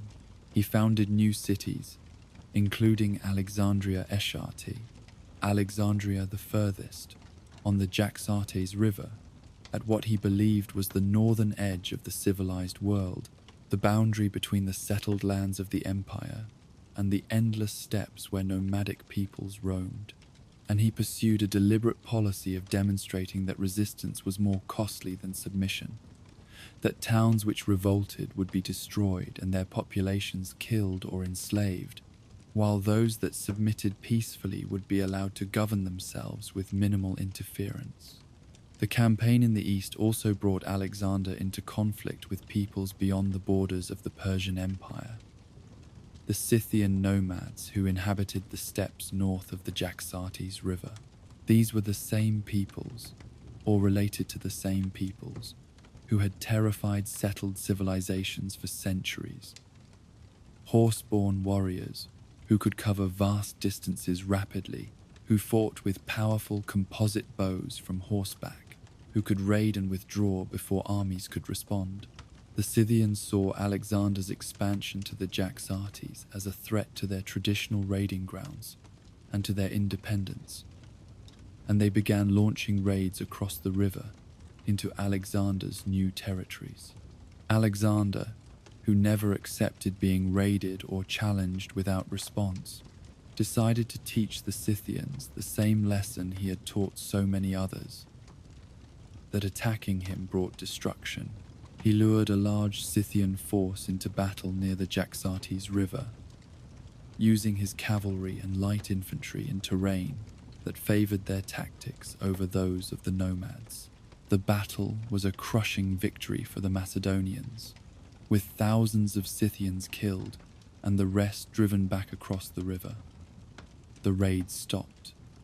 The Scythians sent ambassadors to negotiate peace. Alexander had extended his reach even beyond the limits of the Persian Empire, had demonstrated that even the feared nomads of the steppe could not stand against Macedonian arms. But the fighting against the Bactrian and Sogdian tribes continued, dragging on through 329 and into 328, a frustrating and exhausting campaign that tied down much of Alexander's army and consumed resources that he had planned to use for further conquests. The soldiers, many of whom had been campaigning continuously for 7 or 8 years since crossing the Hellespont, were growing weary. They had marched thousands of miles, fought countless battles, endured hardships in desert and mountain and steppe. They had won wealth beyond their dreams from plundered Persian treasuries. Many of them wanted nothing more than to go home to Macedonia or Greece, to settle down with their plunder and their glory, to live out their lives in peace. But Alexander showed no signs of being willing to stop. He seemed to have an insatiable drive to push further, to conquer more, to reach the edge of the world. And this drive was beginning to create tension between the king and his men, between Alexander's limitless ambition and his army's very human desire for rest and home. This tension and the frustrations of the eastern campaigns, and perhaps the increasing amount of wine that Alexander was consuming as stress and isolation mounted, all came together in a moment of tragedy at the city of Maracanda, modern Samarkand, in 328. Alexander was at a banquet with his companions, and as usual at Macedonian feasts, the wine flowed freely, and the conversation became loud and heated. Someone began praising Alexander's achievements, comparing him favorably to his father Philip, suggesting that Alexander had surpassed his father, and that Philip's conquests paled in comparison to his sons. This was flattery that Alexander normally enjoyed, but on this night, one of his companions objected. Clytus the Black, one of Alexander's oldest friends, the man who had saved Alexander's life at the Granicus 7 years earlier by cutting off the arm of the Persian who was about to kill the king, was drunk and angry and unable to keep silent. He began defending Philip's memory, arguing that Alexander's victories were built on foundations that Philip had laid, that the army that won Alexander's battles was the army Philip had created, that Alexander was ungrateful to his father and to the men who had served both kings. It was drunken argument, the kind of thing that should have been forgotten in the morning. But Alexander, also drunk and perhaps feeling the accumulated stress of years of campaigning and the isolation of absolute power, took the criticism as personal attack. The argument escalated. Clitus, his inhibitions dissolved by wine and his resentment at Alexander's growing Orientalism and his adoption of Persian customs finally finding voice, said things that should never have been said to a king. He mocked Alexander's claims to divine parentage, reminded him that he was Philip's son and nothing more, suggested that Alexander had become a tyrant and a murderer of his own men. Alexander's friends tried to calm the situation, tried to separate the two men before something terrible happened. But Clitus kept shouting, and Alexander's rage was building. Finally, Alexander seized a spear from one of his guards and hurled it at Clitus with all his strength. The spear struck Clitus in the chest, piercing his heart, killing him almost instantly. The man who had saved Alexander's life at the Granicus, one of his oldest and most loyal companions, lay dead on the floor of the banquet hall, murdered by the king he had served. The immediate aftermath was a scene of horror and confusion.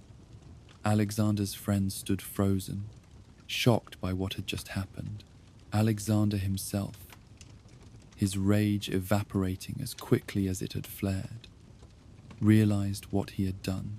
He had killed Clitus, his friend, his savior, in a moment of drunken fury over an argument that should have been meaningless. The ancient sources report that Alexander was overcome with remorse, that he tried to kill himself and had to be restrained, that he secluded himself in his tent for days, refusing to eat or see anyone, overcome with grief and guilt.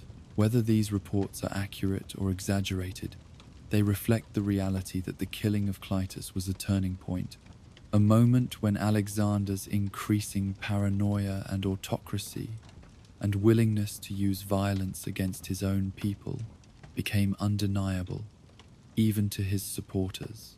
The death of Clitus cast a shadow over the remainder of Alexander's campaigns in the east, a reminder that the young king who had begun his invasion 7 years earlier with such promise had changed in troubling ways, had become someone capable of murdering his own friends in drunken rage.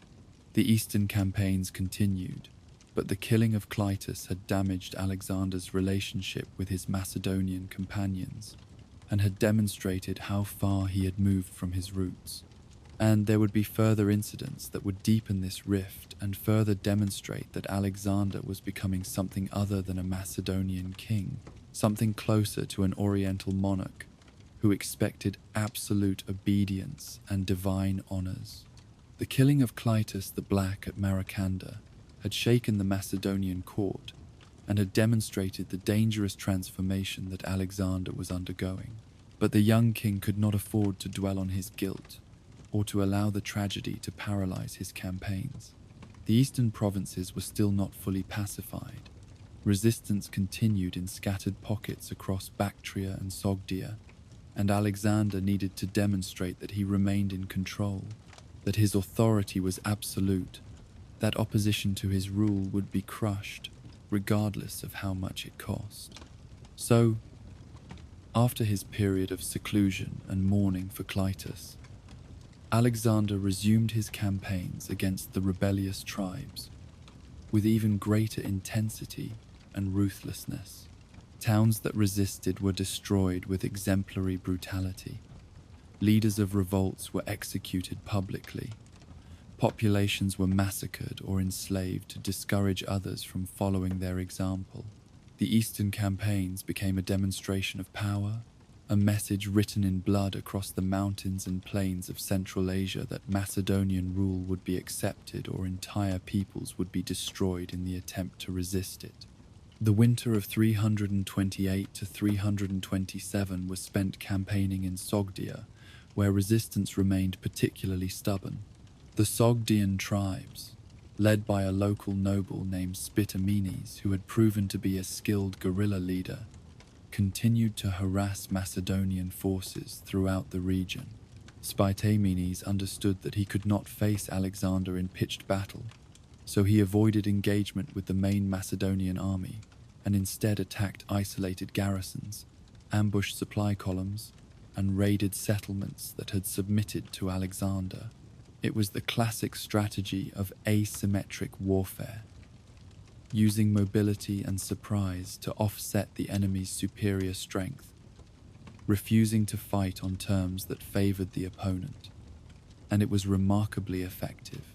For months, Spitamenes managed to evade Alexander's attempts to bring him to battle, always disappearing into the vast steppes or the mountain valleys before Macedonian forces could corner him. The frustration of chasing an enemy who refused to stand and fight, of winning every engagement but never achieving a decisive victory, wore on Alexander and his troops. The soldiers, who had grown accustomed to the clear results of pitched battles where the enemy either fought and was destroyed or surrendered, found this new kind of warfare exhausting and demoralizing. But gradually, through persistent pressure and through a network of informants and allies among the local populations, Alexander's forces began to close in on Spitamenes. The rebel leader found his support eroding as more and more Sogdian nobles calculated that continued resistance was futile, and that their best chance of survival lay in submission to Alexander. Spitamenes was forced to flee further and further from his bases of support, until finally he was left with only a small band of followers, mostly nomadic warriors from beyond the frontiers who had no stake in the settled lands, and who fought more for plunder than for any political cause. And then, as had happened to Bessus before him, Spitamenes was betrayed by his own allies. The nomadic chiefs with whom he had taken refuge, recognizing that harboring him brought nothing but Macedonian wrath while betraying him might bring rewards, murdered Spitamenes and sent his head to Alexander as a peace offering. With Spitamenes dead, organized resistance in Sogdia collapsed. Individual towns and fortresses might still resist. Individual tribal leaders might still refuse submission, but there was no longer a coordinating force that could unite opposition across the region. The eastern campaigns were entering their final phase, but even as military resistance was being crushed, Alexander faced a different kind of challenge to his authority, one that came from within his own court and his own Macedonian companions. The issue was proskynesis, the traditional Persian court ceremony in which subjects would prostrate themselves before the great king, touching their foreheads to the ground in a gesture of absolute submission and worship. For Persians, this was simply proper court protocol, the respect due to a divine or semi-divine monarch. But for Greeks and Macedonians, prostration was something done only before gods, never before mortal men, no matter how exalted their position. To prostrate oneself before a man was to worship him as a god, and to demand such worship was blasphemy, an offense against the gods and against human dignity.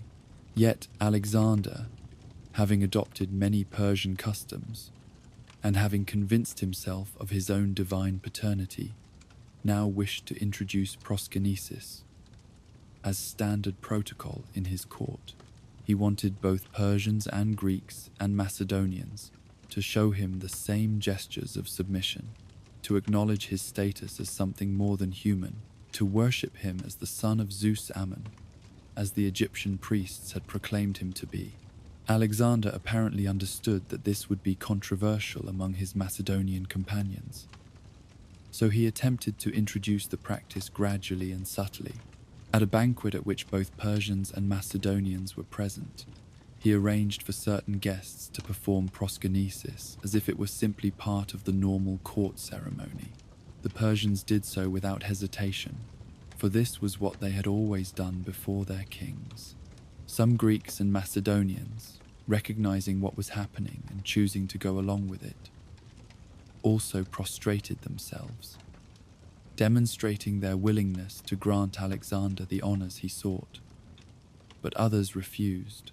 Callisthenes, Alexander's official historian and a nephew of Aristotle, who had accompanied the expedition from the beginning and who had written accounts celebrating Alexander's victories, was among those who would not prostrate themselves.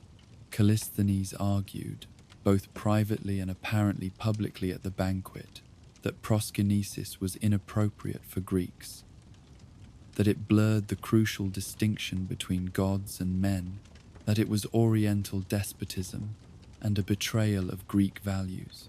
His refusal, and the refusal of others who followed his example, created an awkward scene that undermined Alexander's attempt to normalize the practice.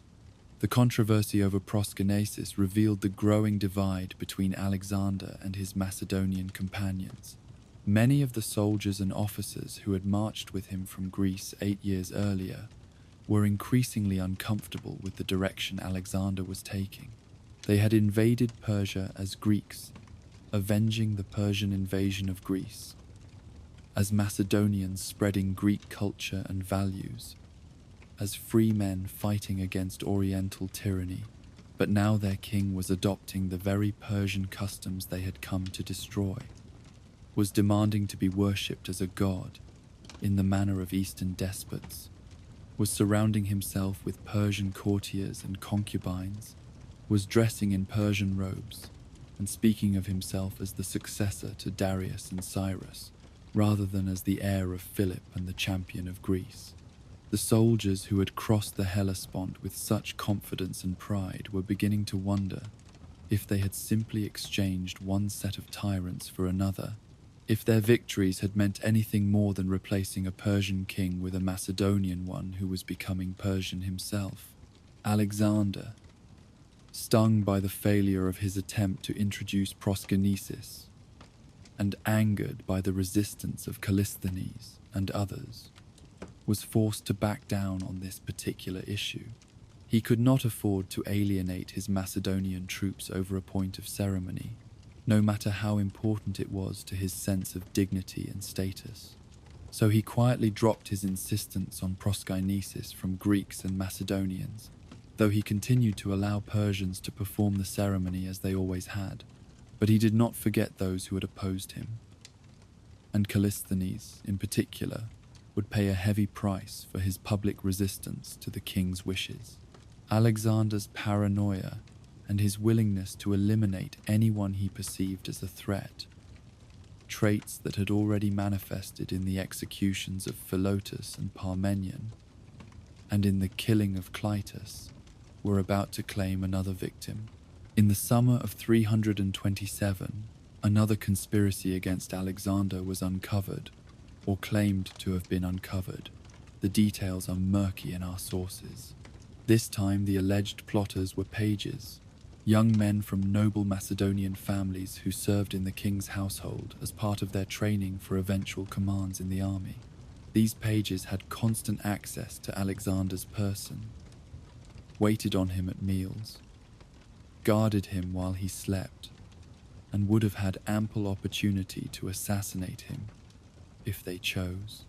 According to the official account, one of the pages, a young man named Hermolaus, had become murderously resentful toward Alexander over some perceived slight or injustice.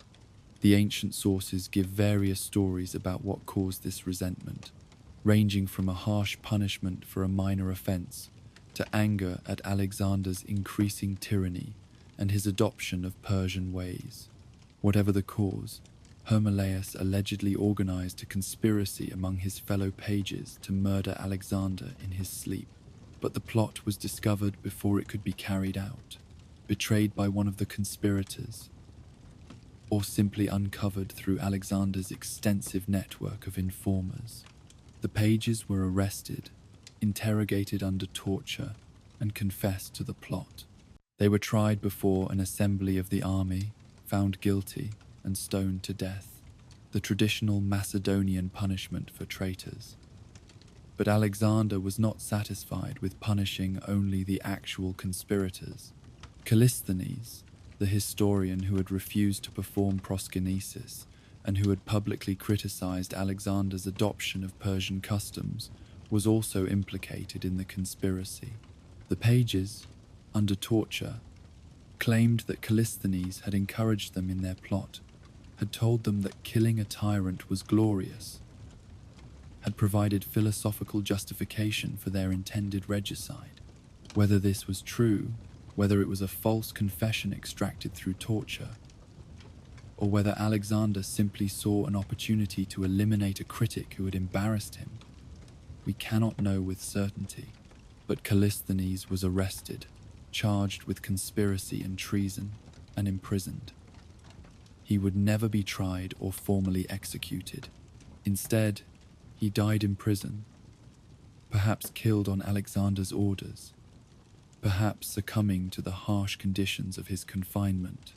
The nephew of Aristotle, the man who had celebrated Alexander's achievements in his histories, became another victim of the king's growing paranoia and authoritarianism. The execution of the pages and the imprisonment and death of Callisthenes sent shockwaves through the Macedonian court. These were not Persian satraps or Greek mercenaries or foreign rebels.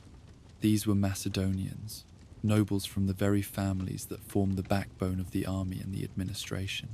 If pages from aristocratic families could be tortured and executed for alleged conspiracies, if historians and intellectuals could be imprisoned for their opinions, if no one was safe from Alexander's suspicion, then the very nature of Macedonian kingship had changed.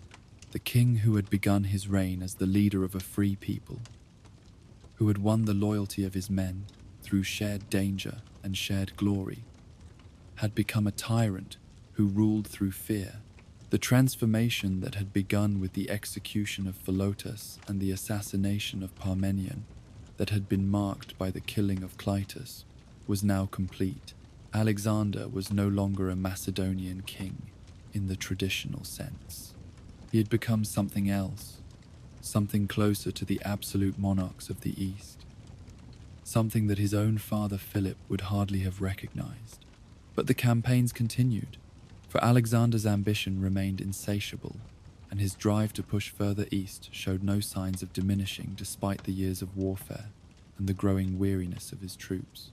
In the spring of 327, with Bactria and Sogdia finally pacified through a combination of military force, political accommodation, and exemplary brutality, Alexander made a move that would prove to be both politically astute and personally significant. Among the Bactrian nobility who had finally submitted to his rule was a man named Oxyates, whose daughter Roxana was renowned for her beauty. Alexander, who throughout his campaigns had shown relatively little interest in women, despite numerous opportunities, and despite the expectations of his time that a king would take wives and concubines, became captivated by Roxana. Whether it was genuine attraction, or whether it was primarily a political decision to cement his control over the Bactrian nobility through marriage, Alexander announced his intention to marry Roxana according to both Macedonian and Bactrian customs.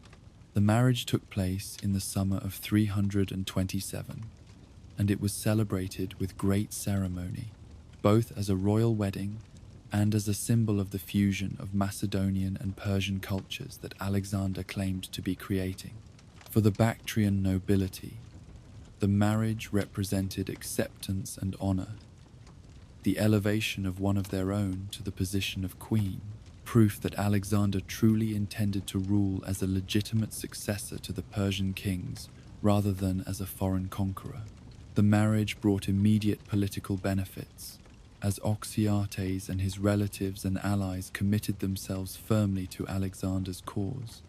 And as other Bactrian nobles saw that loyalty and submission could lead to honor and alliance with the king rather than just to subjugation, the rebellion in Bactria, which had dragged on for 3 years and had cost thousands of lives, finally came to a definitive end.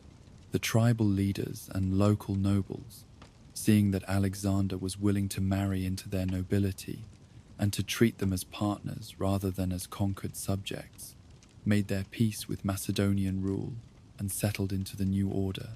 But for many of Alexander's Macedonian companions, the marriage to Roxana was yet another troubling sign of their king's transformation. Alexander had married a barbarian, a woman from a people they had been fighting, someone who spoke no Greek and who practiced foreign customs. He had done so without consulting his Macedonian nobles, without seeking their approval, treating the marriage as a personal decision rather than as a matter of state that affected the entire kingdom. And the marriage suggested that Alexander intended to remain in the east, to make his empire in Asia rather than returning to Macedonia, to become an Eastern king ruling over Eastern subjects rather than a Macedonian king who happened to have conquered foreign lands.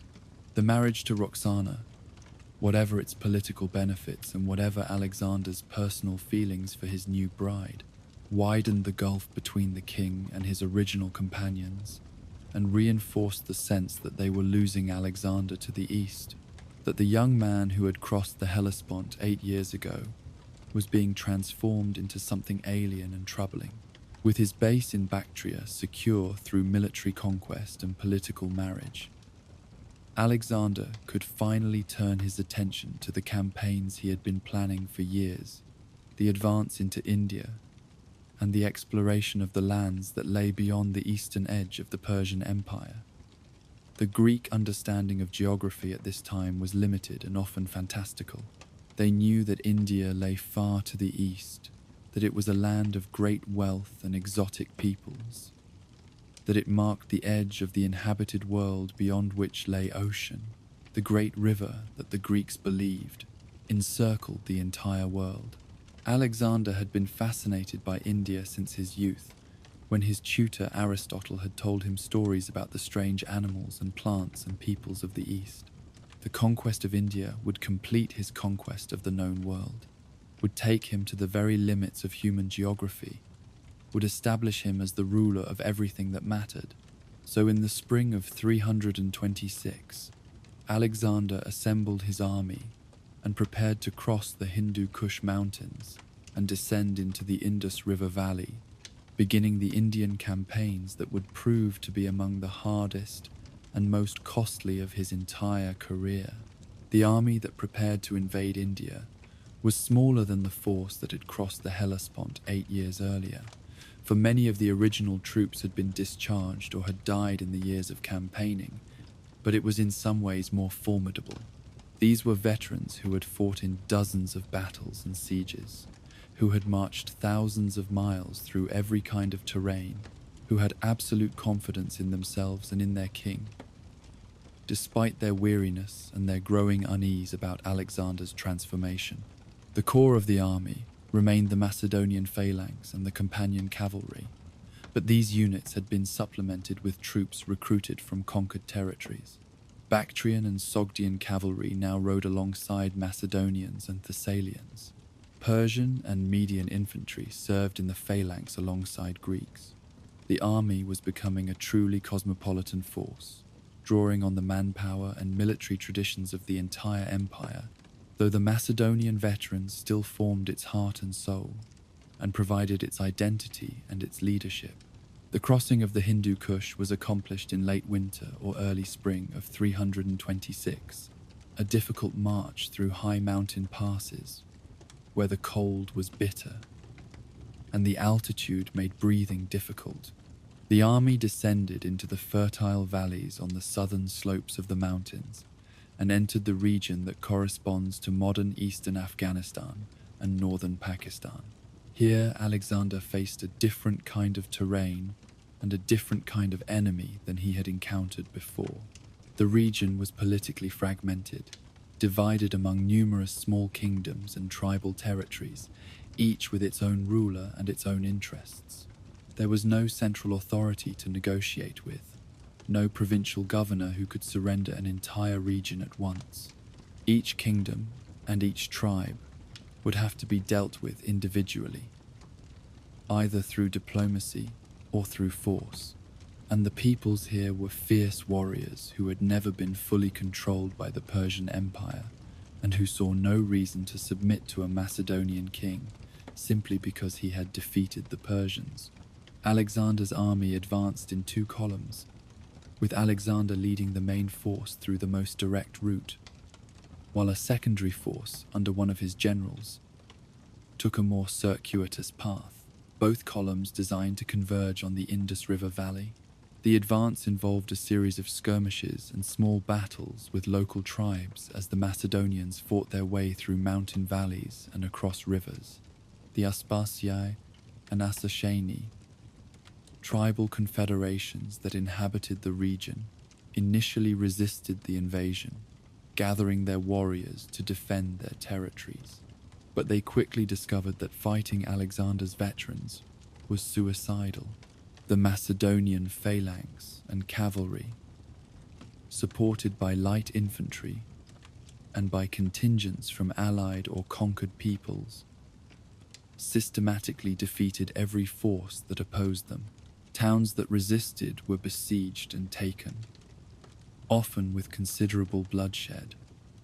Populations that fought were massacred or enslaved. The message was the same one Alexander had been delivering for 8 years.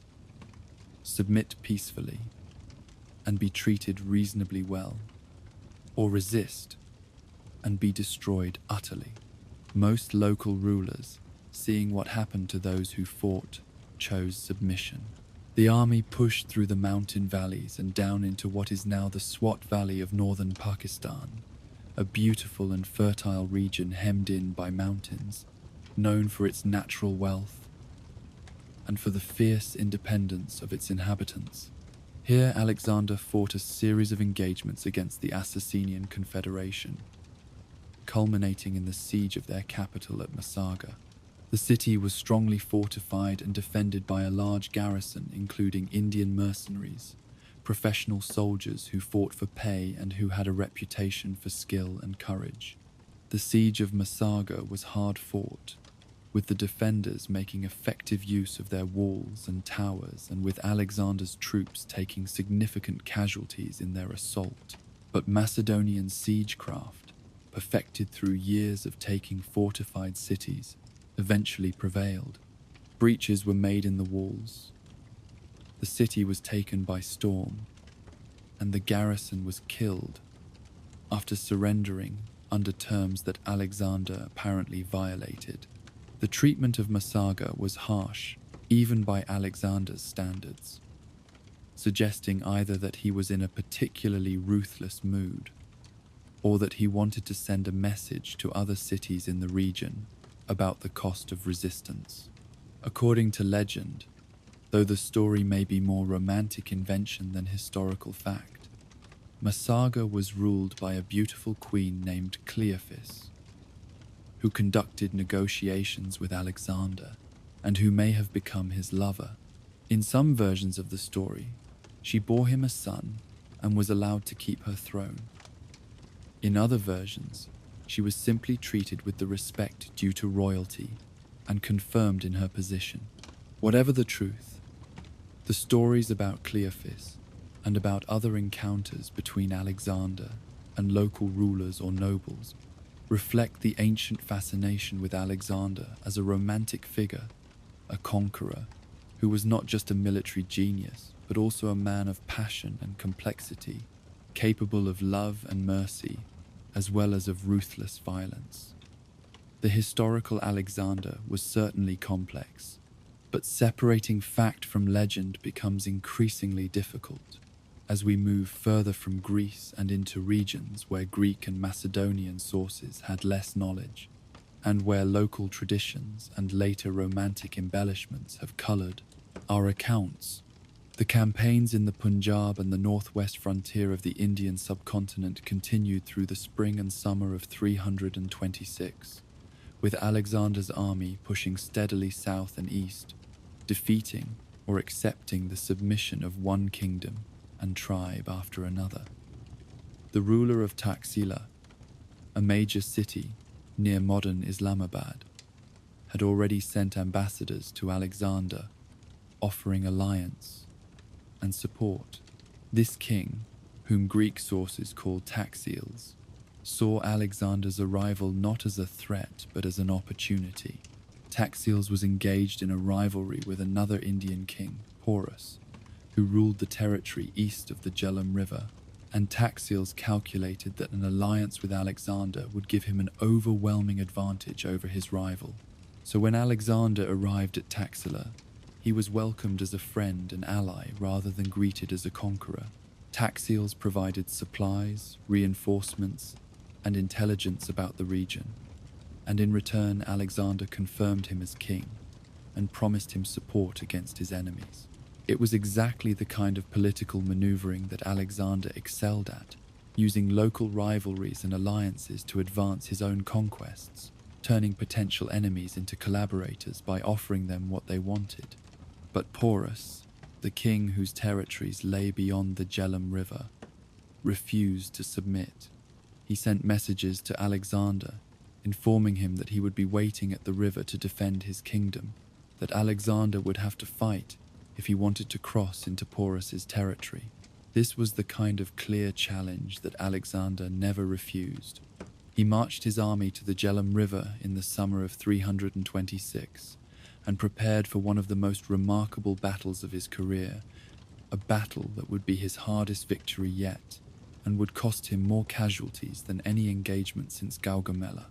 The Jhelum River, which the Greeks called the Hydaspes, flowed broad and swift through the Punjab in the monsoon season of 326, its waters swollen by spring rains in the mountains. The river was perhaps half a mile wide where Alexander's army approached it, too deep to ford in most places, with a strong current that would sweep away men who tried to cross without proper support. On the far bank, King Porus had assembled his army and was waiting, making clear his intention to oppose any crossing. Porus himself was a figure of legend, a man said to stand nearly 7 feet tall, a giant by the standards of any age, mounted on a war elephant that was itself massive and terrifying to horses unaccustomed to such beasts. His army was formidable by any measure, perhaps 30,000 infantry, 4,000 cavalry, and most impressively, somewhere between 80 and 200 war elephants.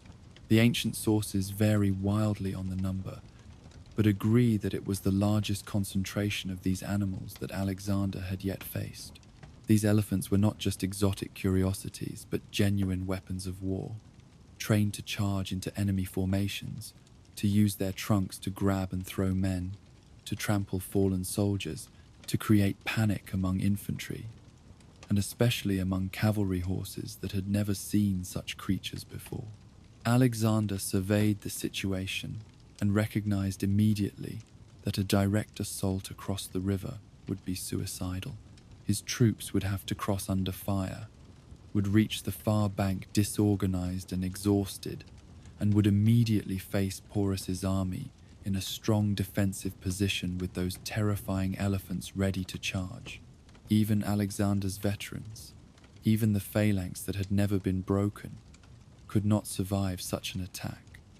He needed to find another way, so he began a campaign of deception and misdirection that would rank among his most brilliant tactical achievements.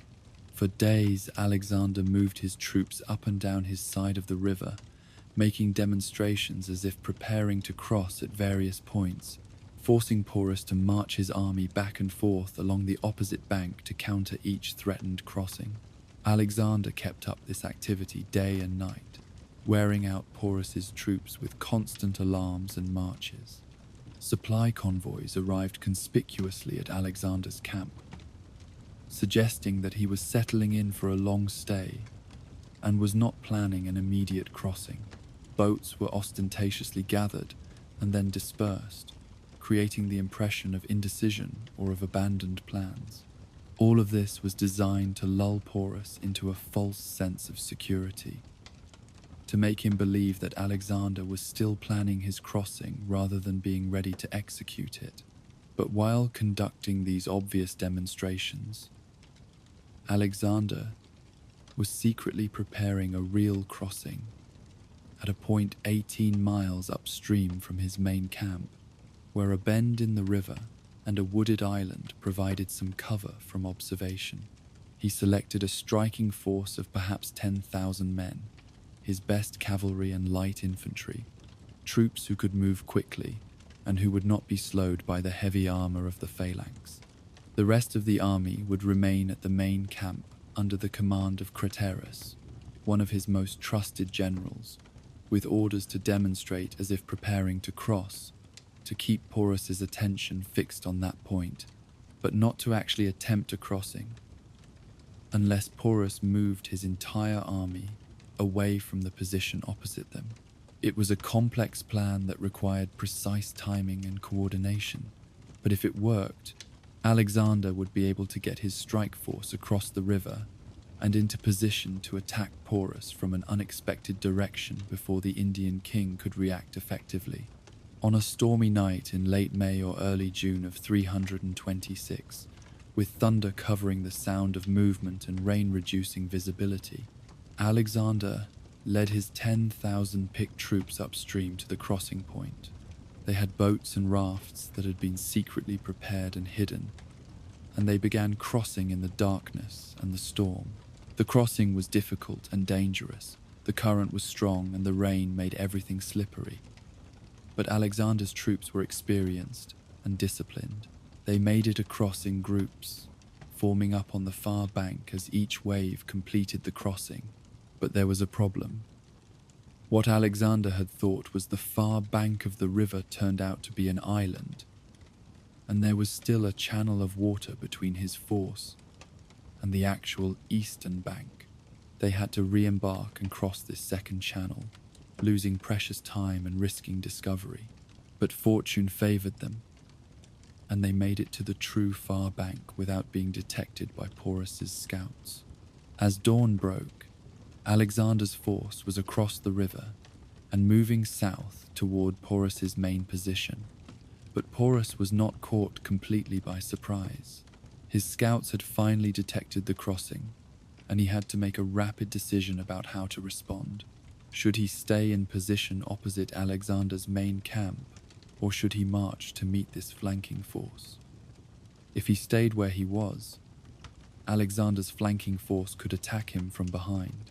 But if he marched his entire army to meet Alexander, the troops at the main camp might cross and catch him between two forces. Porus decided on a middle course. He sent his son with a force of cavalry and chariots to delay or stop Alexander's advance while he assessed the situation and decided whether to commit his main army. It was a reasonable tactical decision, but ultimately a fatal one, for it divided his forces and allowed Alexander to defeat them in detail rather than having to face the entire Indian army at once. The battle between Alexander's advance force and the Indian cavalry and chariots under Porus's son was brief and decisive. The Indian chariots, which might have been effective on dry level ground, became bogged down in the muddy terrain that the recent rains had created. The horses could not maintain their footing, the wheels sank into soft ground, and the chariots became immobile targets rather than mobile striking forces. Alexander's cavalry, the companions and the horse archers from various provinces, swept around the flanks of the Indian force and cut them down. Porus's son was killed in the fighting, along with most of his cavalry. The survivors fled back toward the main army, bringing news that Alexander had successfully crossed the river with a significant force and was advancing. Porus now had to commit his full army to battle, for Alexander was on his side of the river and could no longer be held at bay by the natural barrier of the Hydaspes. Porus deployed his army on ground of his choosing, level terrain where his elephants and his superior numbers could be used to best effect. He placed his infantry in the center, perhaps 25,000 men armed with spears and bows, steady troops who had fought other Indian kingdoms and who knew their business. In front of the infantry line, separated by gaps of perhaps 100 feet, stood the war elephants, perhaps 80 to 100 of them, massive beasts that served as living fortifications and shock troops. The elephants were equipped with armored howdahs on their backs, platforms from which archers and javelin men could fight, and the elephants themselves had been trained to fight with their trunks and feet and tusks. On the wings of this formation, Porus placed his cavalry, perhaps 2,000 horsemen on each flank, with more infantry and elephants in support. It was a strong defensive position, and Porus, mounted on his own war elephant and positioned where he could observe and direct the battle, waited for Alexander to attack. Alexander, arriving with his force of 10,000, saw that he was outnumbered, perhaps 3 to 1, if he fought with only his advance force. But he also saw that Craterus and the main army were visible on the far side of the river, that Porus would have to worry about them attempting a crossing, that the Indian king could not commit all his resources to fighting Alexander's flanking force without risking being attacked from behind. And Alexander saw something else, a weakness in Porus's deployment. The elephants, while terrifying, were also a vulnerability. They were positioned in the center of the formation, which meant that cavalry could not easily operate in the center because horses would not approach the elephants. This meant Porus's cavalry was all on the wings, separated from the center by these massive beasts. If Alexander could defeat the cavalry on one wing, he could then attack the flank or rear of Porus's infantry without having to face cavalry opposition, and the elephants in the center would actually prevent Porus from easily shifting cavalry from one wing to another to reinforce threatened points. Alexander deployed his smaller force with his usual careful attention to how different types of troops could support each other. He positioned his infantry, the hypaspists, and what phalanx units had crossed with him, in the center, facing Porus's elephants and infantry. But the infantry were ordered not to advance immediately, to hold position and serve as an anchor, while Alexander won the battle on the wings. The real striking force was Alexander's cavalry, which he massed on his right wing. He planned to charge Porus's left-wing cavalry with overwhelming force, to destroy or drive them off, and then to wheel around and attack Porus's center from the flank, while his infantry pressed forward from the front. It was a variation of the hammer and anvil tactic that had worked so well at Gaugamela and other battles, but adapted to face the unique challenge of the elephants. The battle began with Alexander leading his cavalry in a charge against Porus's left wing. The companion cavalry and the horse archers crashed into the Indian cavalry with devastating effect. The momentum of the charge and the superior training and equipment of the Macedonians giving them immediate advantage. But Porus, seeing what was happening, sent cavalry from his right wing riding behind his center to reinforce his left. Alexander had anticipated this move and had positioned light cavalry on his left with orders to intercept and engage any cavalry that tried to cross from one wing to another. The result was a massive cavalry battle on Alexander's right, and the Indian left, thousands of horsemen fighting in a confused melee, while the rest of the two armies watched and waited. The fighting was intense and close, but gradually the superior training and leadership of Alexander's cavalry prevailed. The Indian cavalry on the left wing broke and fled, and the reinforcements from the right wing, caught between Alexander's main cavalry force and the light cavalry that had been sent to intercept them, were scattered and pursued from the field. With the Indian cavalry defeated on the left wing, Alexander wheeled his horsemen and prepared to attack Porus's center from the flank. But now he faced the real challenge of the battle, those massive war elephants that had been waiting in front of the Indian infantry line. As Alexander's cavalry attempted to approach, the elephants were ordered forward to charge. The impact of these enormous beasts moving at speed was tremendous. Horses absolutely refused to approach the elephants, rearing and bolting, despite the best efforts of their riders. Infantry tried to stand against the elephant charge, but were scattered and trampled. The elephants used their trunks to grab men and throw them, used their feet to crush fallen soldiers, used their tusks to gore anyone who came too close.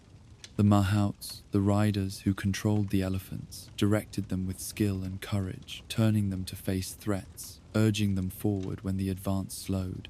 And the archers and javelin men in the howdahs on the elephants' backs shot down at Alexander's troops from their elevated positions, making the elephants into mobile fighting platforms that were almost impossible to approach safely.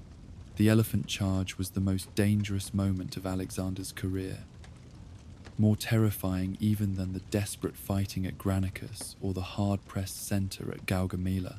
His cavalry was rendered useless, unable to approach the elephants without their horses panicking.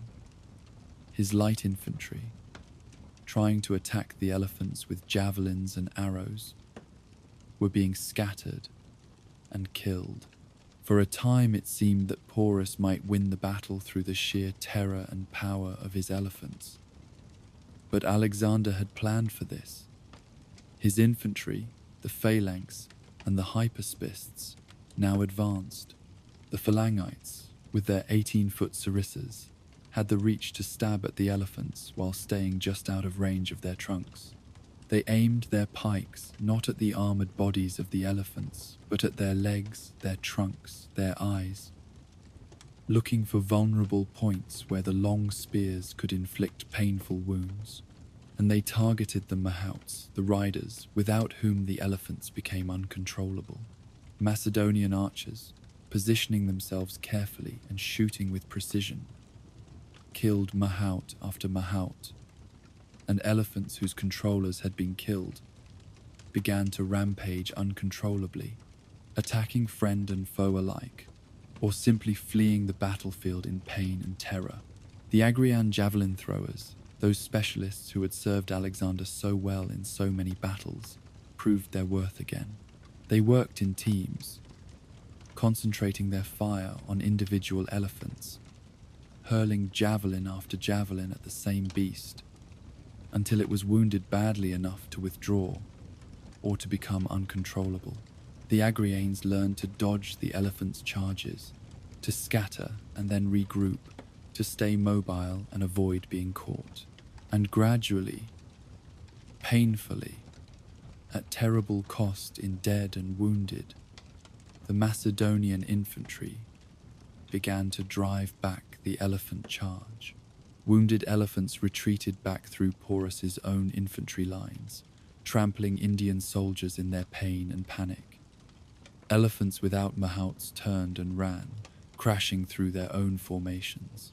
The elephant charge, which had seemed so devastating at first, was broken by Macedonian discipline and by tactical innovations developed in the moment to counter this unprecedented threat.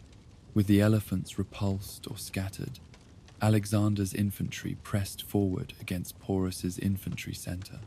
The Indian foot soldiers, demoralized by the loss of their cavalry and by the failure of their elephant charge, and now facing the terrible Macedonian phalanx advancing with its wall of sarissa points, began to give ground.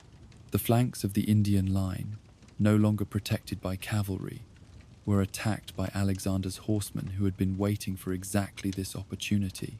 Porus's army, caught in a contracting circle, began to collapse.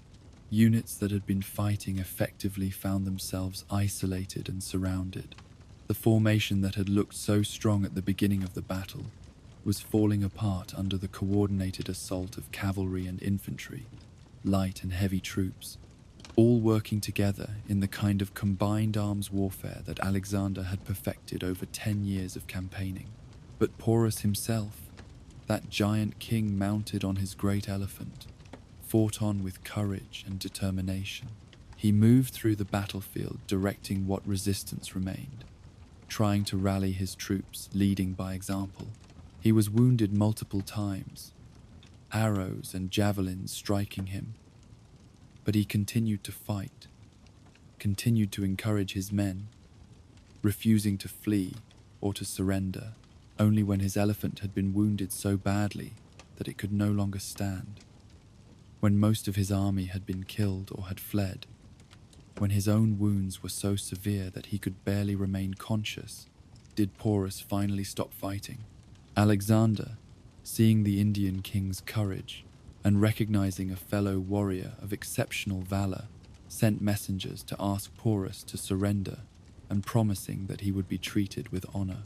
Porus, according to legend, replied that he wished to be treated as a king.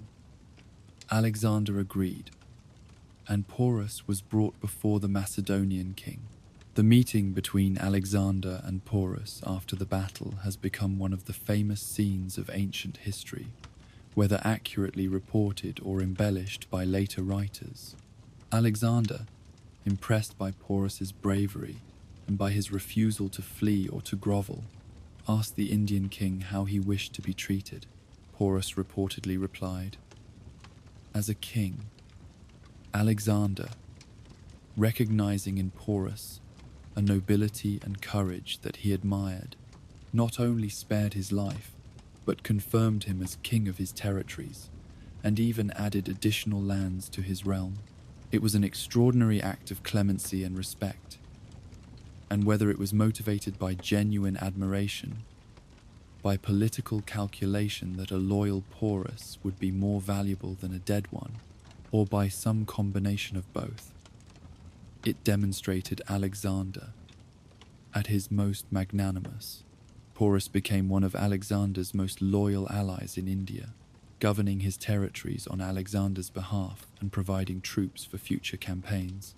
The Battle of the Hydaspes was a decisive victory for Alexander, but it was also his costliest battle in terms of casualties.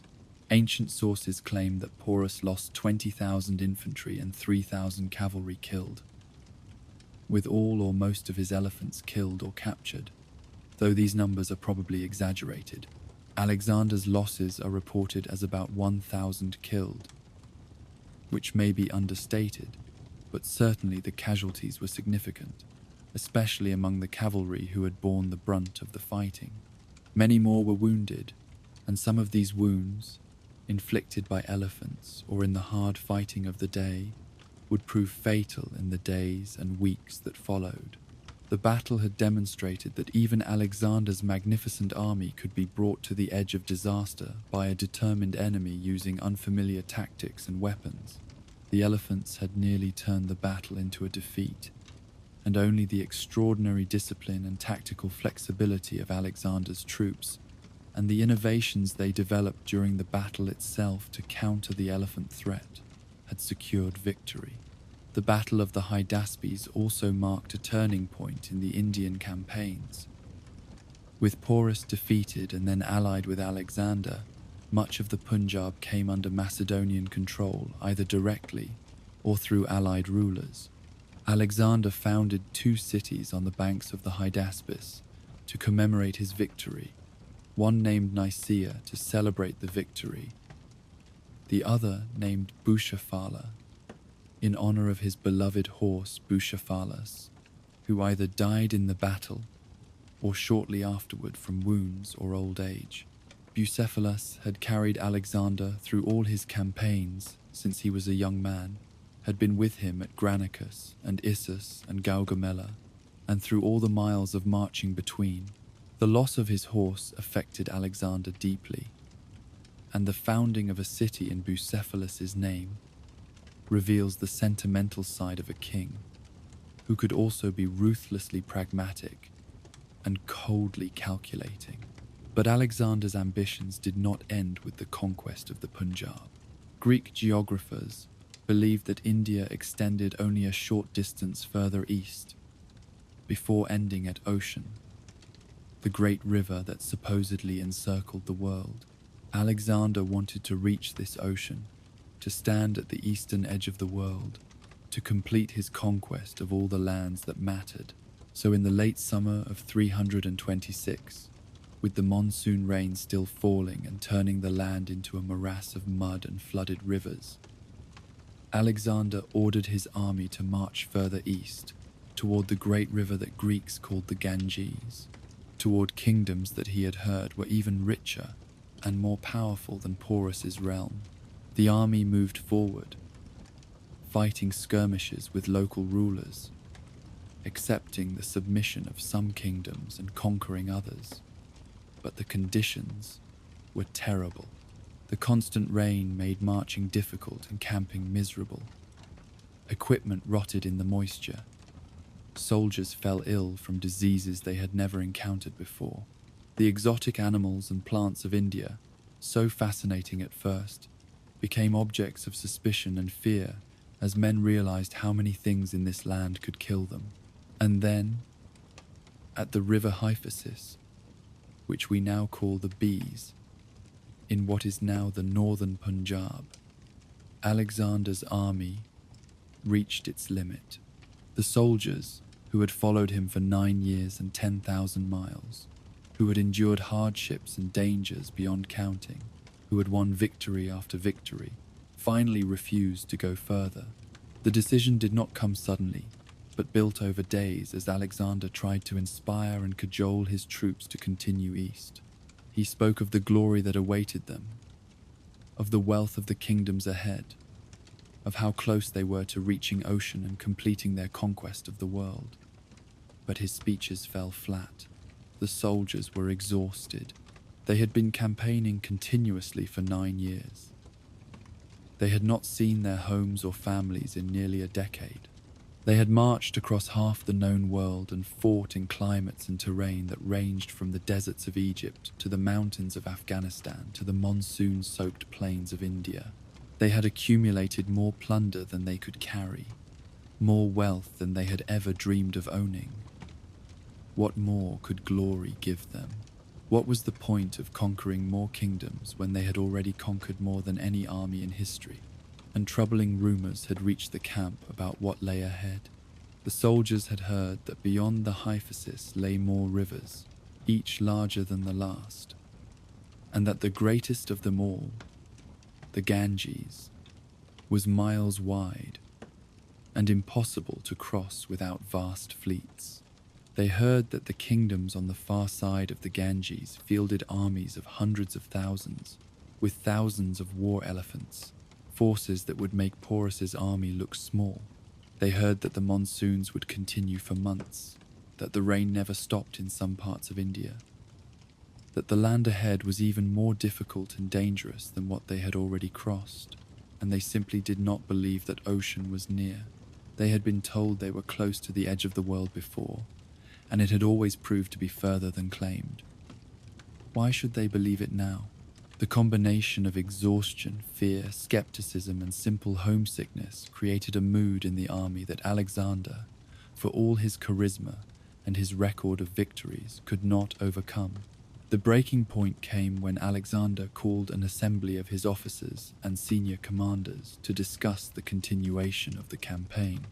The officers, who had been hearing the complaints and concerns of their men, who shared many of those concerns themselves, spoke with a frankness that had become rare in Alexander's court. They reminded the king of how long they had been campaigning, of how far they were from home, of the casualties they had suffered. They pointed out that many of the men who had crossed the Hellespont 9 years ago were dead, that the army now consisted largely of reinforcements and recruits who had not shared the original mission of avenging the Persian invasion of Greece. They noted that the Persian Empire had been conquered, that the stated goals of the invasion had been achieved, that further conquest served no purpose except Alexander's personal ambition, and they refused, respectfully but firmly, to march further east. Coenus, one of Alexander's most trusted officers, a man who had fought loyally in every major battle and who had never before opposed the king's wishes, spoke for the army when he said that the men wanted to return home, that they had done enough, that it was time to stop. Alexander's reaction was fury. He dismissed the assembly and shut himself in his tent for 3 days, refusing to see anyone, hoping that his absence and his displeasure would cause the officers to reconsider, would make the soldiers realize that they needed him to lead them. It was a tactic he had used before. The royal sulk, the withdrawal of favor designed to bring subordinates back into line. But this time it did not work. The officers did not come begging for forgiveness. The soldiers did not change their minds. The army waited patiently for Alexander to accept reality. Finally, after 3 days of isolation, Alexander emerged from his tent and made an announcement. He would sacrifice to the gods, asking for their approval to cross the Hyphasis and continue the campaign. But when the sacrifices were performed, the omens were unfavorable. The gods, Alexander announced, did not want him to cross the river. He would respect their will. The army would turn back. Whether the omens were genuinely unfavorable, or whether Alexander simply used the religious ritual as a face-saving way to yield to his army's demands, we cannot know. But the decision was made. The march toward Ocean would not continue. Alexander had reached the limits of his conquest, not because he had been defeated by enemies, but because his own army had refused to go further. It was a remarkable moment. Perhaps the only time in his career that Alexander's will was thwarted, that he was forced to acknowledge that even he had limits, that even his authority and charisma could not overcome the simple human exhaustion and longing for home that his soldiers felt. The mutiny at the Hyphasis, as this refusal is sometimes called, though it was far more civilized than most mutinies, marked the end of Alexander's campaign of conquest. He would never again advance into unknown territory, never again push toward the edge of the world. The eastern campaigns were over, but Alexander, unable simply to retrace his route back through the territories he had crossed on the way to India, insisted on returning by a different path. He would march south, following the rivers of the Punjab down toward the sea, conquering the kingdoms and tribes along the way, and then would return west along the coast. It would be a journey of exploration as well as conquest, revealing lands that no Greek had seen before, adding territory to his empire even if he could not push further east. The army, relieved that they were finally heading in a direction that would eventually bring them home, accepted this plan. And so in the autumn of 326, Alexander's army turned south and began the long march down the rivers of the Punjab toward the Indian Ocean, a march that would take nearly a year and would prove to be almost as dangerous and costly as any of the battles they had fought. The march south involved fighting a series of engagements against the kingdoms and tribes that inhabited the river valleys. Most of these fights were relatively small, skirmishes and sieges rather than major battles, but they were constant and wearing. The army was moving through densely populated regions where every kingdom and every tribe had to be dealt with individually, where submission had to be negotiated or forced, where garrison forces had to be left behind to maintain control. Alexander was building a fleet of ships to carry some of his troops and supplies down the rivers, but the bulk of the army marched along the riverbanks, covering the boats and fighting when necessary. The monsoon rains had ended, but the rivers were still high, and the land was saturated, making movement difficult, and the army was encountering peoples who had not been softened by previous Macedonian victories, who had not heard of Alexander's invincibility or who did not care, who fought to defend their homes with desperate courage.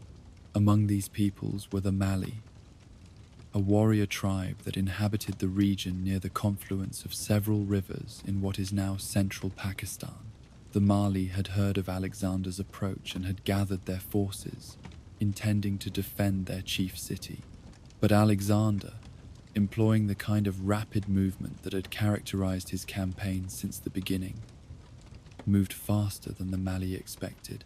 He reached their capital before they had completed their preparations and launched an immediate assault on the city walls. The fighting was fierce, with the defenders recognizing that they faced annihilation if the city fell and therefore resisting with suicidal courage. The Macedonians brought up siege ladders and began scaling the walls, but the assault was not going well. The ladders were too few and the defenders too many. Soldiers were being pushed back or killed as they reached the top of the walls. And then Alexander, seeing that his assault was faltering, did something that was either extraordinarily brave or absolutely reckless. He grabbed a ladder and began climbing it himself, racing up the wall ahead of his men, shouting for them to follow, leading by personal example, as he had done so many times before. He reached the top of the wall with only 3 companions, the rest of his soldiers still on the ladders below. These 4 men, Alexander and 3 members of his bodyguard, found themselves on top of the wall surrounded by dozens of enemy soldiers. They should have retreated, should have climbed back down to safety. But Alexander jumped down from the wall into the city, landing inside the defenses, and his 3 companions followed him. They were now inside the city, cut off from their army, surrounded by the entire Mali garrison that was converging on them. It was suicidal madness, but it was also exactly the kind of reckless courage that had always inspired Alexander's men. The Macedonian soldiers, seeing their king isolated and in mortal danger inside the city, surged forward with desperate intensity. They overloaded the ladders in their haste to reach the wall, and some of the ladders broke under the weight, spilling soldiers to the ground. But enough made it to the top and fought their way along the wall to the point where Alexander had descended. And then they jumped down into the city themselves, forming a protective ring around their king and fighting with the fury of men trying to save the life of someone they loved or at least needed. But in the confused fighting, Alexander was hit by an arrow. The projectile struck him in the chest, penetrating his armor and lodging deep in his lung. He collapsed, blood pouring from the wound, and his companions had to form a shield wall around his body to protect him from the Mali warriors who were trying to finish him off. The Macedonian troops, now streaming into the city in force, fought with berserk rage when they saw their king fallen and wounded. They massacred the entire garrison and much of the civilian population in revenge for the wounding of Alexander. The city was taken, but Alexander was grievously injured, perhaps mortally so. He was carried from the city on a shield, barely conscious, the arrow still lodged in his chest. The army's doctors, who had treated wounds of every kind throughout the campaigns, were afraid to remove the arrow, fearing that Alexander would bleed to death if they tried. But leaving it in meant certain death from infection and internal bleeding. Finally, one of the doctors, a man named Critobulus, made the decision to cut the arrow out. He made an incision, widened the wound, and extracted the arrowhead, which was barbed and had torn the lung and damaged major blood vessels. Blood and fluid poured from the wound, and Alexander lost consciousness. For days, he lay near death while his army waited in an agony of suspense. Rumors spread that the king was dead, and the troops fell into despair and rage for what would become of them, thousands of miles from home, if Alexander died. But Alexander's constitution, strengthened by years of military campaigning and by extraordinary luck or divine favor, pulled him through.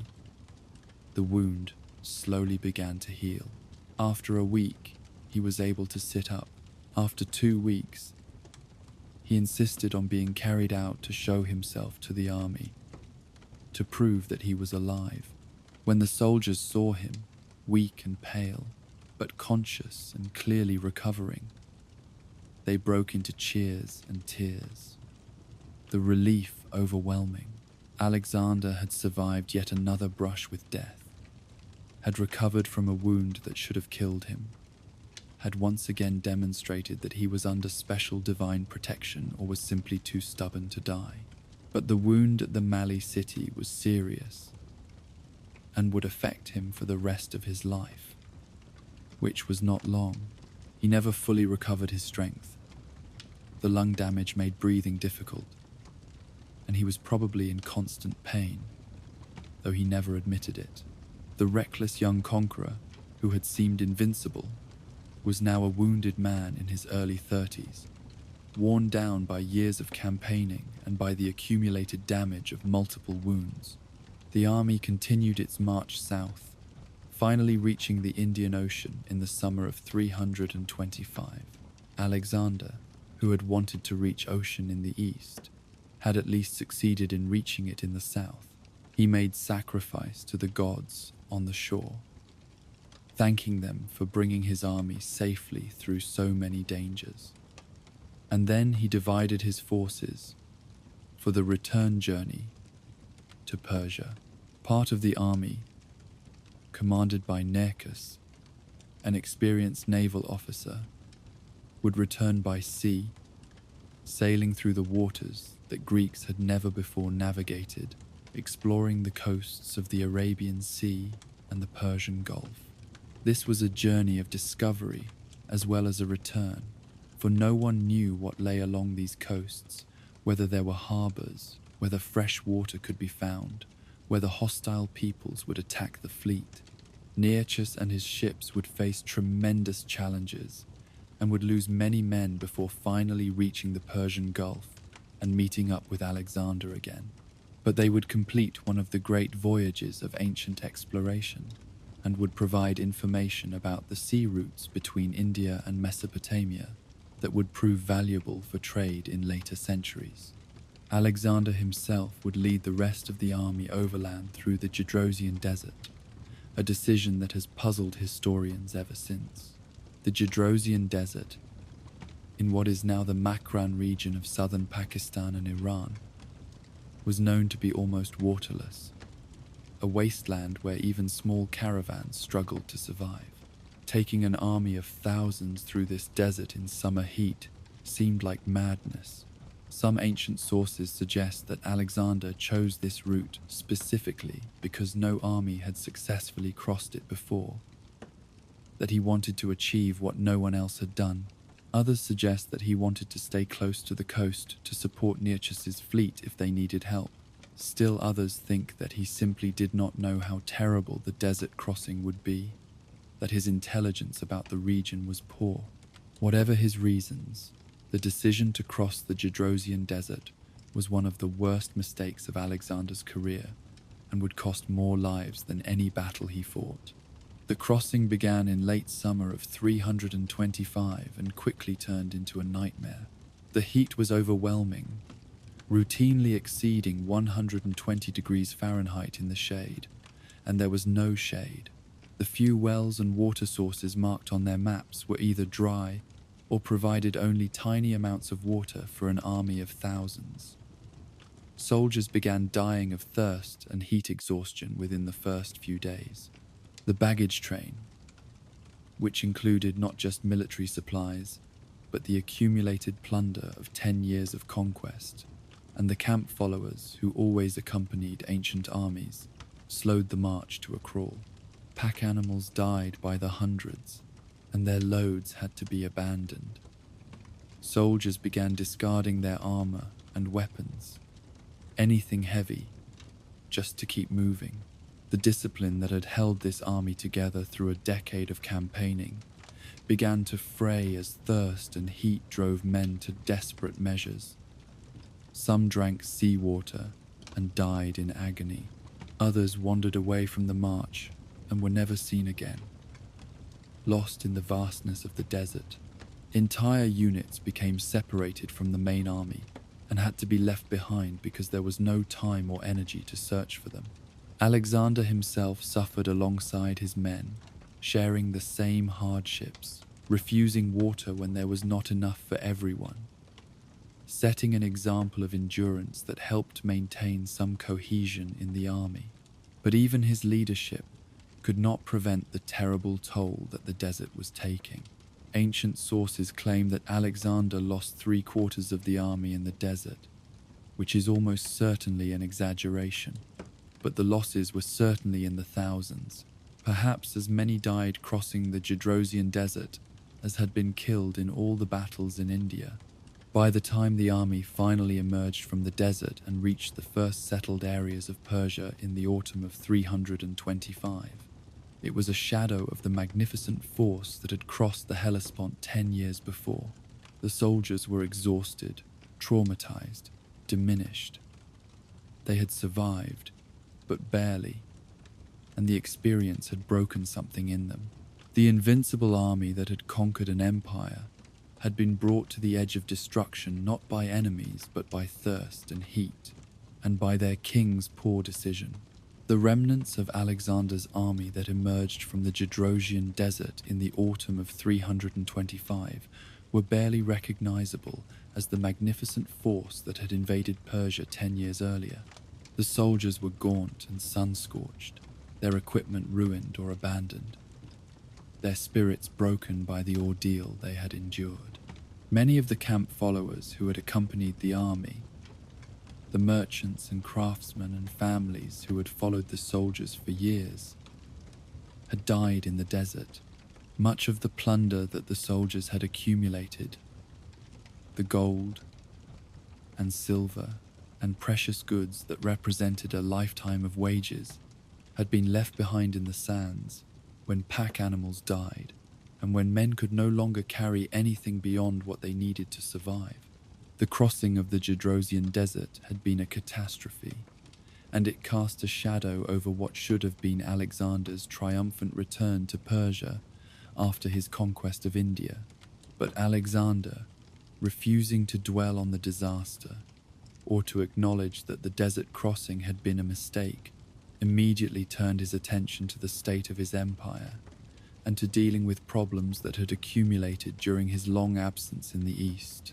The first order of business was dealing with corruption and misgovernment that had festered while Alexander was campaigning thousands of miles away. During the 3 years he had spent in Bactria and Sogdia and India, from 329 to 325, many of the satraps and governors he had left in charge of the western provinces had apparently concluded that they would never see their king again, that he had been swallowed by the East and would not return. Some had used their positions to enrich themselves through excessive taxation and confiscation of property. Others had robbed temples and tombs, stealing the sacred treasures that had been accumulated over centuries. Still others had ruled with such injustice and cruelty that the populations under their control were on the verge of revolt. And some had apparently begun to think of themselves as independent rulers, maintaining their own armies and pursuing their own policies without reference to Alexander's authority. The corruption and misrule had become so bad that it threatened the stability of the entire empire. And Alexander, learning of this through reports that had reached him during his return journey, was determined to make examples of the worst offenders. In the months following his return to Persia, Alexander conducted what amounted to a purge of his administration. Governors and satraps were summoned to account for their actions during his absence. Those who could not adequately explain irregularities in their treasuries or defend their conduct in office were arrested, tried, and in many cases executed. The executions were public and brutal, designed to send a message that no one, no matter how high their position, was safe if they betrayed Alexander's trust or governed unjustly. Some of those executed were Persians who had been left in their positions when they submitted to Alexander, men who had perhaps calculated that they could serve Alexander as they had served Darius and enrich themselves in the process. But others were Macedonians and Greeks, men whom Alexander had appointed personally and who should have been loyal. The fact that even Macedonian nobles could be executed for corruption demonstrated that Alexander's paranoia and his willingness to use extreme measures against his own people had not diminished during the Indian campaigns, but had perhaps intensified. The purge of corrupt officials was probably necessary to restore order and justice to the empire, but it also created fear and resentment among those who survived it. Officials who had governed honestly now worried that they too might be accused, that some enemy might bring false charges against them, that Alexander's suspicion once aroused could not be satisfied by protestations of innocence. The atmosphere in the imperial court became one of anxiety and mistrust, where survival depended not just on competence and loyalty, but on avoiding any appearance of disloyalty or any association with those who had fallen from favor. It was a far cry from the camaraderie and trust that had characterized Alexander's early campaigns, when he and his companions had been bound together by shared danger and shared glory. Now, 10 years later, the court was a place of intrigue and fear, where even the most distinguished service could not guarantee safety if the king's suspicion fell upon you. Having dealt with corrupt officials, Alexander turned his attention to the future of his empire and to the question of how to bind together the disparate peoples and cultures he had conquered into a unified whole. His solution, characteristically bold and controversial, was to promote the fusion of Greek and Persian cultures through intermarriage and through the inclusion of Persians in positions of power and responsibility. In the spring of 324, Alexander organized a mass wedding ceremony at Susa, one of the great Persian royal cities, at which 80 of his senior Macedonian and Greek officers would marry Persian noblewomen.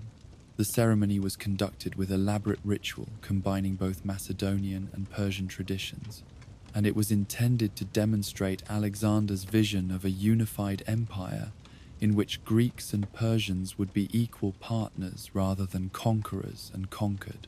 Alexander himself married 2 Persian princesses, daughters of Persian nobles, in addition to his Bactrian wife Roxana.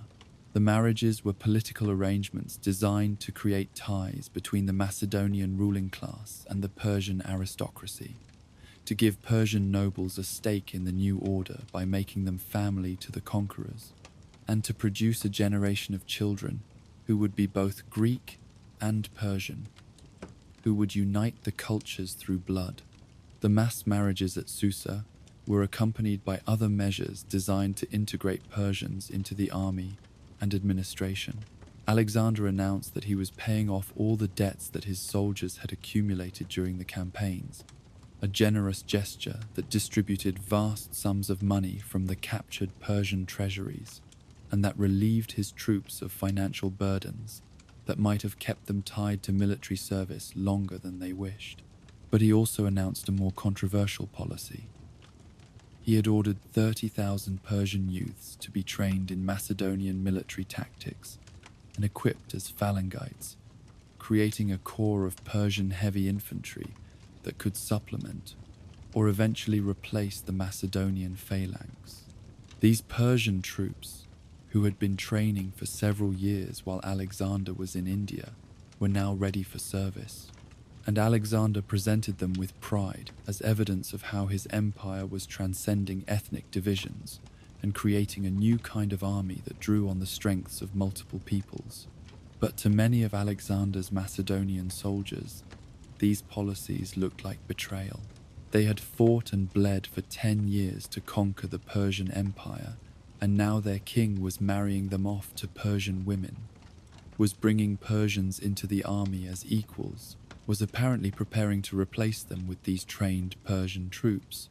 The marriage ceremony at Susa was resented by many of the officers who participated, who felt they were being forced into political marriages for the king's purposes, rather than being allowed to choose their own wives.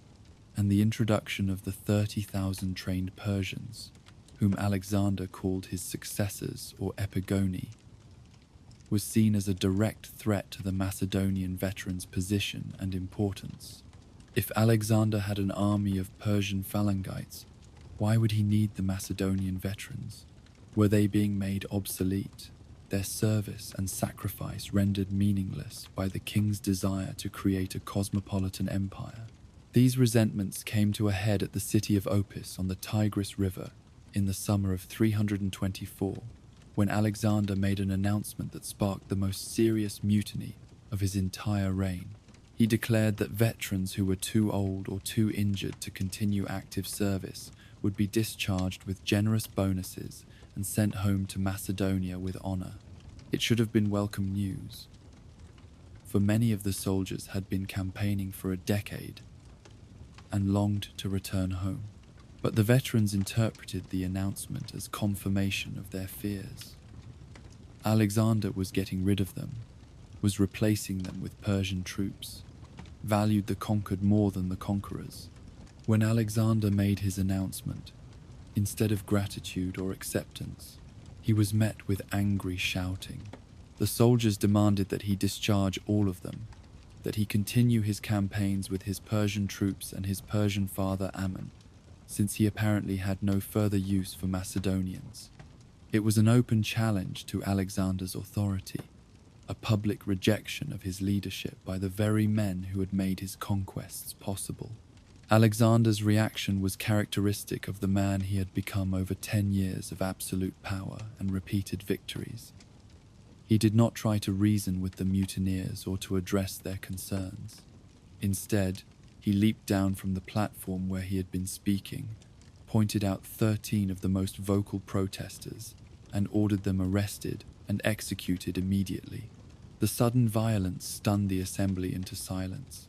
The 13 men were dragged away and killed on the spot, an exemplary punishment designed to demonstrate that Alexander would tolerate no challenge to his authority. Then Alexander returned to the platform and delivered a speech that was both a justification of his actions and a rebuke to his soldiers. He reminded them of everything they had achieved together, of the victories they had won, of the wealth and glory they had gained. He pointed out that he had shared every danger with them, had been wounded as many times as any of them, had never asked them to endure anything he would not endure himself. But he also made clear that he was their king, that his authority was absolute, that he would make the decisions about policy, and that they would obey or face the consequences.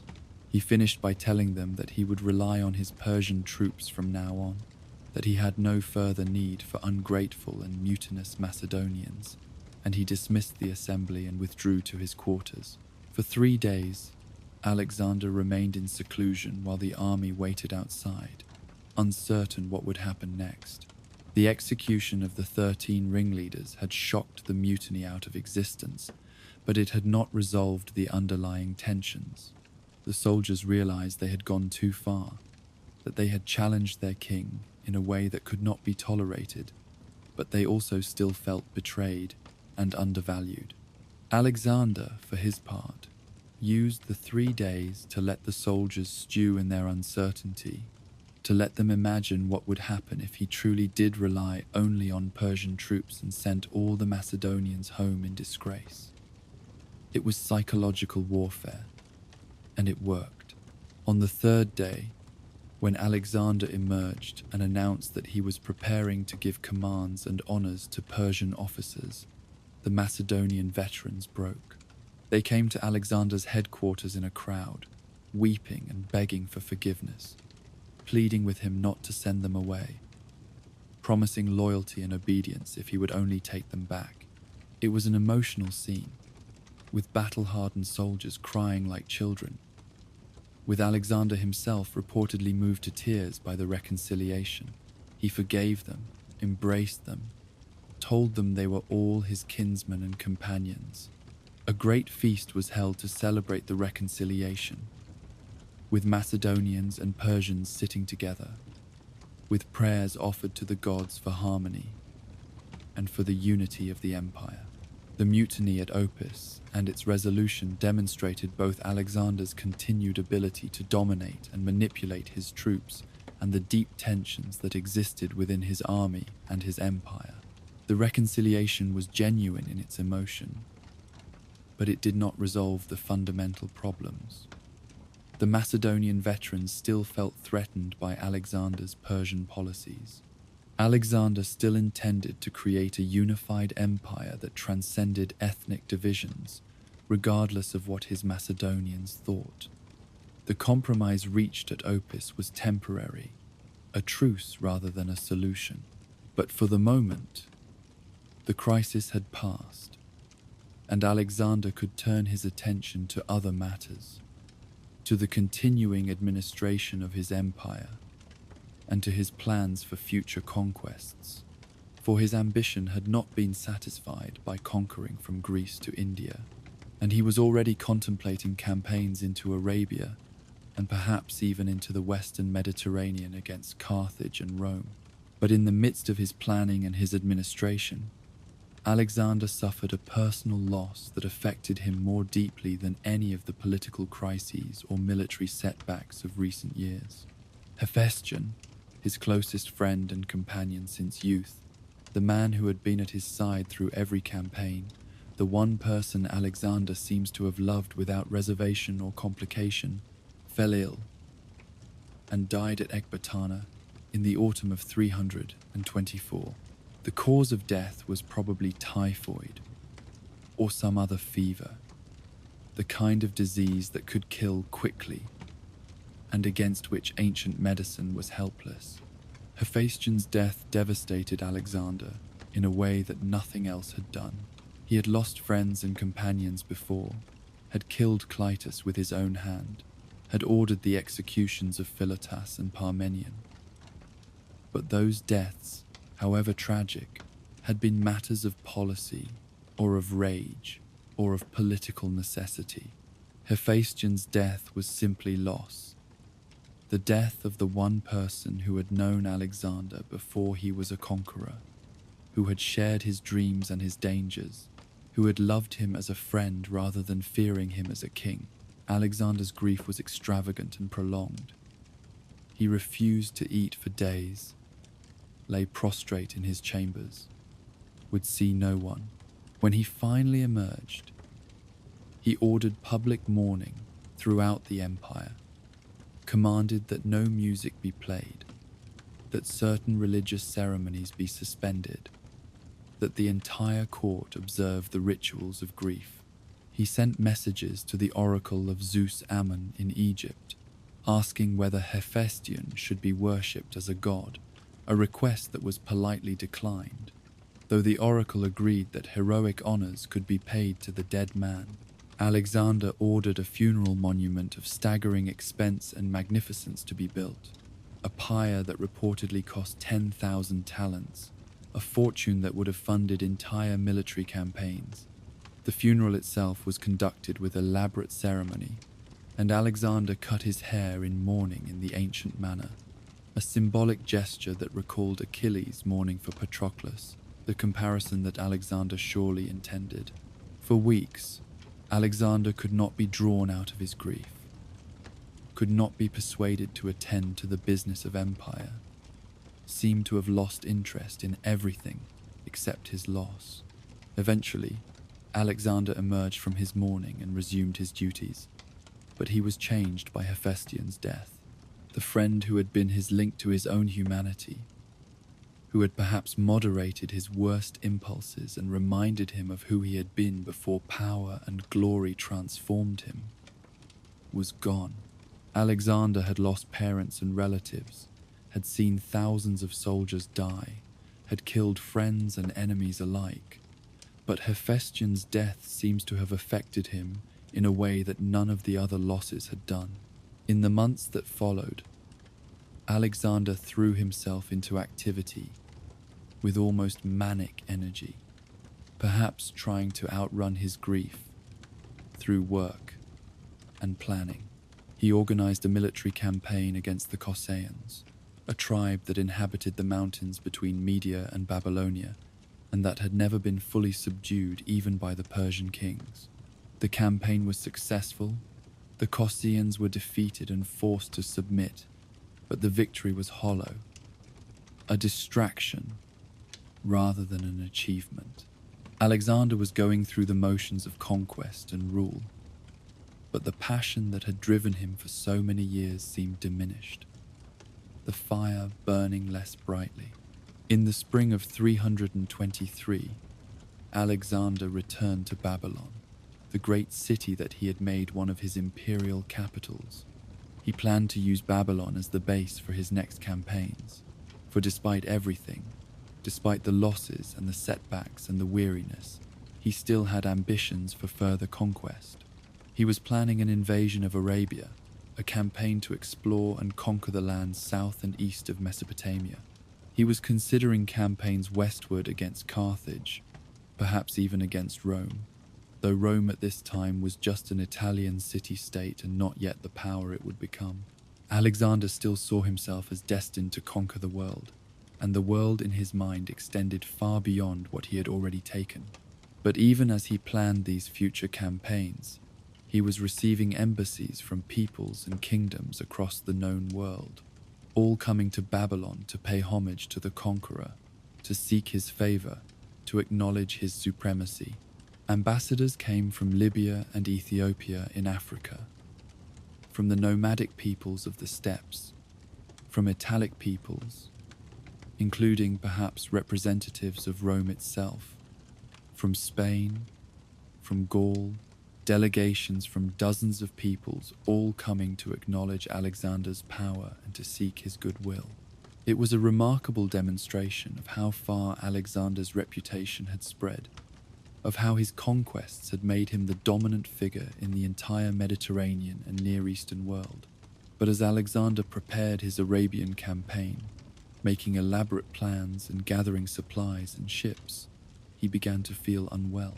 It started as a fever, nothing unusual for someone who had spent years campaigning in all kinds of climates, and who had accumulated various wounds and ailments over a decade of war. Alexander had been sick before and had always recovered, but this fever did not break. It continued day after day, growing worse rather than better. Alexander continued to conduct business as long as he could, meeting with his officers, issuing orders, trying to maintain the appearance of normalcy. But he was growing weaker. The fever intensified. He developed difficulty breathing, perhaps from the old lung wounds suffered at the Mali city, perhaps from the disease itself. He could no longer stand or walk. He was confined to his bed, his body burning with fever, his breath coming in gasps.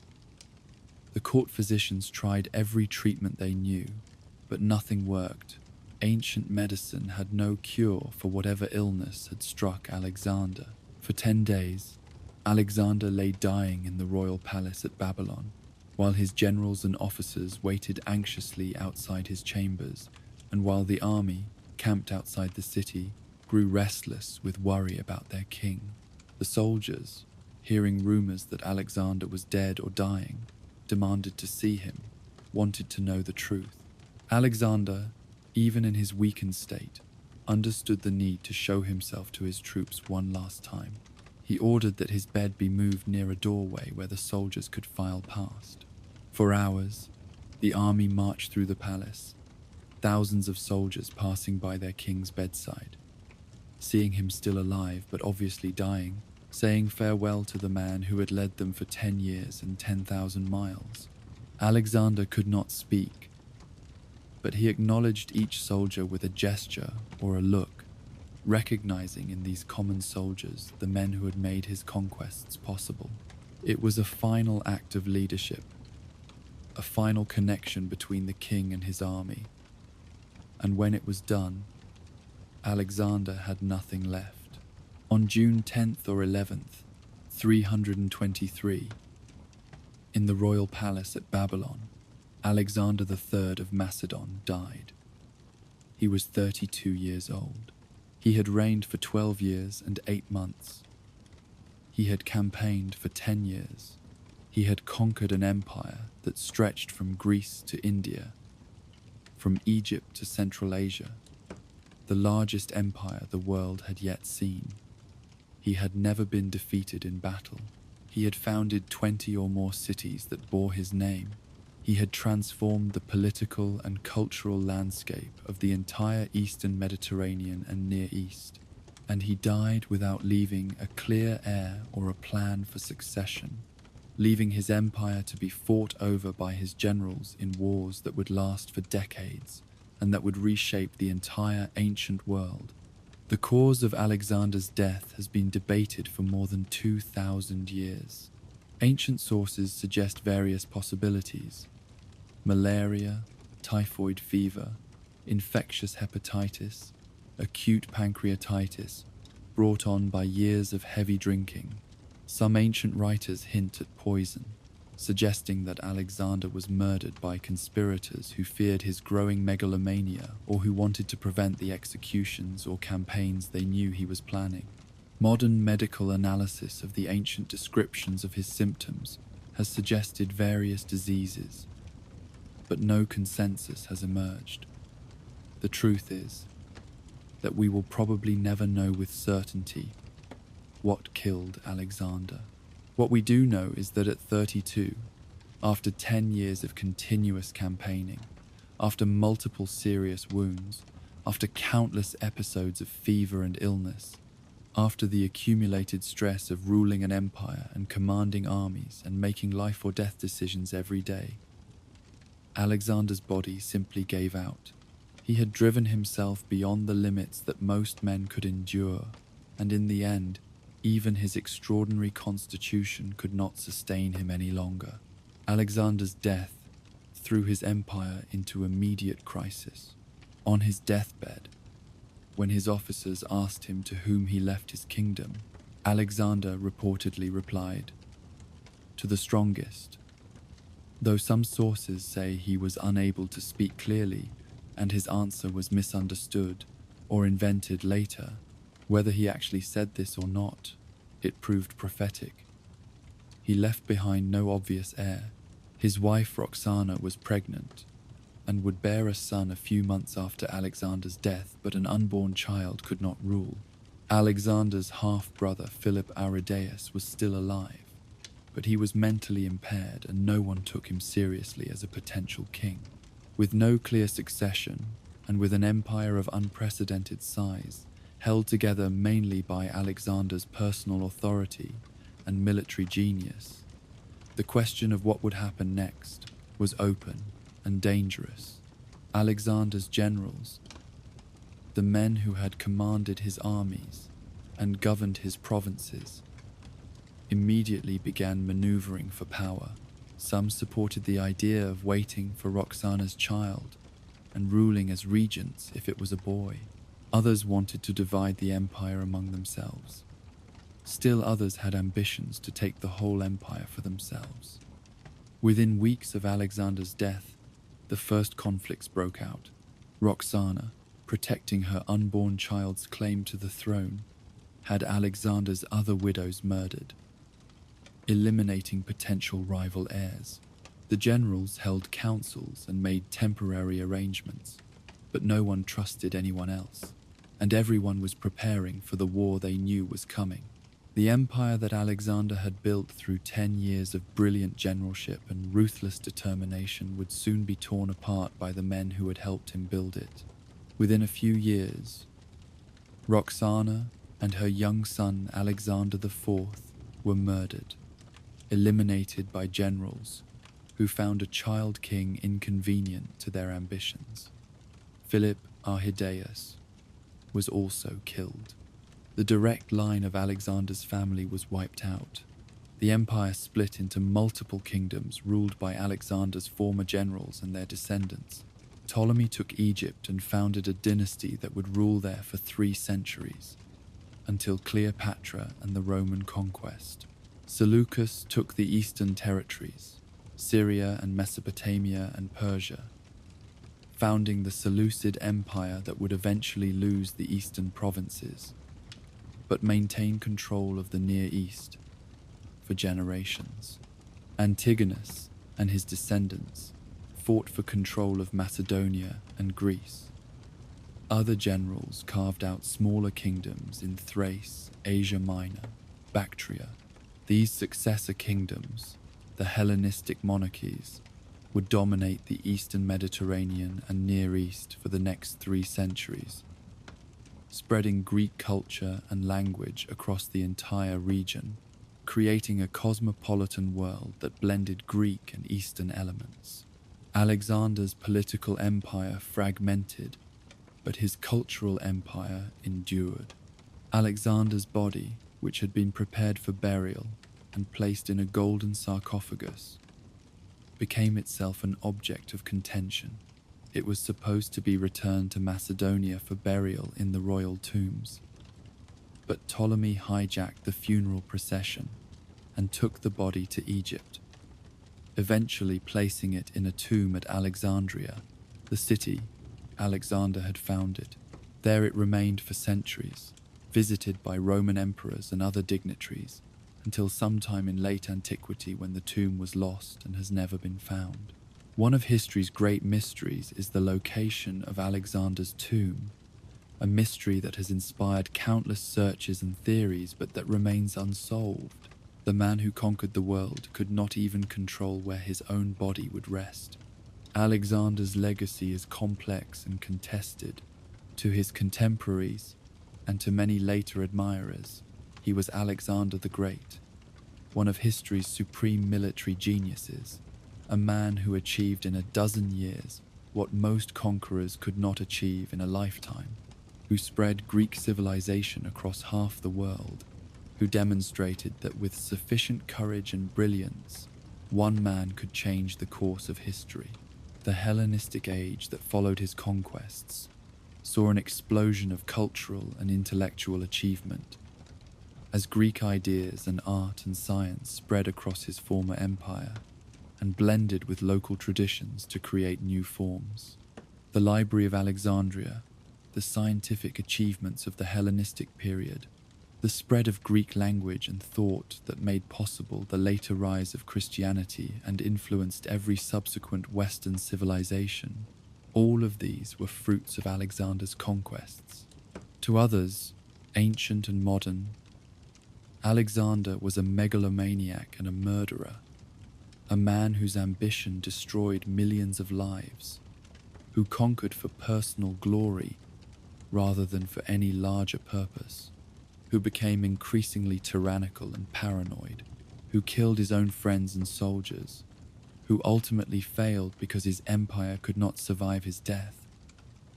Both views contain truth. Alexander was extraordinarily gifted as a military commander and as a leader of men. He was also increasingly corrupted by power, and perhaps by his own growing belief in his divine status. He achieved conquests that no one had thought possible. He also left those conquests in ruins when he died without adequate provision for succession. What is certain is that few men in history have had such an impact on the course of human events. Alexander's conquests changed the political map of the ancient world. His spread of Greek culture influenced the development of civilization for centuries. His legend inspired countless later conquerors and would-be conquerors, from Julius Caesar to Napoleon. He demonstrated both the heights that human ambition and ability could reach and the costs that such ambition exacted. He was 32 years old when he died, having lived more intensely and achieved more in his short life than most people could achieve in 10 lifetimes. The extraordinary adventure that began when a 20-year-old king crossed the Hellespont into Asia in 334 ended just 10 years later in a palace in Babylon, with an empire won and lost in a single generation, with a legacy that would echo through the centuries, and with a name that would become synonymous with military genius and with the eternal human dream of conquering the world.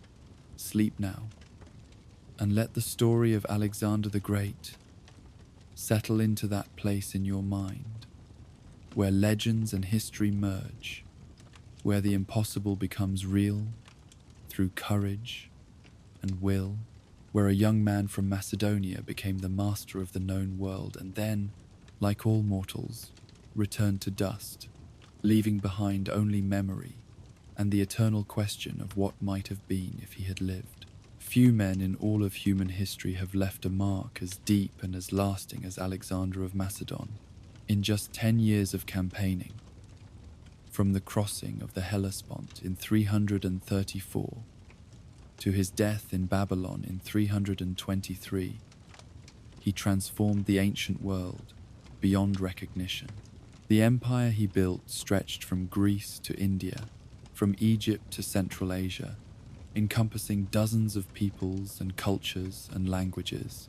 It was an achievement without precedent, won through military genius and ruthless determination and a courage that bordered on madness. But the empire could not survive him.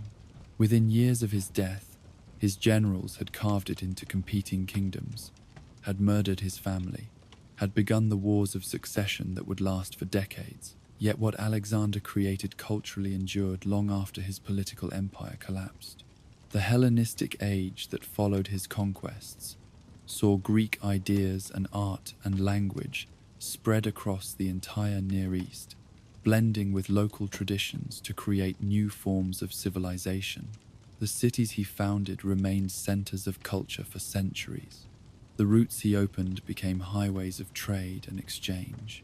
The legend he created inspired generations of conquerors and dreamers who looked at his achievements and wondered if they too might change the world through will and courage.